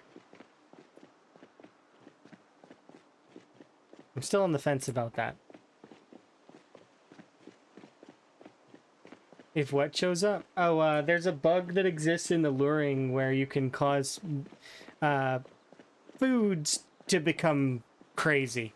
Like, I mean really crazy, like worth thousands to 10,000s to hundreds of thousands of hunger and calories.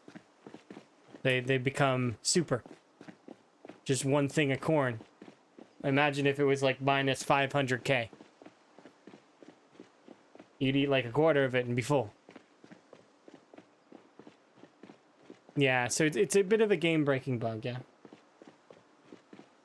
But so that's why I've been steering clear of it. But so long as I make sure that the full animation goes off and I try my best to avoid things, like, I mean, that's all you can do. There was that brief stint where my debug copied over and Higgins could walk through walls. It wasn't intentional, but those kinds of things happen sometimes because the game's unstable.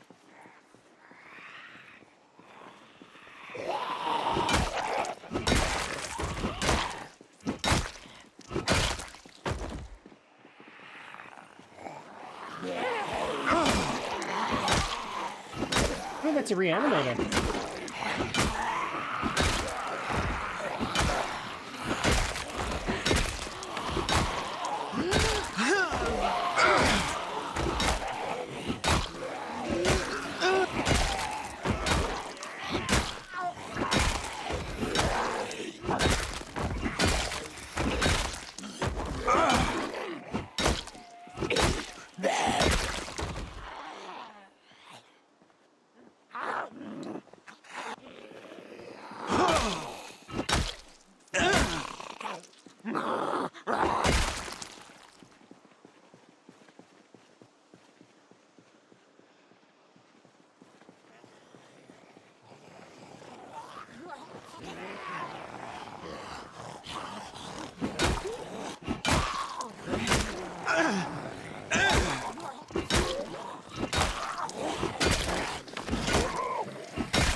Some of that pain jerk off in my chest a little.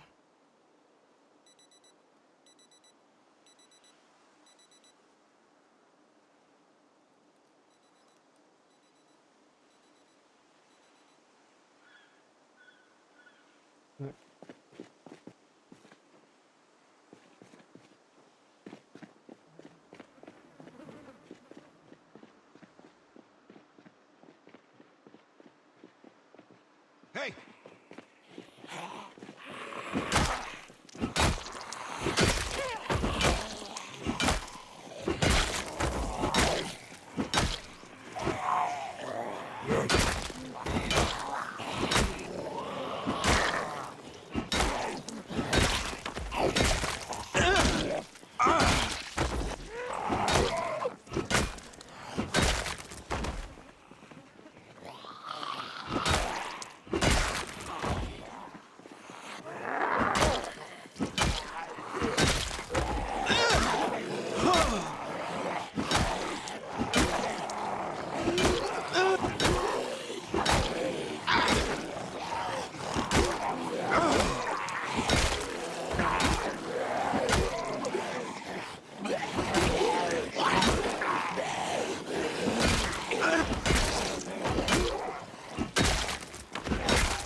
My arms hurt. Poor Higgins.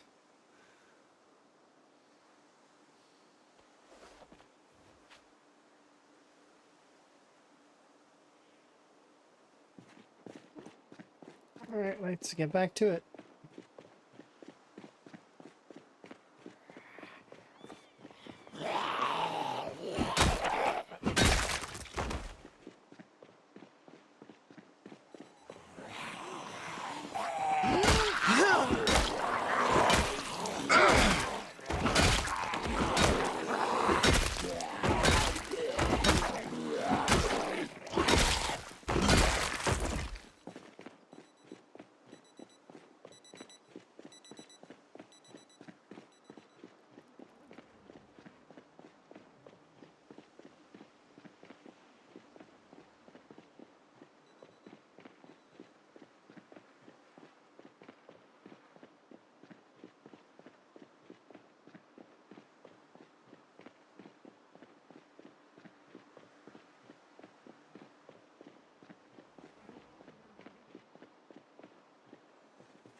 Hey!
Oh, here, I thought I was almost done. Hey! That one section, I mean, that we'd be able to move down the street a bit. No. No. Mm-mm. No.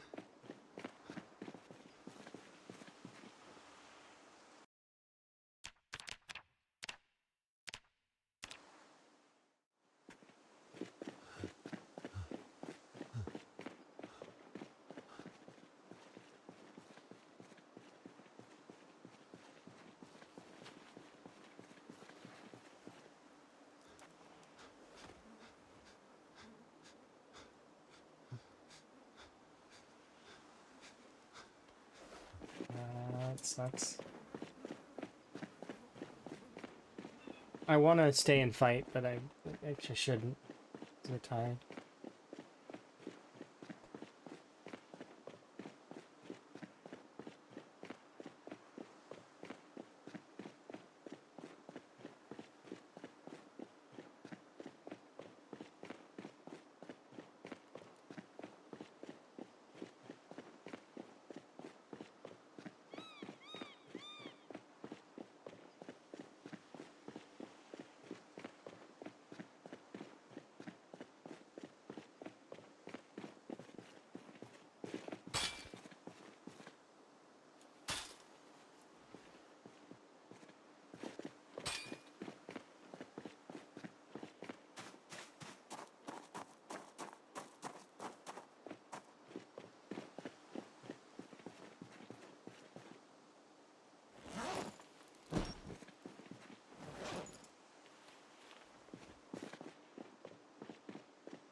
The reason why I don't do this very often is because sometimes I don't like doing the fast forward walking because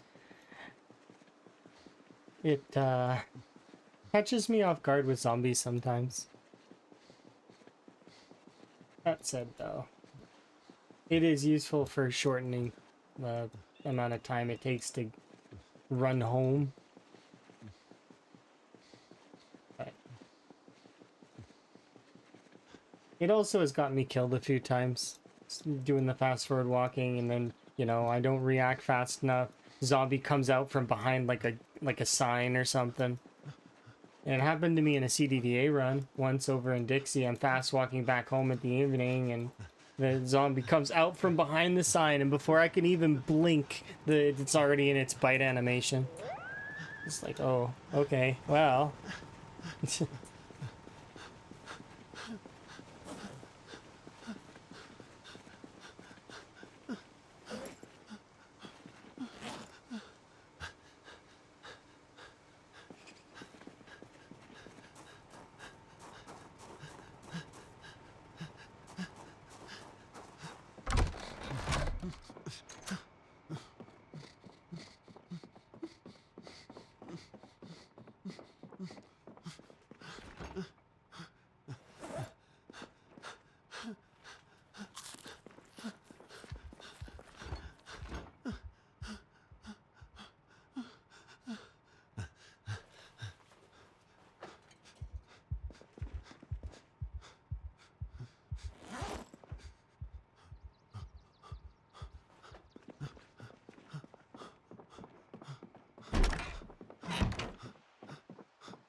Yeah, multiplayer is a strange place sometimes.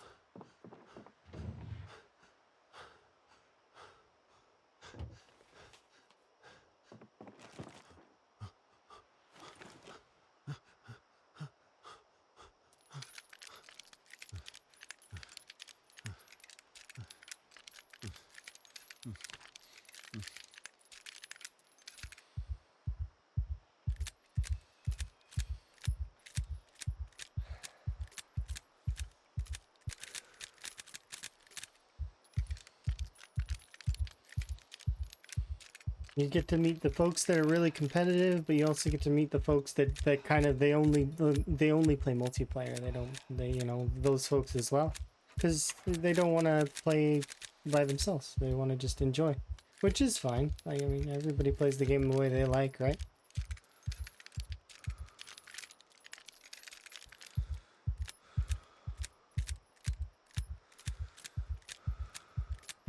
You got your base parents, you got your exploring folks, you got that person that likes to get get bit and then hide it.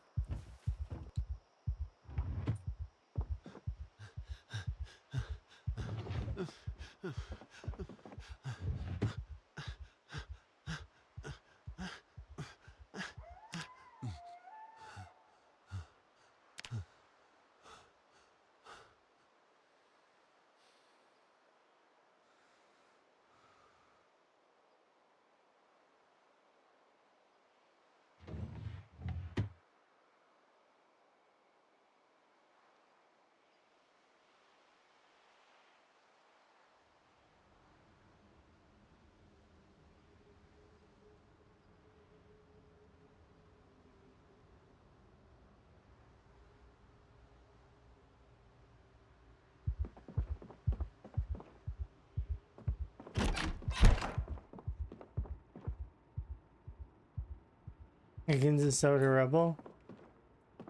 Oh yeah. He doesn't sleep. He doesn't sleep. He sleeps like this, right? If you were in the apocalypse, wouldn't you sleep this way too? The reason being is if somebody were to come in here, like a zombie were to come in here, he could then scoot back and just go into the corner, right? It's longer distance so that he can be ready to defend himself. That or scoot back and out the window.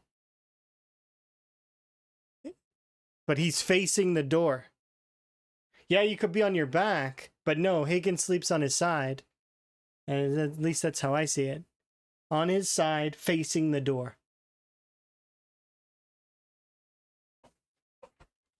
Because he doesn't want to get caught. Get caught by the zombies. Being on your back is too vulnerable.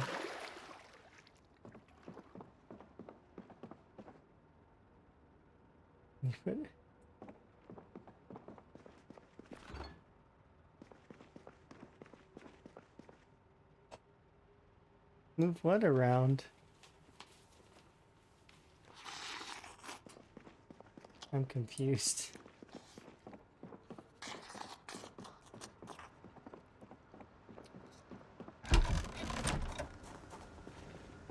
I knew it was fog already because of the whole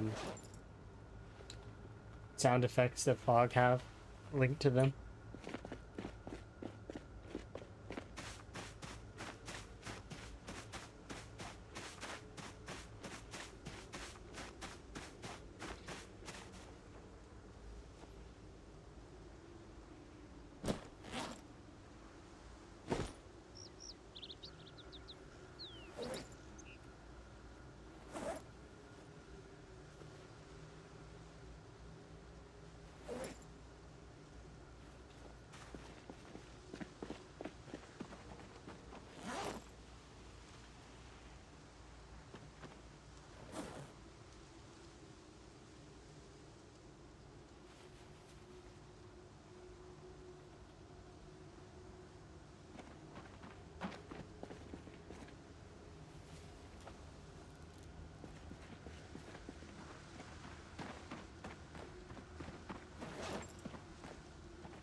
Look at all those nails. What? There's more up here too.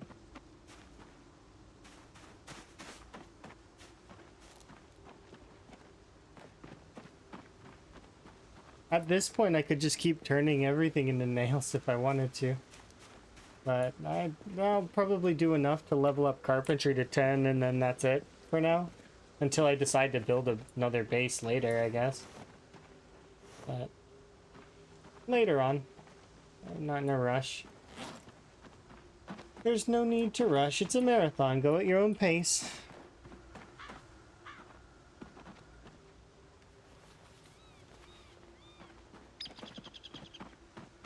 Because even if someone, like, for example, let's say that Twist and Shivas both made it to the end of the marathon.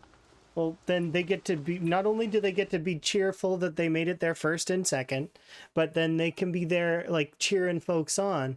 You know how folks do that? Like, at the end, like, and they just kind of, like, they're cheering folks that are eventually making it to the end.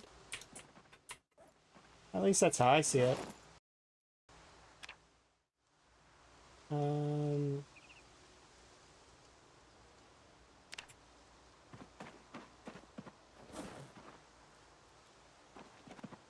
see. Do I want to craft anything? I want to craft a doorknob, yeah. Yeah, I can finally finish making that door. Because I'm level 9, heck yeah.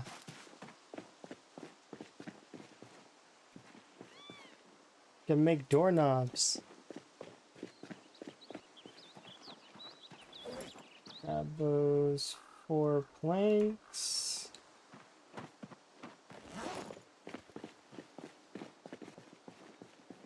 Um,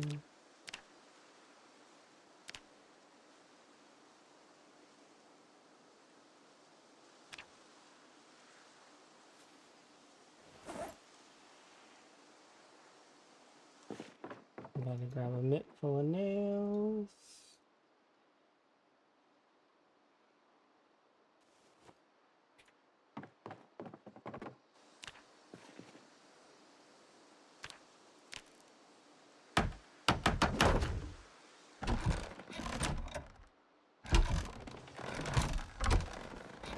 Yay!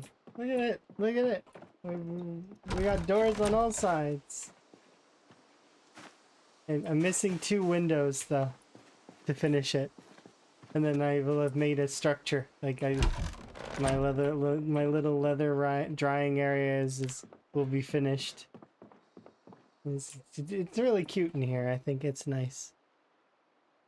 And then I want to expand this section over here to be for like we'll probably do like a library.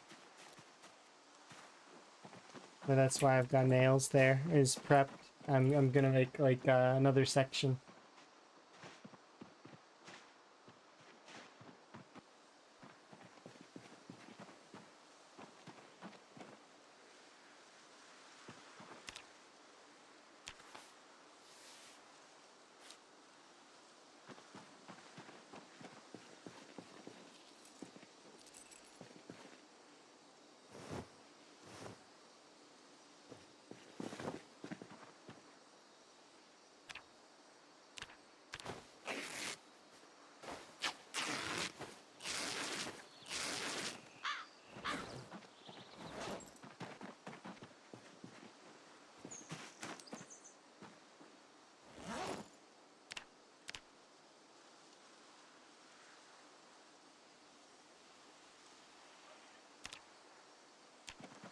Oh, I gotta go check the traps as well. Darn it. I won't load them this time because I don't want to have to keep going back there on repeat every few seconds. So we won't reload the traps at the moment. Because if I want to focus on leveling my trapping, I'll just make a bunch of bird traps later, but it was meant to give me a little bit of an extra so that I didn't have to poke my bunnies so often while we have access to the lettuce. But it's overdoing the amount of items I have, and I'm making me have to trek too far.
You doing okay, bunnies?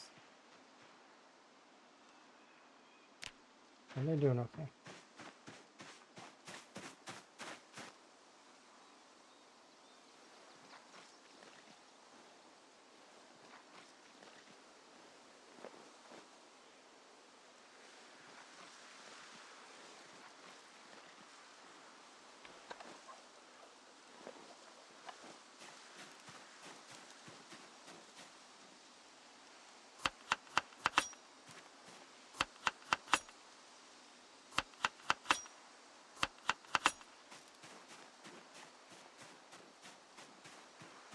Yeah, we didn't get very much rabbit meat from any of that, which is unfortunate.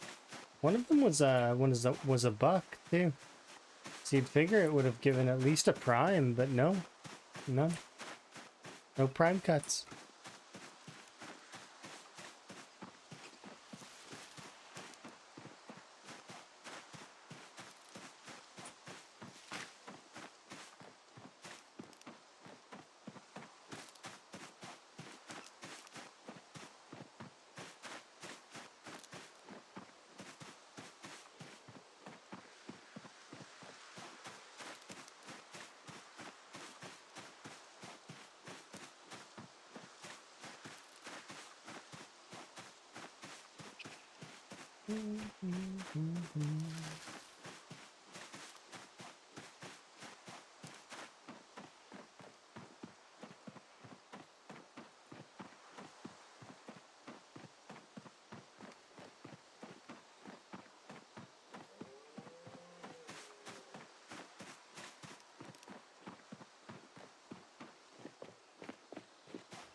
Yeah, bags everywhere.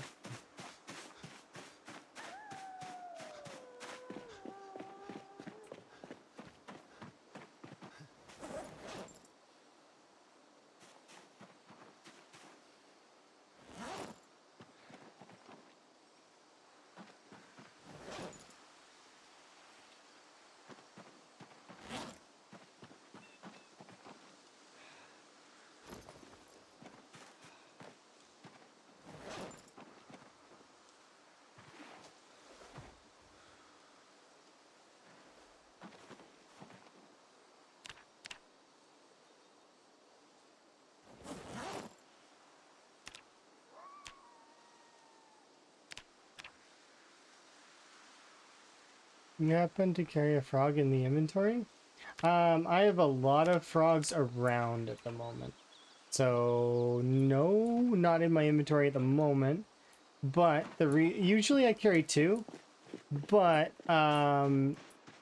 given that we have so many frogs, I've been placing them around. We have these four here are the guardian frogs of my entrance. They keep out the zombies. I have 6 frogs doing a ritual in the house that's beside the rabbits to keep the rabbits safe. I have a frog that's in the Dixie trailer outpost that sits in an armchair, just on looking the door. He's like kind of like a boss frog. He sort of sits there and is just happy. I've got I think it's a bunch of frogs in a shelf in the Spiffos. They keep the raccoons and the rabbits in check in the Spiffos so they don't destroy the place while I'm gone. There's some more frogs that are in the McCoy estates. They keep that place under control. So yeah, we are territorial frogs that are gradually taking over the map.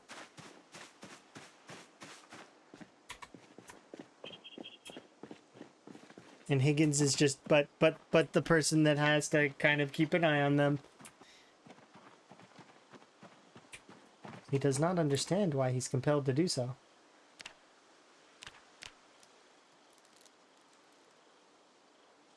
Where do they come from? You can find them in foraging, you can find them in trapping and fishing nets, but I don't like the idea of getting them from the fishing nets. So all of my frogs are foraged, but you can find an awful lot of them if you want. And if you want to know what their purpose is in game, unfortunately, now for me, they are friends, but they are classified in the game as frog, and they can be made into food, which is not what I would do. I wouldn't do that. But there are quite a few folks that have survived that way, and if they have no other alternative, I'm not going to hold it against them. It's just not what I would do. I would starve to death first.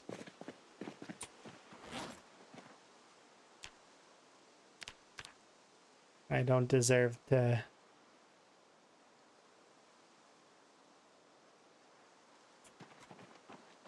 cause any harm to the frogs. Nope.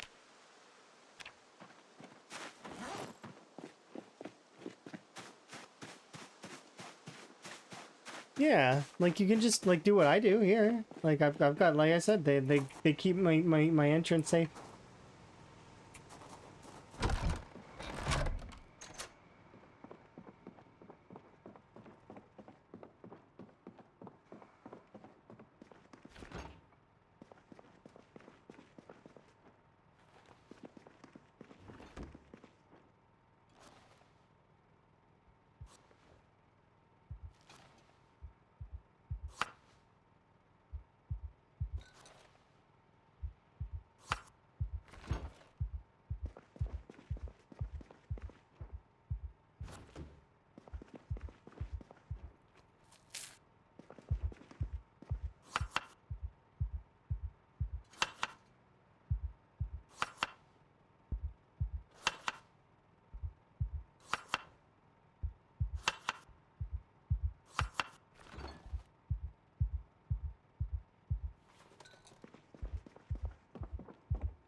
Okay, now I don't need to run and take care of the traps, so we can just go straight out.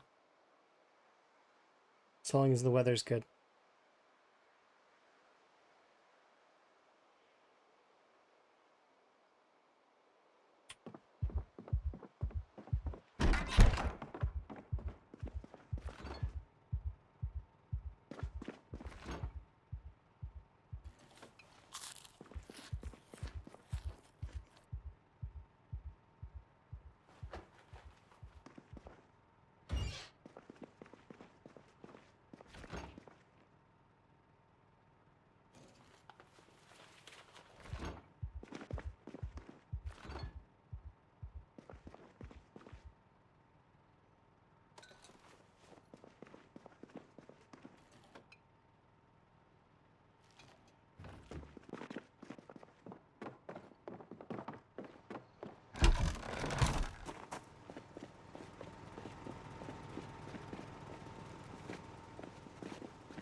It's July 1st. I want to check the lettuce and the cabbages.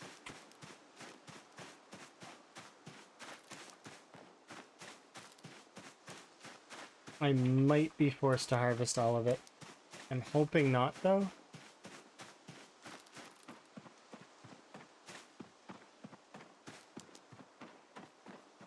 Of course, they're thirsty.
To be honest, this springtime was actually really good. We did a good job with the crops.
There we go.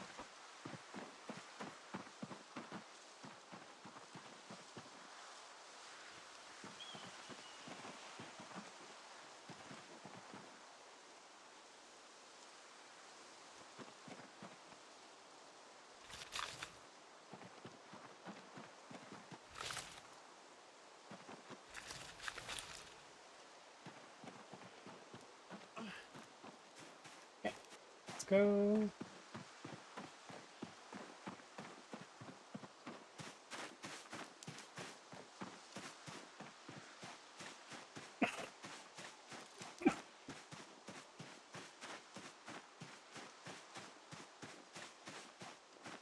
Let's go.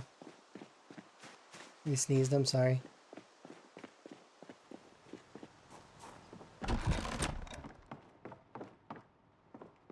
You wonder why I keep so much lemongrass? It's non-perishable food that you can eat. In the absolute of dire straits that I'm starving to death, I have over, like, probably close to 5,000 lemongrass that could get me through a few in-game days worth of just not, like, you know, I'd eat like a handful of grass and just kind of carry on. It's good to save up at least some of it. But also, lemongrass, the reason why it's in my crops is because it bolsters the other crops that it grows around.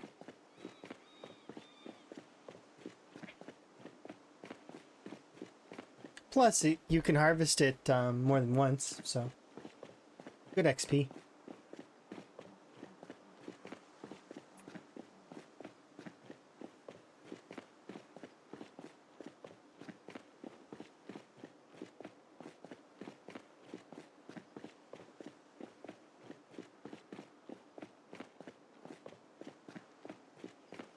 The chest pain caused by those like the farming and stuff is brutal.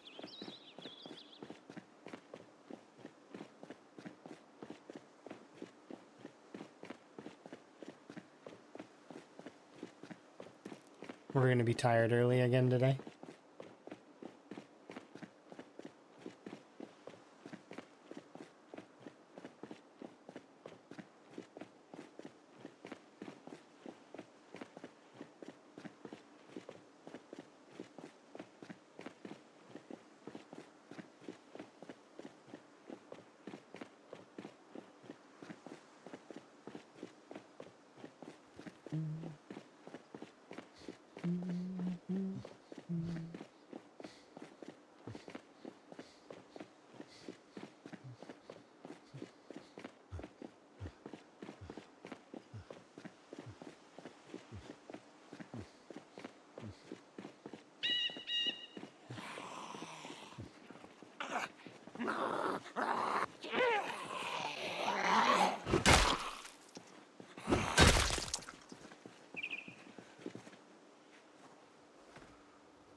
Yes.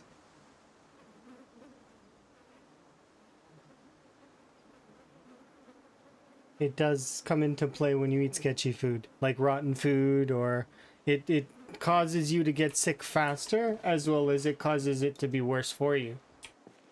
So if you eat something that's poisonous, it's more likely to kill you. Or do more damage to you. Like, you'll get sick faster. It's just, the reason why that everybody takes it is because they just don't eat poison food. Don't eat rotten food. Don't, like, if you don't eat those things, you won't have to worry about it. Take no risks. You don't need to take risks, right? Kind of, but I hate the term free points. The point is that there's no such thing as free points. There's mitigation. So yes, it kind of, but not really, because it's like if you get into dire straits and you have to eat rotten food, then you're more at risk, right? So there is risk there. It just is that. Yeah, yeah, we're at 3 years. I'm playing rather slow, but it's okay. I'm in it for the long haul.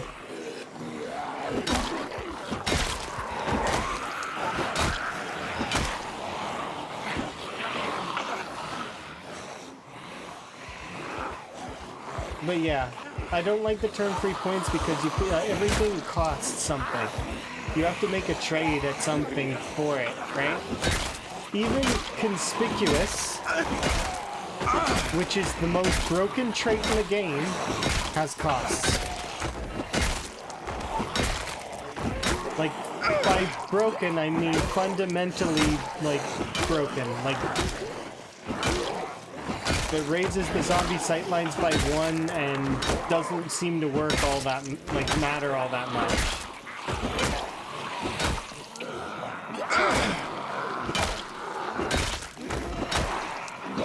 But everything has cost.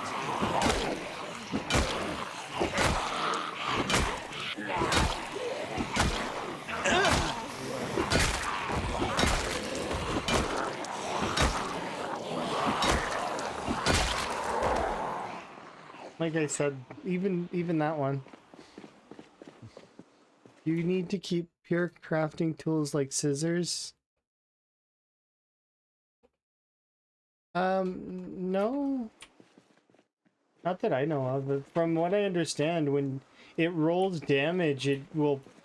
I don't really know if it hits the sharpness that much. I don't think it matters. You can sharpen them, though. Maybe it does matter. Maybe it protects the durability a little more. I don't know. I don't care because the amount of time that you... the amount of scissors you're gonna get is ludicrous, so you just don't need to care. You can make scissors, too. After a certain point, you can just forge them. So it ends up being like, okay, well, if I need scissors, I'll just go get scissors. It doesn't matter. Sharpness is a mechanic that that can pretty much just be ignored. And I'm saying that as someone who loves short blade. Like, that is, like, essentially, if I wanted to min-max, I should be sharpening my short blades. And what I should be doing is, when one gets dull, trade it out for another one that's sharp. And then at the end of my day, sharpen all the knives again. But no, why would I bother doing that when I can just let the knife break and go and get another one, right? Yeah, sure, I lose a little bit of damage and a little bit of killing power, but it's not significant enough to matter. Especially in the way that I play. So it's one of those things where the sharpness mechanic could be better. It's not one that really needs to be paid much attention to. Outside of when it actually is your knife is so dull it's not cutting anything. Like, because there is a dull point for the knives where they don't work. Like, you can't use them in crafts. That happens before they break sometimes. Because I've had a handful of the steak knives just get so dull that I have to sharpen them so that eventually they break.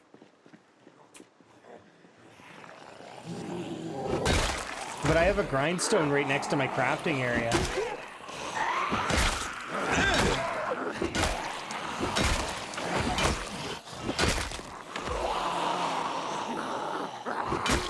And then every once in a while on a rainy or foggy day, I'll sharpen everything.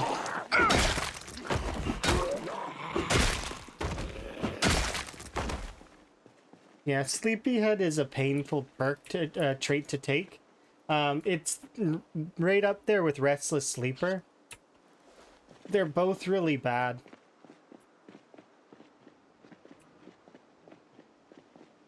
But they're meant to be. The way that those traits would be good is if you had an ample supply of like coffee or teas or some kind of way to keep your character awake.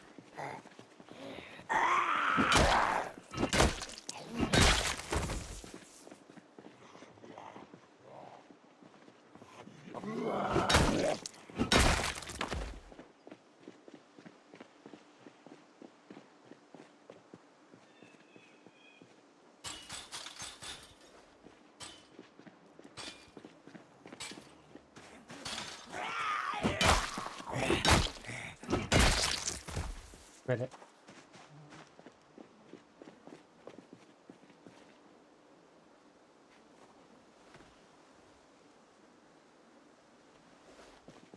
I had a mouse die and fell off your water collector platform and broke both your legs. When you break your legs, take that time to level first aid. Because what you can do then is once you've done leveling first aid, you can reapply your splints, and then it'll only be a few days to heal. If you, depending on where you get to in your first aid leveling.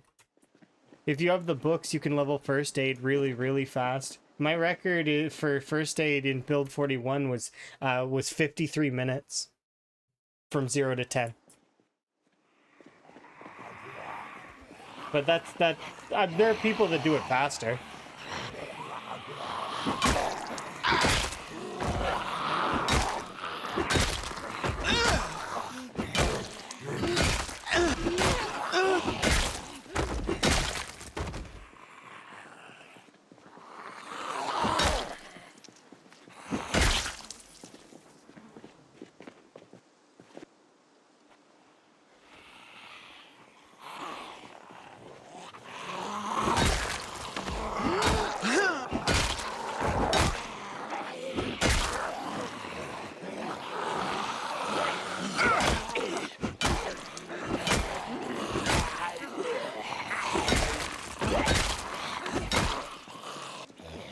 Yeah, it's the only way to really level it, though.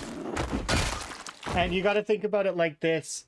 If you throw yourself over a fence or run yourself into a tree or climb through a window that has broken glass in it, isn't it the same thing as stepping on glass? You're self-inflicting harm. So it ends up being the same, right? It's all the same. Like, even if you really like take it down to bare bones, they're... In my opinion, if they could add in Braven's first aid overhaul, where you can study the corpses to gain first aid, I would totally love to do that instead. Because Braven's first aid does a really good job on that.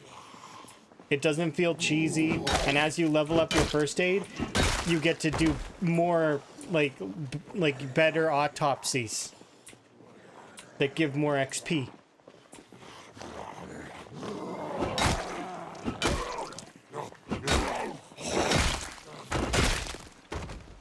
But yeah, that is the only real way to level first aid is standing on glass. Unfortunately. Because the other ways are exactly the same. They might as well be weighted in the same category. Think about it. They're all self-harm, which is unfortunate. It sucks that that's the only way. The only other way would be to take injuries from the zombies, and that can end in death even if it's just a scratch. So it's like, it's not worth it.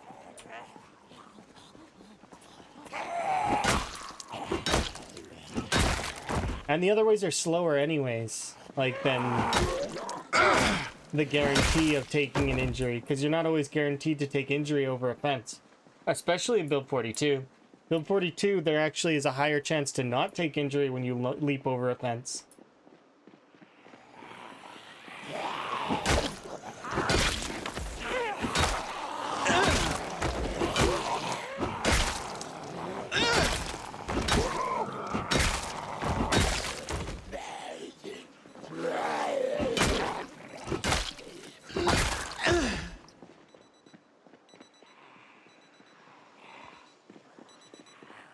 Hey! Just run over here, get a rest in, and then engage those zombies that are going to be over there.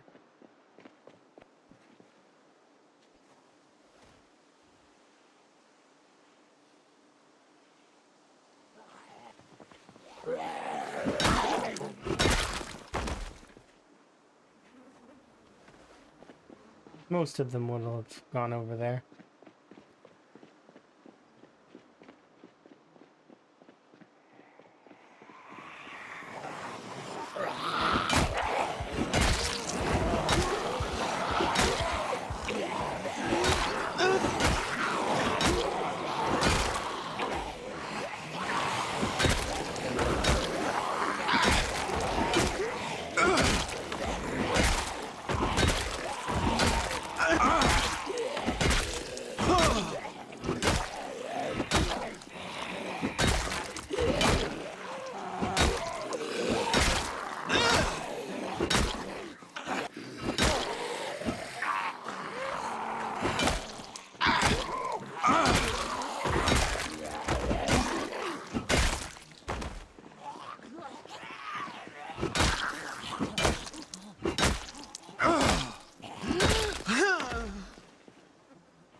Nice.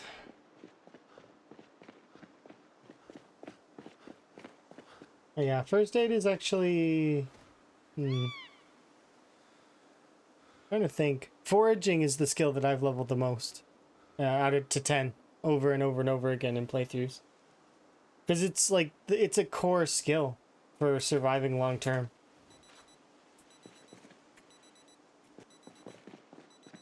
You get too many good things come out of foraging.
I'm gonna bail anyways. But there we go. Slow healer's not the worst, by the way, in terms of because it's just waiting a little bit longer for stuff to heal. Not that much longer either. And the odds of increased severity on wounds is not just it's not as much as people would expect. All in all, slow healer is probably one of the good traits to pick up. The only time it would be considered bad is if you're doing if you've got broken legs in the beginning, I guess, but even with burns and broken legs, it's not too bad. You wait like a month, it'll all be good. And then if you've leveled your first aid by then, like while your libs are injured, then... Because it's an excuse to stay home and level first aid, right?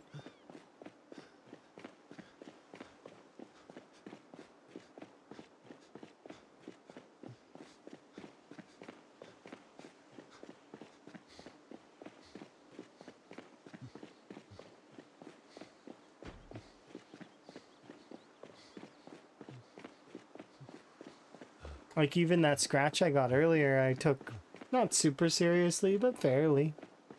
I didn't wait until I got all the way home. I could have, because scratches don't really, like they stop bleeding after a little while.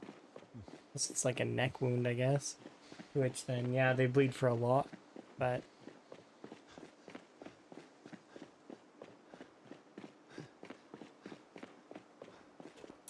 Much longer before we're level 7. Level 6 soon.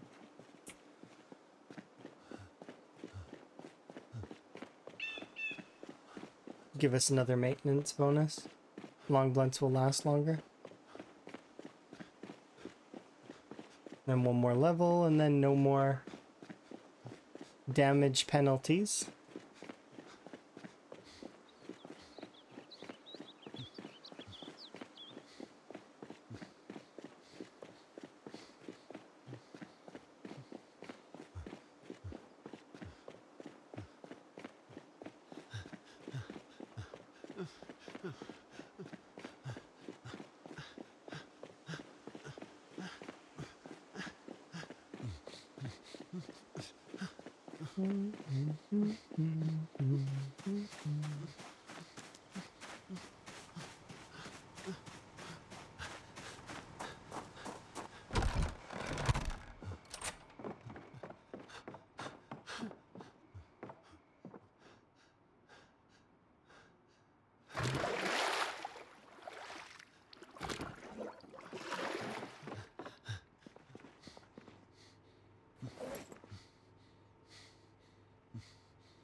Rat race is still going on, of course. The way that it works, though, is that it's more of the spirit of the rat race still carries on. It's still the same, kind of, like still same goals, still the same. Like a lot of the display information is still the same. If somebody makes it to the end, I mean, they'll be celebrated. I don't know what we'll do in terms of prize, but like, I mean, like, because we may do some kind of prize, maybe. I don't know. Haven't decided yet. Nobody's like there are some folks that are starting to approach closer.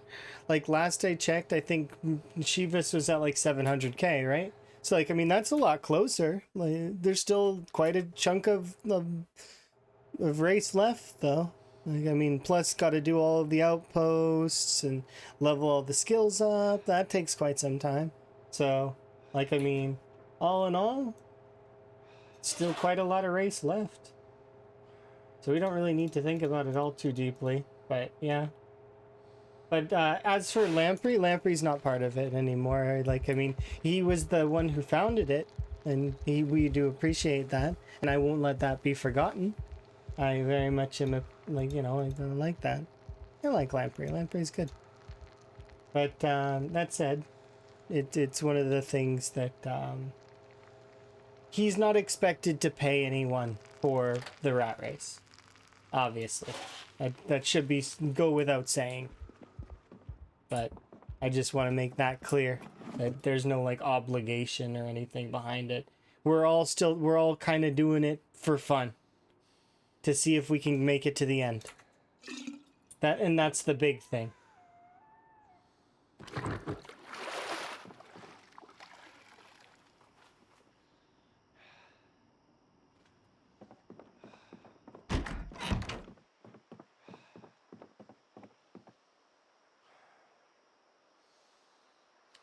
So that's not entirely true, actually.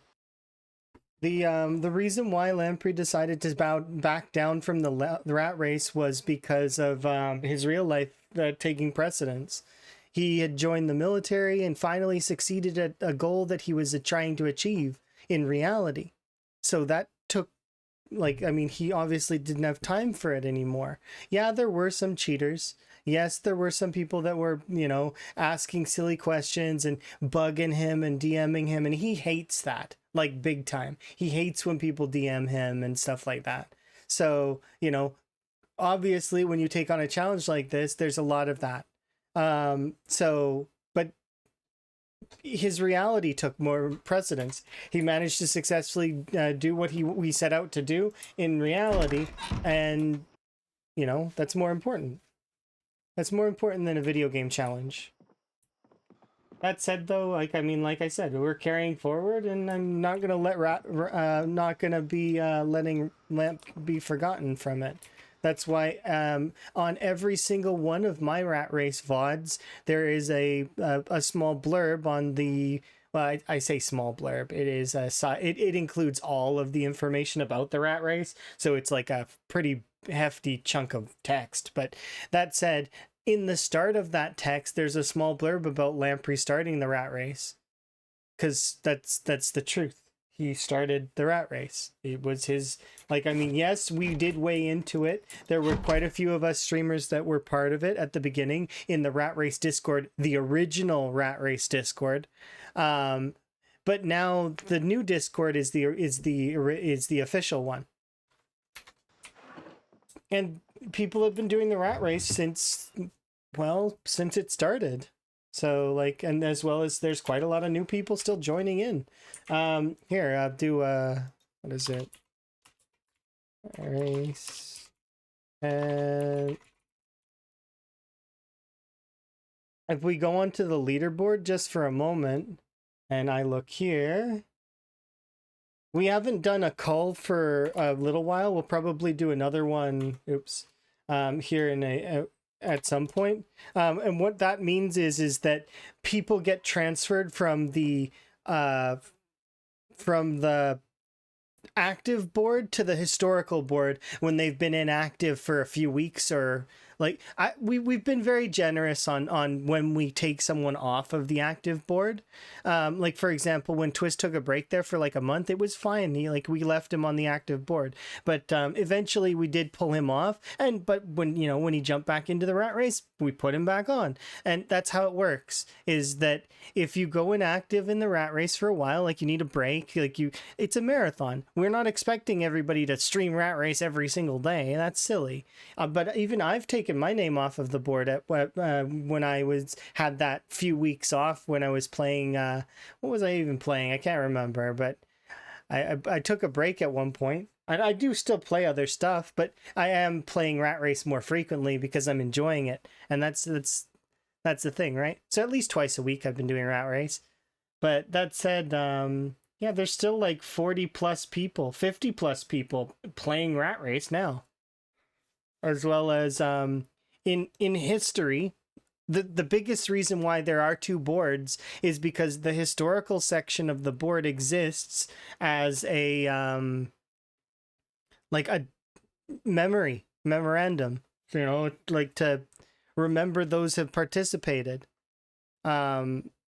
We've had almost 150 people participate in the rat race.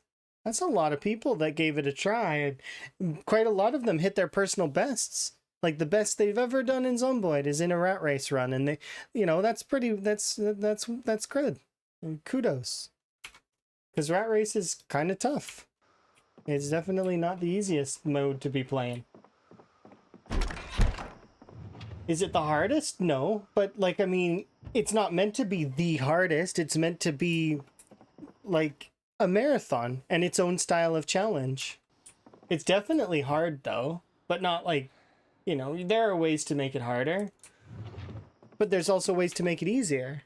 Like it's definitely a step up from all of the current game modes. So like Apocalypse, the only game mode that you could really make an argument for, but this is harder, would be Sprinters. But that's not, it's because Sprinters is its own game mode that's separate. It's not meant to be inclusive in difficulty, because of course they're going to be, it's going to be harder. It's Sprinters. You make a small mistake in Sprinters and it's over.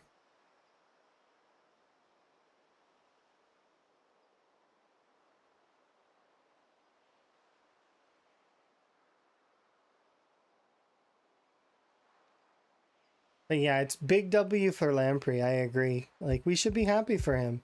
He was about to give up on that stuff.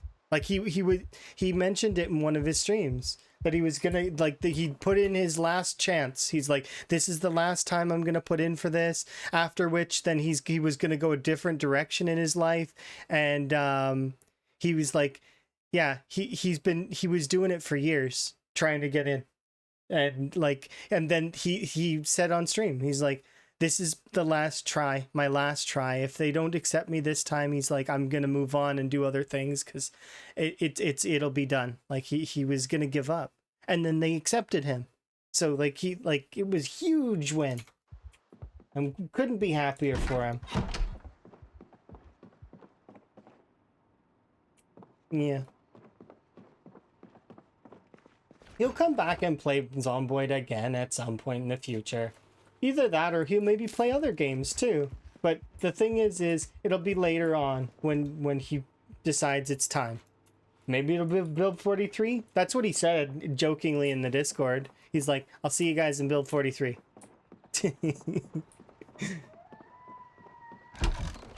But yeah, and if you ever want to know if Lamprey's doing okay, in his Discord you can send one of those little debug bugs, and he's been sending back to us little debug bugs to let us know that he's okay, and that he's not he's his things are good and going good.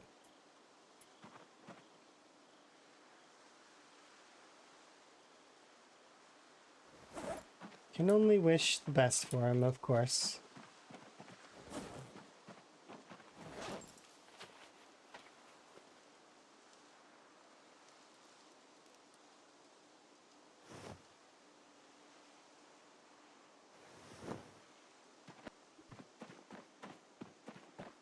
go and have a look at the crops again.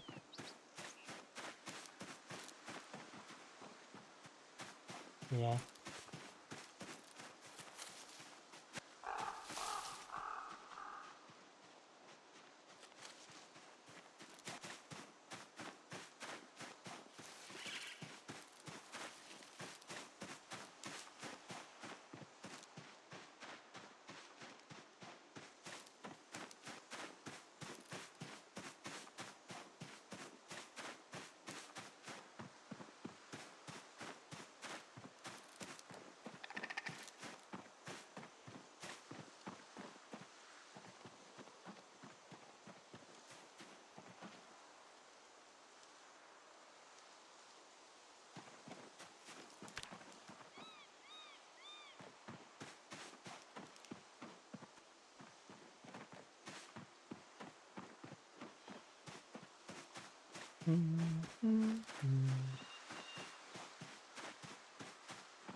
You know what? Let's go. Let's go for a different route. Let's go this way.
Yeah, lots of bunk.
Burn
that house.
How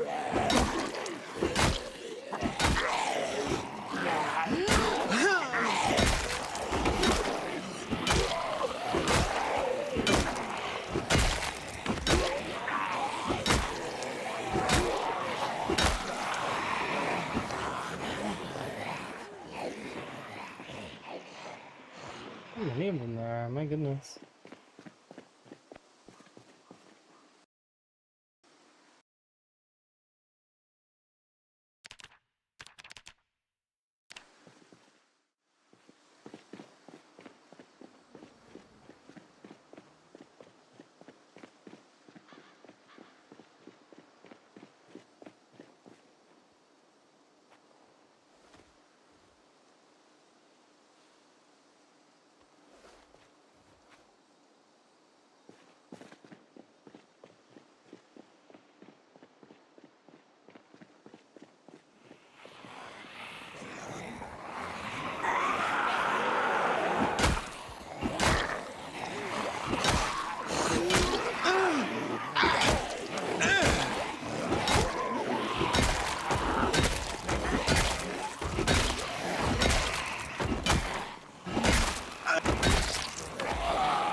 Rest in peace, Crowbar.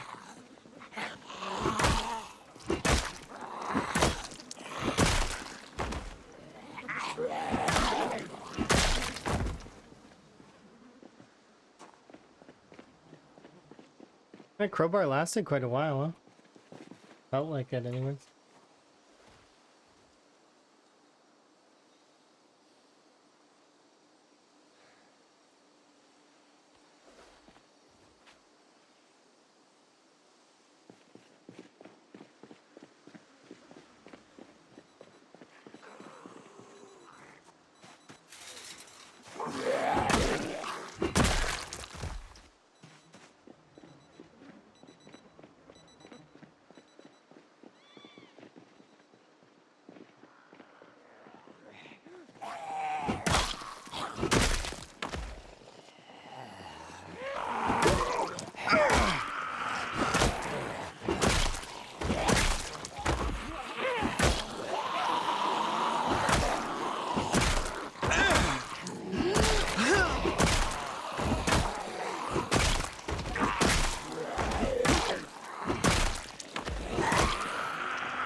And that's another section done. And now we gotta push down this way and then push up towards the... Eventually, we gotta push down this way and up towards the trailer park. Clear the trailer park. Double check some of these other ones, but... That said, I think we can remove you, move you here.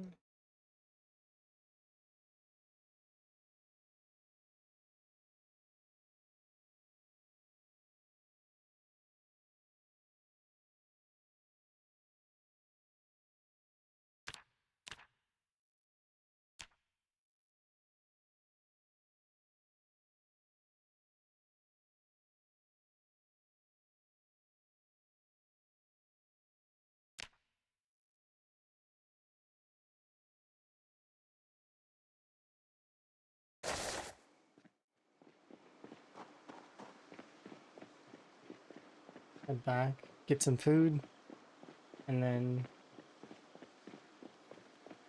make some considerations. But I'm thinking I'm probably going to push along that southern road there towards the trailer park, and we'll try and clear the trailer park. Because I should be able to get rid of the remainder of those zombies, and we'll probably level up Long Blunt to 6. We got lots of levels in this stream. Like hit level 5 and a bunch of stuff, got level 9 in blacksmithing. Very soon we'll be level 10 in blacksmithing, and then that will mean that I'm currently back at my... I think my personal best so far in the rat race has been 5 mastery, maybe 6? But we're well on our way.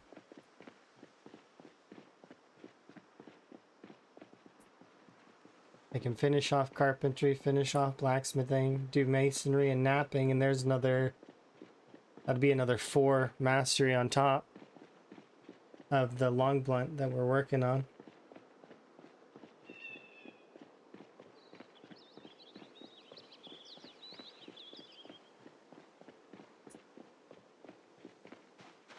All it takes is a little bit of dedicating to whichever section, right? Like this right here essentially was level 9 blacksmithing. That's why there's no trees.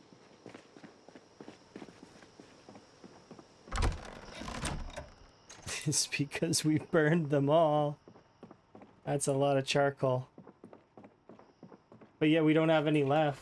There's none left.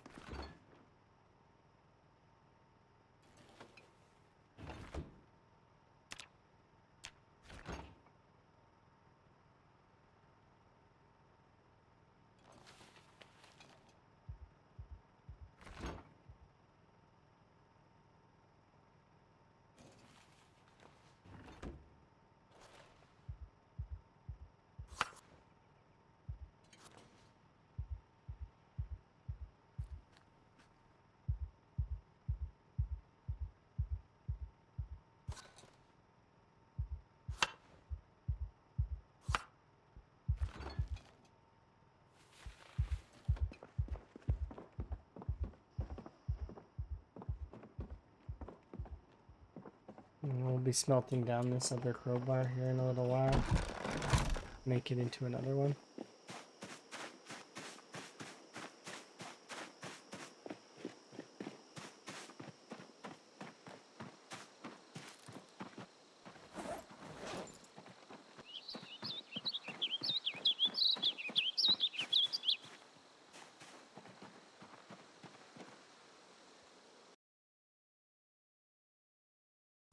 We'll look at tailoring.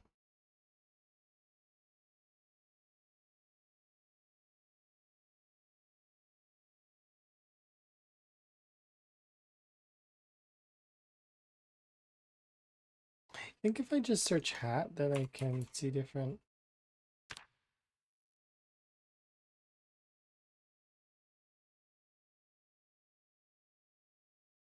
Hmm.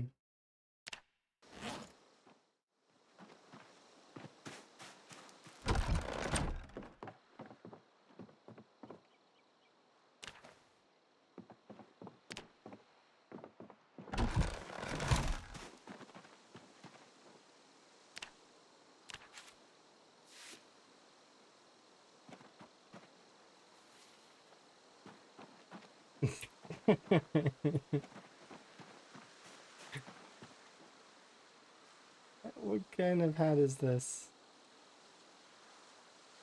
You know what? Sure. We'll wear that one for a little while. It's not cold out at the moment, so I'll put the raccoon cap away.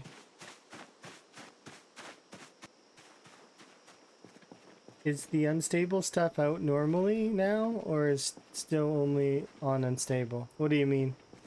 Or if you're talking about is build 42 outside of the unstable variant, no. It's not stable yet.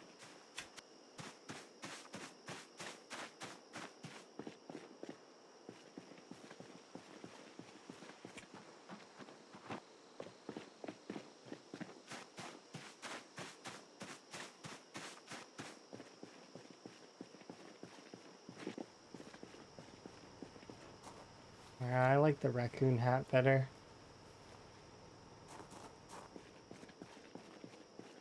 Just suits his head better.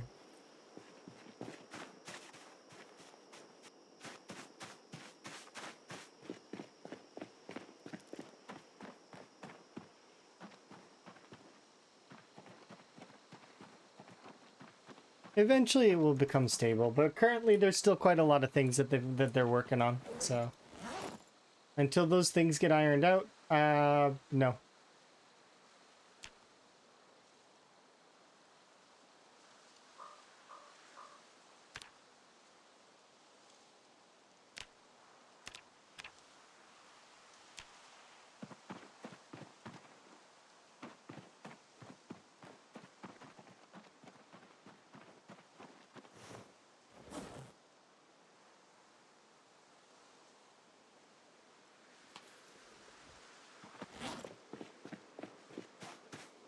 They'll get there. Eventually.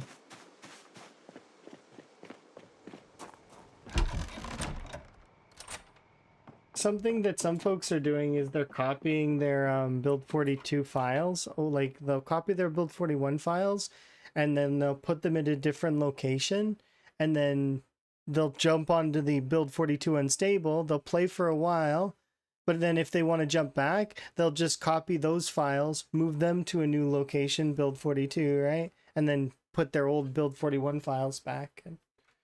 It's one of the ways that you can kind of get around having to constantly download, re-download. Which is nice. But at the same time, it's like, I don't see myself going back and playing Build 41 now that I've played... there's just a lot of things in Build 42 that I really like. There's aspects in Build 41 that are also, I don't know, it's just better. Better for me.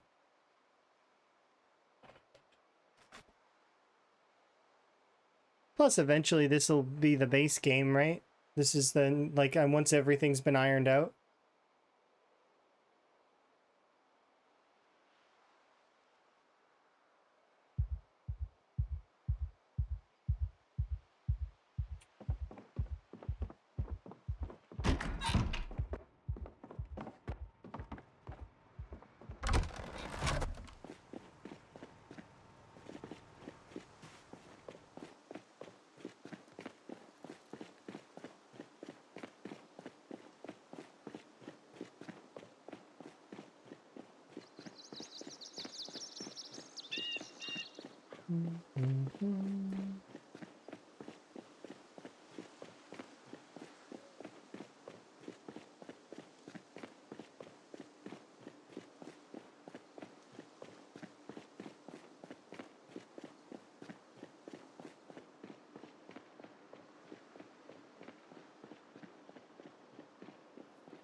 I don't trust the trees in this area.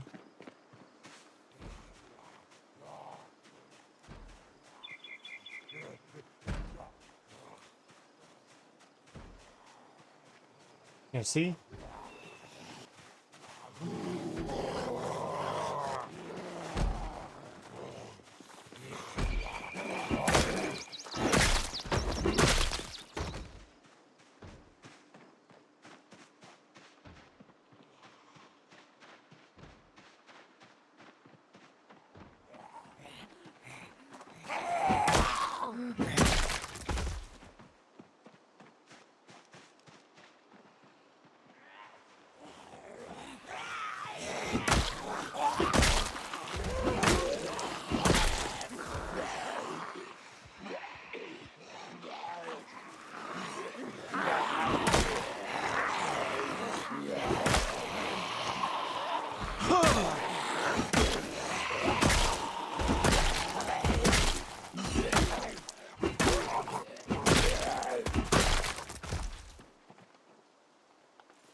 Surprise.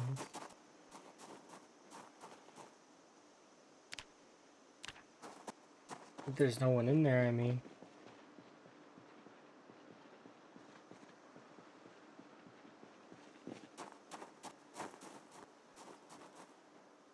Fiberglass tape.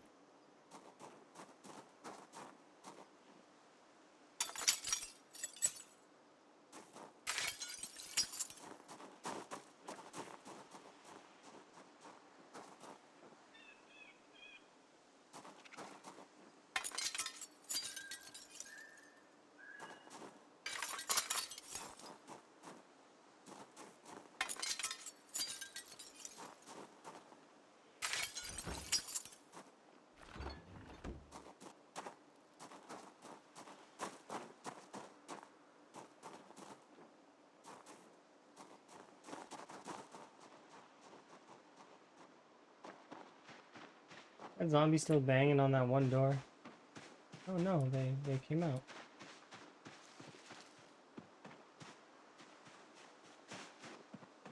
You've awakened. Enjoy. I'm glad that you're doing okay.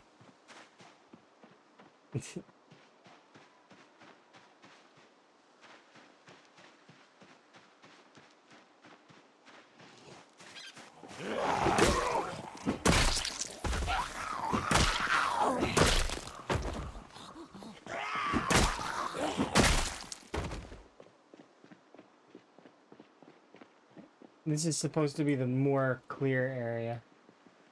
Because I've already cleared it before.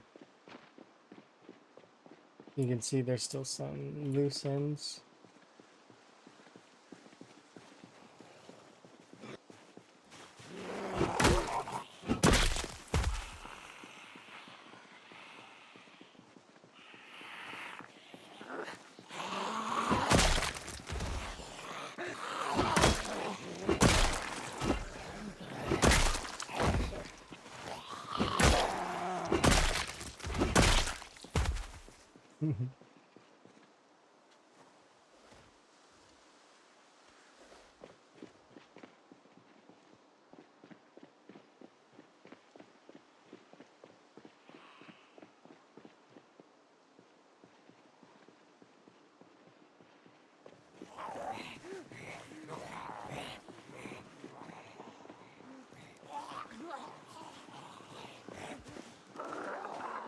I don't trust the angle.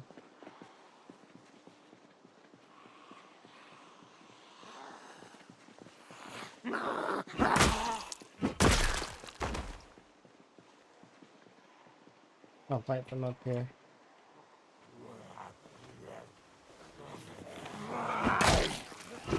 The tree coverage is insane over there.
Back off for a moment just to recoup some stamina.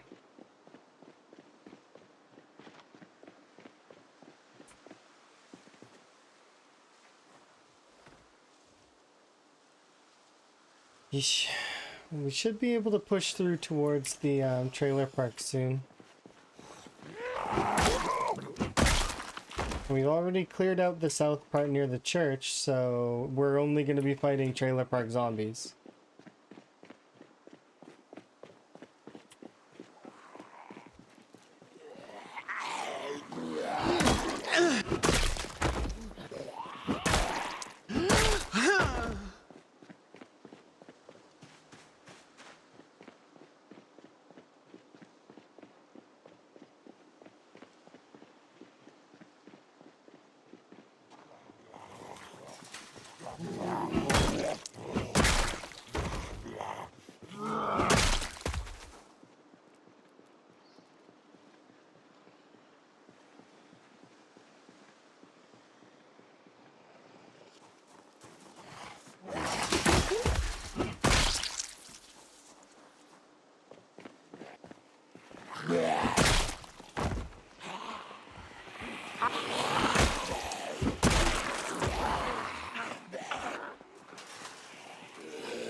How's it going? Right there. Higgins is still doing his thing.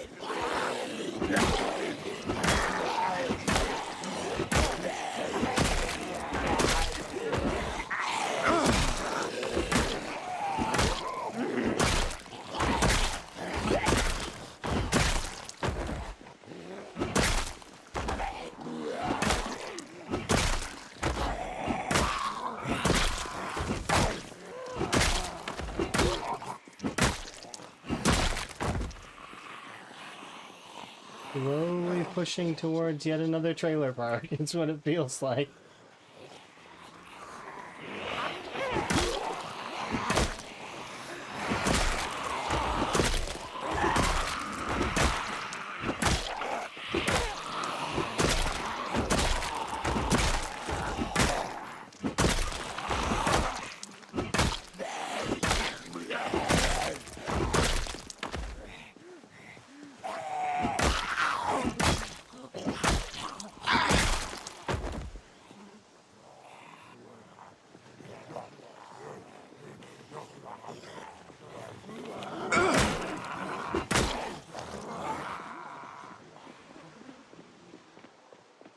Destroyer of worlds. Ender of trailer parks. How many trailer parks does it take to satiate one Higgins? Apparently, he's on his third. If you count Dixie's trailer park as two.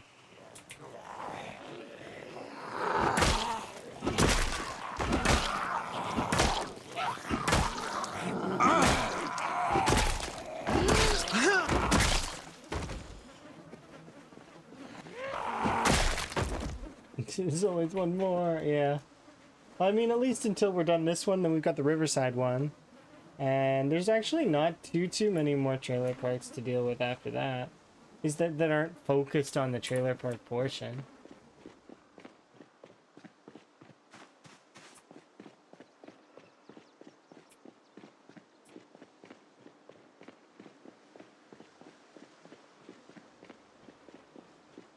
See, we should be able to push right up against this side again, but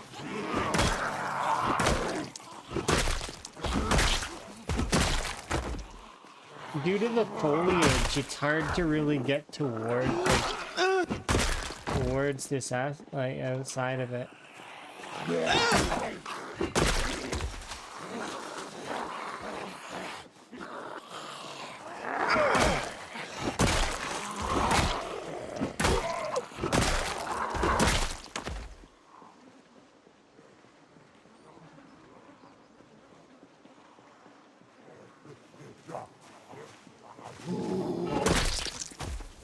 The rats are freaking out, by the way, and causing my frame rate to dip a little.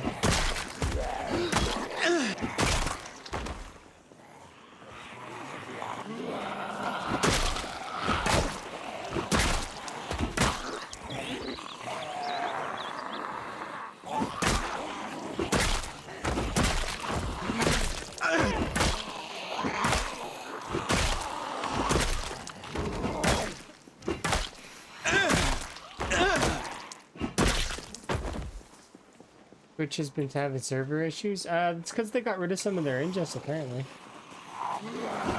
But so they're kind of adjusting. They'll figure it out though. In the meantime, I had a fairly positive interaction with Twitch recently.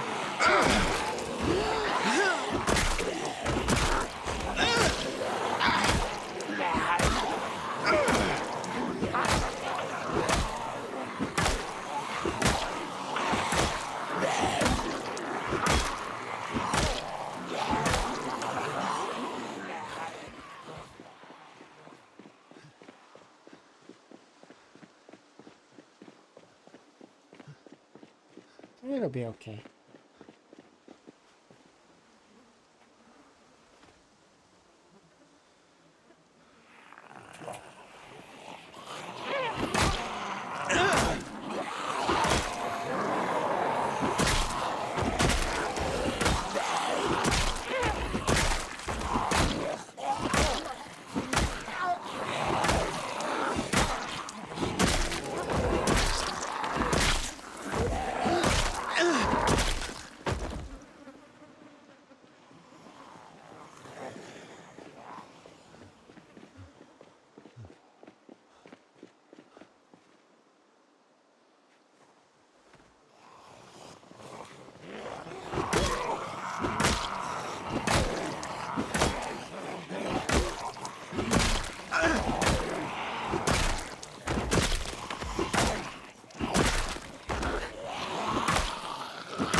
Why do you...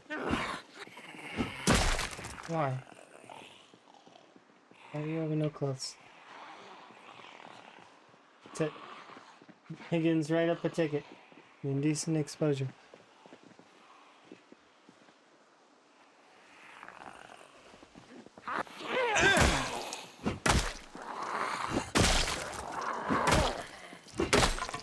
Oh.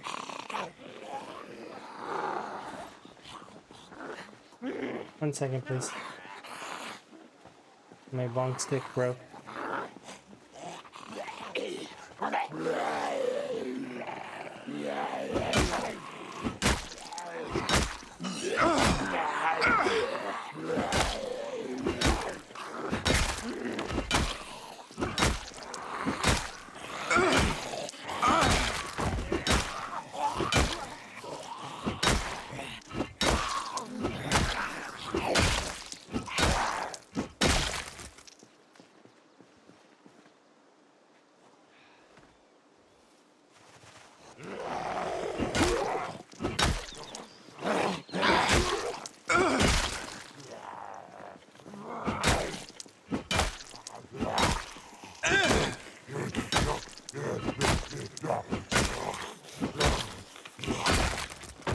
Wow.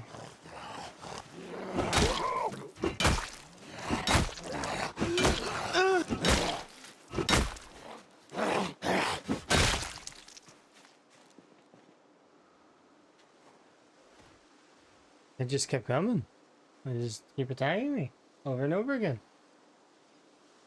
We're so close to the goal that I set for myself for today. I am so happy about it. I didn't think we'd be able to do it. I thought for sure that I would hit some snags and it would slow me down. But we totally did it. Almost. There we go. Arms are good.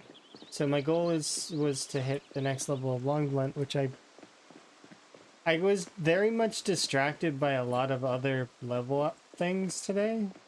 But all in all, we should be able to hit it here in the next couple of minutes. Probably.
Oops.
Cat on my back for now, because we're tired. But we did it!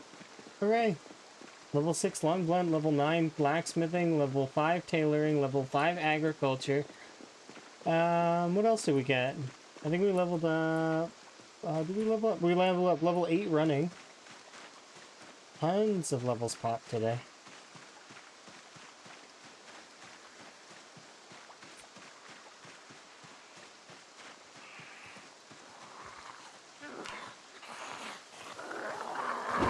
Yeah. I'd be very happy about the progress we made in Rat Race today. Also, we're at like 35k, which isn't bad. We're doing good. If we keep the pace up, we'll be at 40k here shortly. Like, in quick you know. Then we push through the rest of Muldraw. By then, we'll probably be much closer to higher levels of Long Blunt. Once Muldraw has been defeated, I think we'll be pretty much done Long Blunt. I'm moving on to Long Blade. Because I'm doing the reverse order right now. So we'll be doing Long Blade, then Axes. And then afterwards, I don't know if I'm going to go top down or I'm going to go bottom up. But we'll figure it out. If I want to do spear last or short blunt last, we'll figure out which one is going to go last. By then, we might even have an aiming day where we shoot a bunch of zombies. We'll see. I do have quite a lot of ammo saved up, but not like not a huge amount, but like some. I'd say we'd have enough to go shooting for like a day, maybe 2. Probably get aiming to level 6, which is not a huge like. It's not a lot, but I do have an XP bonus, as well as but level 6 aiming is kind of costly. But we are police officer, so it balances out.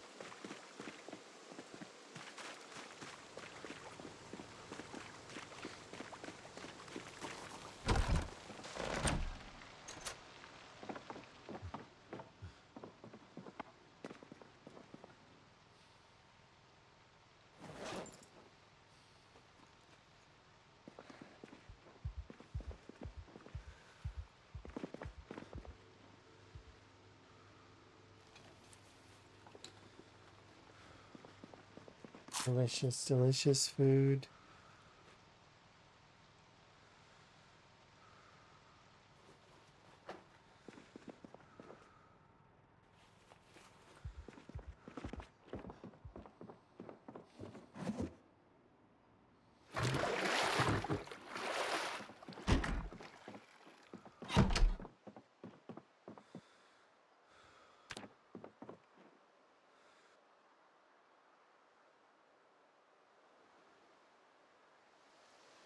Alrighty.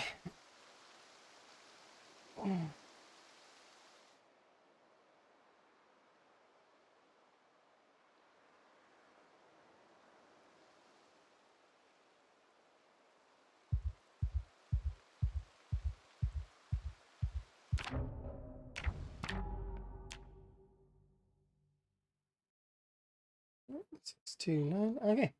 Anyways, I'm gonna wrap it there because it's a good stopping point.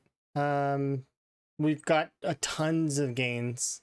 We'll be doing RimWorld tomorrow, or it will be later tonight, I guess technically, but still, like I mean, later on. Anyways, it's been my pleasure as always. Let's find somebody to raid. Make somebody else's day a little bit brighter. Yeah, today's a good day. We did good.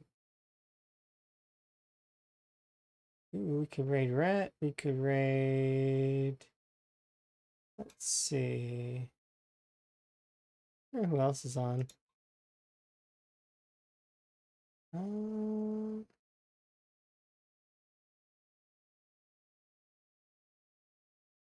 We could raid this person. Maybe, let's see.